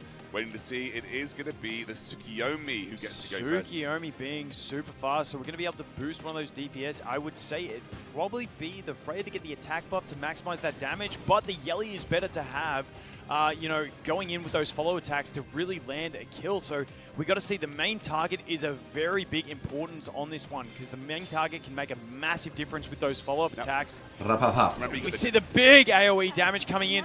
The Lighthouse triggering on 2 of those units, going to be able to cut in between, and just not enough damage to deal with that Tiamat. However, we do have the Freya coming in as well with the Revelation damage, which means I do think we are going to see the Doki Doki and possibly the Veronica getting dropped here. The other 2 should survive. Only the Doki Doki. And we do see the Bramble proc, and the Tiamat instantly transforms, which means we have big damage coming out from the Tiamat. It's not massive because she is so low on health. Now, I don't know if she's skilled up. I didn't see a heal on the transformation, so that means she may not be skilled up, lacking a little bit of that damage, because Tiamat's damage is based on how high her HP is, and she is getting low. Now that Lily has an ability to boost here, who does she go ahead and boost? Are we going to see the boost on the Tsukiyomi randomly so that Tsukiyomi can leap in between? That's something that could be a possibility. It doesn't, and we do see the Veronica come out. Now, we are able to steal those buffs away, maybe from the Yelly, because Yelly is the main damaging threat at the moment. We can spread them to our allies as well, and we do see it come out on the Yelly. So now we have the Fujo, who is going to be able to put that big, beefy shield that she has on, speed buff as well, speeding things up, and then her passive does start to kick in, getting that extra healing, getting that extra turn advantage. But we are moving straight into the Tsukiyomi, followed by the Yelly, who can deal some massive damage outside of Revelation. Don't you worry about that. So let's see how much damage this Yelly has. It's going to be a very telling point on this one. Yeah, she'll also potentially be able to take away a couple of buffs. I mean, there's plenty to choose from, but... We did also see, sorry for cutting in, we did see that the Tiamat is on Bramble, so she has a chance to revenge. Is she going to, did not proc the revenge, okay, only 2 arrows as well, but keeping that Tiamat very low is an important thing, so her damage is not as high. So we got to wait and see how are we going to get. So the Lily is next, followed by the Tsukiyomi as well. We're going to be able to use that skill 3 on the Lily. reduce those cooldowns as well, which is going to be a huge threat. There comes the Bramble proc as well. How much damage? That's a not lot of enough. damage, but it's just damage. not enough. But the Tiamat is going to get her turn next and is going to finish off that Yelly and the Freya. And I think that is going to be it for damaging options and just about wipes the team. And that is the first big showing that we have seen off Tiamat. Apologies for getting excited, but she's my girl. She's been my favorite since 2 betas ago, and she finally gets the chance to shine. Yeah, and it does mean that YDCB winning this means that we are guaranteed a Team Doki Doki overall victory. So YDCB kicks things off, gets the guaranteed win for Team Doki Doki. Mr. Poke doing the heavy lifting in round 2 and followed up by YDCB in this round. Got 2 more, a little bit of pride to win for Team Nico Nana, but we are going to see exactly how they feel after that. That was a pretty intense game, and you can see just how strong Tiamat can be. Yeah, definitely a fantastic showing that Revelation isn't the only way to play. Exactly. We're going to hand it back over to Matt on stage to chat through that game as we head into the next. Thank you very much, gentlemen. YDCB with the win there. Might not be lucky in the first draw, but did get the victory. So now let's go into the second draw before we start game number 2. Please pick your cards, gentlemen. I just want to quickly take a look at yours, YDCB. You want me to tell him? Do you want to tell him yourself? I'm putting the blue one out. He's putting the blue one out. So now you have the option to pick your card. What are you going to go with? Show me. You're not going to show me either? Okay. All right, gentlemen. On 3, please reveal your cards. 3, 1, 2, 3. 1. Let me see, we didn't go with the blue card. You got the green card this time, so Hollow beats Odd. You get another bet going to this one, James. What would you like to pick? Tiamat. Tiamat as ban going into the second match. Good Best ban. of luck, gentlemen. Let's get into the game. I wondered if YDCB was playing a little bit of a bluff, but actually just went straight with the blue one. That was my first thought. As soon as he said I'm putting up the blue one, I was thinking he was going to be putting up the red. Yeah, I mean, I guess in that situation, I would have just picked the blue myself and gone for a draw and then just maybe tried to run it that way. But he does get the win. He says, okay, I believe you, YDCB. I believe you. Trucks up to the green. We are banning Tiamat in this match as well, so it's going to change up the strategy, change up the tactics for YDCB. Yeah, Tiamat just dominating that game, and that's what she can do when she transforms, and that Bramble is such a big thing. Those revenges can be so threatening, and as we saw, the turn she transformed, she Brambled to get the transformation, then she Brambled after transformation in the later game. So we do see the first pick coming in from James Murr of Messiah. Previously banned the Messiah, now taking it up, and YDCB getting the 2 fast options. Now, I'm not sure how fast that Doki Doki is going to be on the Gigabyte. Not as fast, but we do have the Lily as well, but that Lily is on an Artisan, so both of those shells not having access to the additional speed set, meaning they are limited on a bit of speed. We do have the Revelation Messiah, the Revelation Yelly coming out for James Murr as well, and we are waiting for that 3rd pick, but he has got no shortage of damage. I'm assuming he's going to want to try and pick up some support here to try and outspeed or, you know, control his opponent, because once again, having 2 speed units on YDCB's team, but neither of them having access to an additional speed set, the Tsukiyomi is a great play because that does give him a really solid chance to outspeed, and due to it being the Jackal on the shell, does have access to the additional speed set, meaning we can possibly outspeed. And now we see YDCB coming in with the Lilith. Now, is it the Jackal Guard Lilith? Yep, yeah. Jackal Guard Lilith, meaning can be fast, also get the extra speed boost, keep cycling through. And then we do see the Halloween over there on the Kaz. Now, in the longer matches, the Halloween is better than the Codex because you can keep reducing those cooldowns and cycle more often through a longer game. Messiah's going to get the ban? Now we see the White Fang I think it's a ban on to the ban and Echo coming Doki. out. Chiaki the Echo being a great booster with the attack buff, boosting the gauge of all allies. And she is on the White Fang, meaning she's probably built fast with a double speed set with the Swift Rush, Swift Raid, meaning that we now got 2 really fast options in the Tsukiyomi and the Chiaki, and then 3 Revelation damage dealers. YDCB rounding out his options with the Mio. Yeah, so we have the full comps locked in here. We'll see what the bans come through. Very quick ban from YDCB. We'll have to see what James Murr decides to pick off here. He's just thinking about it. There are lots of options. The Mio you might want to ban. You might want to ban the Doki Doki. You might want to ban the Lily. They're all quite high ban priorities when it comes to sort of the general look at PvP. Lily as well, Really yeah. picking this one out. It will be the Mio. So Tsukiyomi and Mio taken off the table. Yeah, and not much damage on YDCB's team. He's going to rely entirely on the damage coming out of the Lilith and the control of the rest of his team. Now, who is first? And it is Chucky being the fastest. Going to move straight into that Freya as well, getting the Revelation damage straight up. Freya is also going to boost his team as well, meaning that we are probably going to see a clean sweep in this one. We see the next Revelation probably going to target that Lily and wipe the whole team in this attack. So big round 2 coming out from James Murr, getting the revenge, and we are at 1-1 for this round. There we go. You feel like James Murr, maybe if the Tiamat ban had come out and he'd known about it in advance, he probably could have been in a good spot here, but very, very, very proficient in that phase there. And that does mean that he is 1 win away from making this a very close series. 5-6 could be the end score if he gets another win. And we're going to hand it over to Matt on the stage. That was a big one. Through another pick and ban phase with those cards. Thank you, gentlemen. It's now tied up 1-1 in the strategy section. Before we pick the cards, though, I want to come back over to this side of the stage. Do you want to let James know what card you're picking again this time? Blue again. We're doing blue again. Okay, he says he's doing blue again. Do you want to tell him what you're going to pick, or do you just want to keep it a secret still? Red.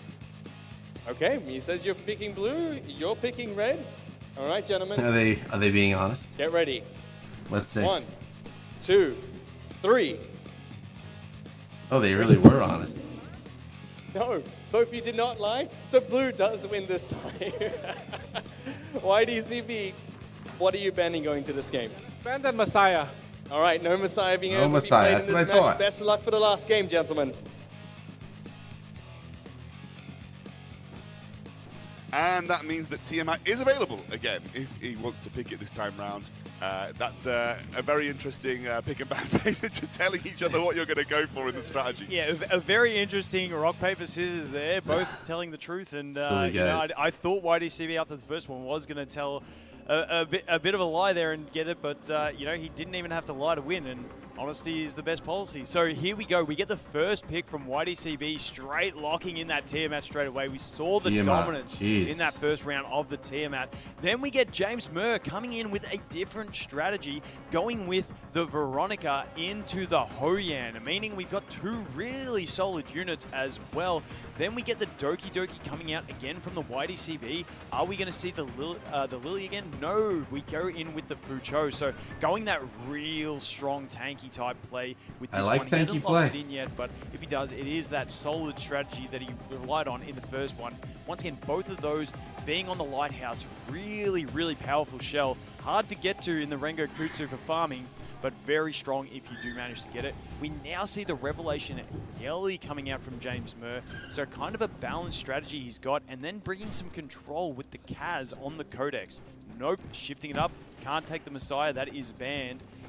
So is he going to lock in the Kaz? We've got to wait and see on that one, but I do like the Hoyan play. It offers you a little something else to go with, but the Kaz coming out, giving him a really balanced team. The one thing James Murr is lacking is speed. He's lacking that speed threat unless that Kaz is super, super fast. And now we see another sustain coming out from YDCB. So he is playing super tanky. You'd think he'd need another damaging option. Otherwise, that Tiamat getting banned is going to leave him doing absolutely 0 damage. So I wouldn't be surprised, maybe you see a Rahu or something like that, a Holden, another bruiser damage dealer that can carry the game but also play into the synergies of the rest of the team.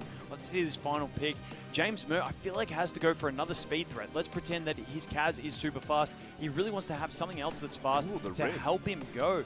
No, but that is the Mizuki there. Mizuki, sorry. Mizuki having the AoE defense buff, someone that hasn't got too much play. She was the newest SR on the launch of the game. Defense buff, AoE strips as well. Not too sure if she's built for damage. I'm thinking that this is looking a lot better for James Murr because we don't really have any damaging options. If that Tiamat gets banned, we're kind of just playing the real slow sustained game. And we know how fast Chiaki is if he went for it. He goes for the Freya, though. I actually instead, like the yeah. Freya more. Now that you see your opponent's team, knowing they have no damage, they have no control, you just want to take as much Revelation as possible just to nuke them and get the job done. So I can imagine seeing maybe the Freya James getting Murr. banned because the Revelation Set up and for a the win attack here. buff amplifying the others, or you ban the Yelly, or you do ban the Hoyan. I'm going to say I do like this from James Murr as being a bit of a clean sweep, because once we get those Revelation attackers to go through, they're probably just going to wipe it in 2 turns. So let's see how this comes through. And it is going to be the Freya first, being yeah. fastest, followed by the Kaz. Not surprised. We are going to get that big Revelation damage coming out, and it does do a lot of damage. We do get the cut in there. Is the cut in enough? It is. So now we're going to get the big shield, and this is going to drag the game out a little bit further. Obviously, there's no way of reducing Revelation cooldown like the Doki That's the Doki newest this time Animus around, right so there. We're going to be waiting for that to be. Oh, it's going to be off cycle for the Freya for a lot of the game. We are going to get the sleeps. Unfortunately for him, the Doki Doki's on immunity, meaning these sleeps are not going to stick, because once the Doki Doki takes a turn, she is going to start cleansing her team. So that's why we opt for the basic attack, but you know, it's not really going to matter too much. We could have got some extra gauge push out of it. We do have... And the one thing to note is our main sustain over on this team is going to be the Veronica with her skill 2, providing those shields. Outside of that, we have no heals, so this could be one of those long matches. Now that Freya is desynced from the Revelation, meaning she can't do that big AoE damage in the next turn, We do have we're the going to Yelly rely still. on the Yelly's Yeah, exactly. damage. Yeah, we do still have the Yelly, which is a lot of burst damage depending on how well it's built. We have a couple of people to go through, and obviously Doki Doki's going to be able to advance a couple of others before we get there as well. But we're just waiting for the Yelly to see how much damage she'll end up doing here. We've got the Doki Doki to go through. Maybe that'll advance the Mizuki as well. Yeah, I'm not sure on that skill 2 option, because it leaves the Ling Luo quite low, meaning that she is at threat of being killed, especially if targeted, which means it's going to make the job much easier. Who's the target? Ooh. No, the target was not on the Ling Luo. If it was, she would have been down right there. But it looks like we are going to get to recover, because that Freya, even though she is on an attack crit build, I don't think she's going to be able to kill, and she is going to opt for the skill 2. So now we have probably the option to go ahead and take that shield, or are we going to strip the buffs and spread them? I'm honestly liking the look of YDCB more as this goes on. We need to last a couple more turns with the Yelly to get another big damage. Interesting. You really went for the sustainability here. Is kind of mitigated in this round. We opt for that skill 2, does a reasonable amount of damage, but the skill 3 being available means we're going to get a big heal and be pretty well topped off in this one. Yeah, it's interesting. I thought the Yelly was going to go for the Ling Luo. That felt like the game-winning play to get rid of the massive sustain coming from her. Doesn't actually obviously land any of the slumbers, so unable to really capitalize with the Kaz. And as you mentioned, there isn't much damage here, but plenty of sustain and plenty of buffs, which means it might be a slow grind to get this one through, but YDCB looking good. Yeah, just the lack of sustain, and once the Yelly goes down, it's pretty much done. So we're just going to have to kick back here, relax, and just wait until that next Yelly turn, or until Yelly gets knocked down. And that's got damage coming out there from the Mizuki. Meaning I don't see James Murr's access into victory in this one, unfortunately, unless we hit some very high roll RNG. Yeah, maybe we get 8 in a row. We got 1, we got 2. We only got 2, and that is not enough. Yeah, I'm not surprising how options. this We kind can't of go changed. the steal. I mean, if we do steal all of those buffs, that does give us a lot of healing with those whale prayers. So, you know, the longevity actually is coming out, found a way to provide some healing to the team. You know, turning that extra healing provided by Ling Luo against them and providing it to our team over there to get the heals and extend the longevity of the Yelly. I mean, obviously we just saw Revelation proc on the Freya again, but unfortunately, as it's not a 3-turn It's a cooldown, long off cycle map. for her ults, the damage is really limited to the S1, which is very, very small realistically. Yelly's still on relatively low HP. She's also not the fastest in the world, so therefore her turns cycling into that whale prayer are going to be a little slower than the rest of the team. But once she does get to her turn, she should get a decent chunk of healing here. And here she goes. She gets a turn, does get a bit of a heal up. It's still not massive. She still is at threat of dropping. But we do the basic attack, and we get 2 arrows, but we need the Revelation to have any chance. I think once he gets around to his next turn with Yelly, if he does get to another turn of Revelation, he will be using it over on the target of the Ling Luo. This is interesting. I actually maybe would have waited till Revelation came back up for Freya. Maybe that was a little bit too long form game, but there was an option to wait for Revelation, just keep spamming S1s. Yeah, definitely. You could do that. It would have taken another 2 turns if my math isn't failing me to get there. But Your the math problem isn't is as well failing now, you, buddy. Yeli is not going to be able to land the defense break either, which he did land last time. So, you know, I think this is the last chance. Next Revelation on Yeli is our last chance to gain a victory. Otherwise, it is going to be game over. I don't see another way out for it on that one. And we will have the big Longest shields to deal match with as well. Yeah, they have come through, and you can see Ling Luo looking pretty tanky here. CC not going to land on any of the opponents, so Kazuya just not feeling like a great pick this time round. Hasn't really had that much impact on the game just due to the amount of immunity. Will actually go for the single target CC though onto the Fusho. And if the Yeli does go down, we still have the damage of the Revelation from the Freya, but then I kind of like the Mizuki cleaning up the late game in the Enrage phase of the game if it comes to it. And there we go, the big damage coming out there and landing the kill. So I don't really see a way forward on this one. I think that Mizuki is going to clutch it with the damage. I think the next target you focus down is going to be that Freya, and once that Freya is gone, there is absolutely zero threat of damage on the opposing team, except for the skill 2 from the Veronica, but it still ain't going to be anywhere near enough to deal with. No, and obviously because we just saw the S3 get used off cycle, we're not going to be able to go into a Revelation S3 from the Freya anytime soon either, so we're going to have to wait at least maybe like 5 or 6 turns for that to come round again, and I don't think we're going to get that far. Obviously, as you mentioned, as we get into sort of the end rage point, the Mizuki's going to be very strong. Look at the amount of buffs they've got. It's incredible. They do get a lot of sleeps, but Doki Doki should be useful here to get people back up. We also have the Whale Prayers as well, which are also going to cleanse. There is no way to land a debuff on this team. We have the Revelation, but once again, it is not synced up with the skill 3, meaning we're not going to get enough damage out of it. We have the Revengers coming out as well. And yeah, I think we're just waiting for the inevitable to happen in this one. Yeah, Mizuki's going to take another turn here. Again, nice punch Down onto the goes Freya. the Freya. First showing a Mizuki, and it is coming out pretty well. Very long form game. They're going to get a nice speed up, trying to go onto the Mizuki to stop her from taking action. But as you mentioned, there's just so many ways to very long form. Whale Prayers, Doki Doki, not an easy way. Going to get the immunity locked on them with the Whale Prayer as well. So again, even if the Kazuya was able to do anything, which she really isn't at this point, it's going to be very, very tough. Mizuki will just start to chip away at the 2 remaining Animus. I'll tell you what, I'm impressed side, and that means with should Scoundrel. Take this final really game of the got series. into this game. I know it's new, and it's not one that he covers on YouTube either. He put a lot of knows that he's done. A lot of work into really mastering the game. And that means YDCB doing a great job. will take another win here for Team Doki Doki, with the final score being 7-4. Yes, massive game there. It was one of those slow ones. YDCB opting for slow for no sure, damaging man. options outside of that Tiamat, which when that happens, it means it's just going to be a very, very slow played game. And once again, he managed to live through it. I think the one thing that could have changed that game was if James Murr actually targeted the Ling Luo on the first Revelation usage with the Yeli. It could have actually got the job done. The defense break landed, and we could have seen a bit of a different game if that happened. Let's take a quick look at what happened then in our Influencer show match. Is that it? Is it over? Got a very strong start for Team Nico Nana, but unfortunately Mr. Poke comes back with the second with 5 points and a pretty close final series in strategy, but it does mean that Team Doki Doki do take the win overall. Thank you very much, Vulcan, for casting this weekend with me. That is done for me and Vulcan for the time being, but we're going to hand over to Matt on the stage to round things out. What an event.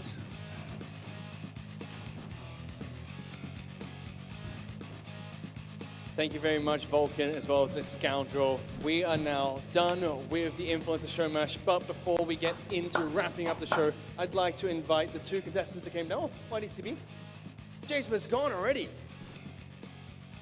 Must have absolutely devastated him in that last match. I mean, you finally won one of the coin flips, and then you won the game. You know, is that a coincidence, or is that just how luck works?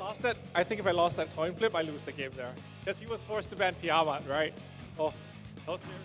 Well, you were able to pick up the win. Congratulations. And your entire team won the Influencer Show match. So I'd like to invite the rest of your teammates up to the stage. Please give them a round of applause. Team Doki Doki. Team Doki Doki pulled in the win.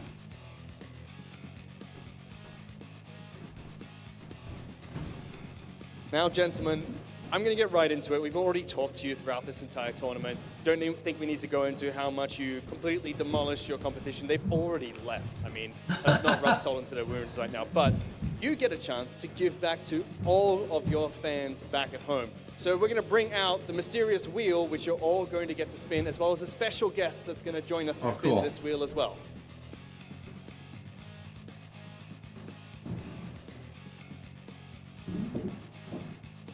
What does the wheel do? Gives us all The way rewards? that this is going to work, is each of you are going to get one spin of this wheel. Wherever it lands, the entire Etheria Restart server will get this reward. Each of you get one spin. All right. Invite back to the stage Game Director Jack to join us. Let's Who'll get go, one more baby. spin to join all of you. Please welcome Game Director Jack.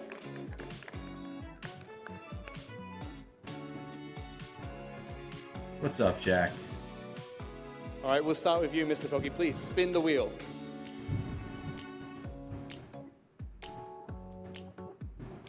I feel like I'm on The Price is Right or one of those game shows right now. Come on, give us something good. Have 200 Hydro Crystal. Wait!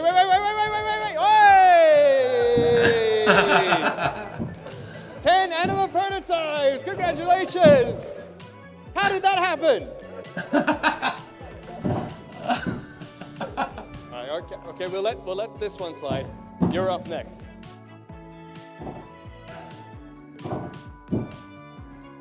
That's funny that they let that go. Hey! All right. A total of 20 anima prototypes so far. Let's go. Those are for all of us, boys. YDCB, you said you're lucky. Come on, prove it to us.